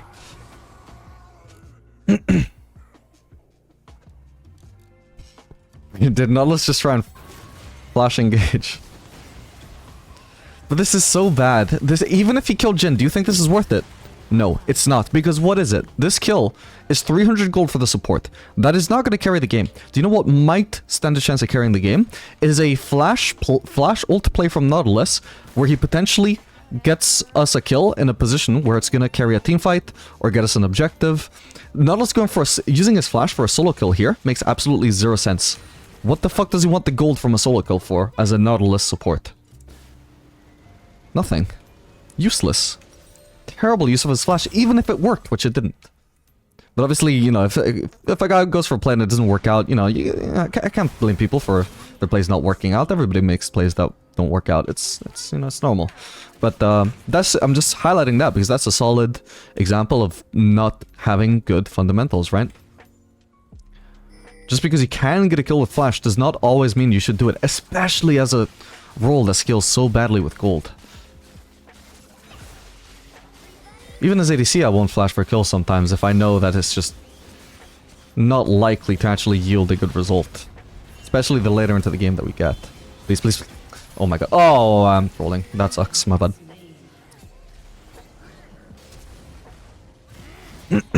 Yeah, these goddamn lanterns make it so fucking hard to actually land a Jhin on. An ult on Jhin. Come on. Nice. No, he was so close. Alright, we need to prioritize Last Whisper now. These guys should probably get out, by the way, because their ADC did get one shot right at the very start. They've had a lot of time to realize that and get out. But they're still trying to fight anyway.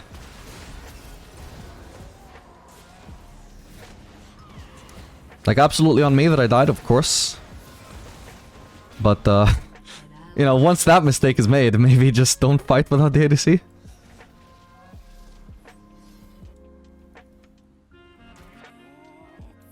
Alright, we're obviously not contesting the Drake, so I can just try and get some farm on top lane. Okay, if Cassiopeia also wants to farm, she could go bot lane, not the same lane as me.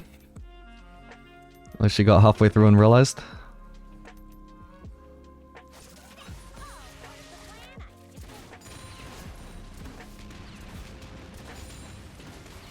Fuck. Honestly, I almost wish the enemies had just gotten so many more inhibs so much sooner. Because it would have just kept us constantly pushed under the base where I could just free farm. Even Cassiopeia could also free farm because of how quickly she melts those super minions. Oh damn. Instead, because these instead we don't get free farm, and also people just get Cassiopeia in particular just keeps getting baited into trying to farm in the middle of the lane when she clearly can't. Imagine if the waves were just constantly in our base.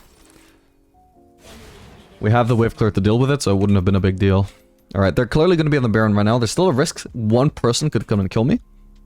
But that person I was thinking of mainly would have been Garen.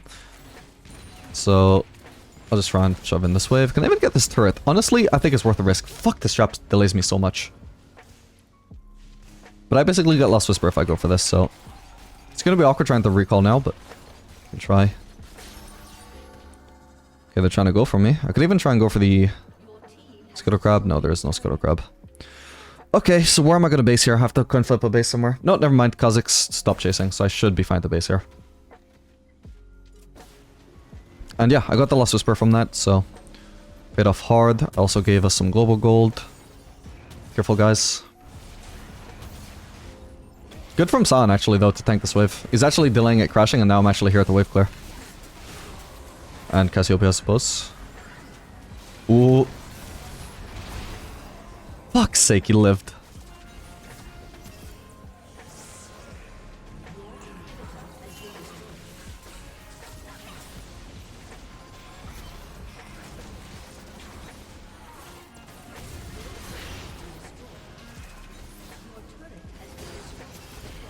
It's I literally have not been able to approach until now, finally. See here, if I flash on Jhin, and that kills him. Sadly I can't turn it into cleaning up. But at least it forces the Cinder Flash as well. Okay, Garen is trying to backdoor. He actually has very much almost succeeded. Fucking hell. I'm gonna have to oh, for fuck's sake, she has vision. He has vision. Oh, that sucks. I should have cancelled my base, my bad. That sucks they just had a vision plant there. I don't think they would have done anything without that. Oh no, and he actually ends. That's so sad. Yeah, this was a rough game. Oh well. Can't win them all. It wasn't impossible to carry though if I played better for sure. Even with a rough start. If I played perfect in theory, I'm sure there was more deaths I could avoid there. GG.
Double kill.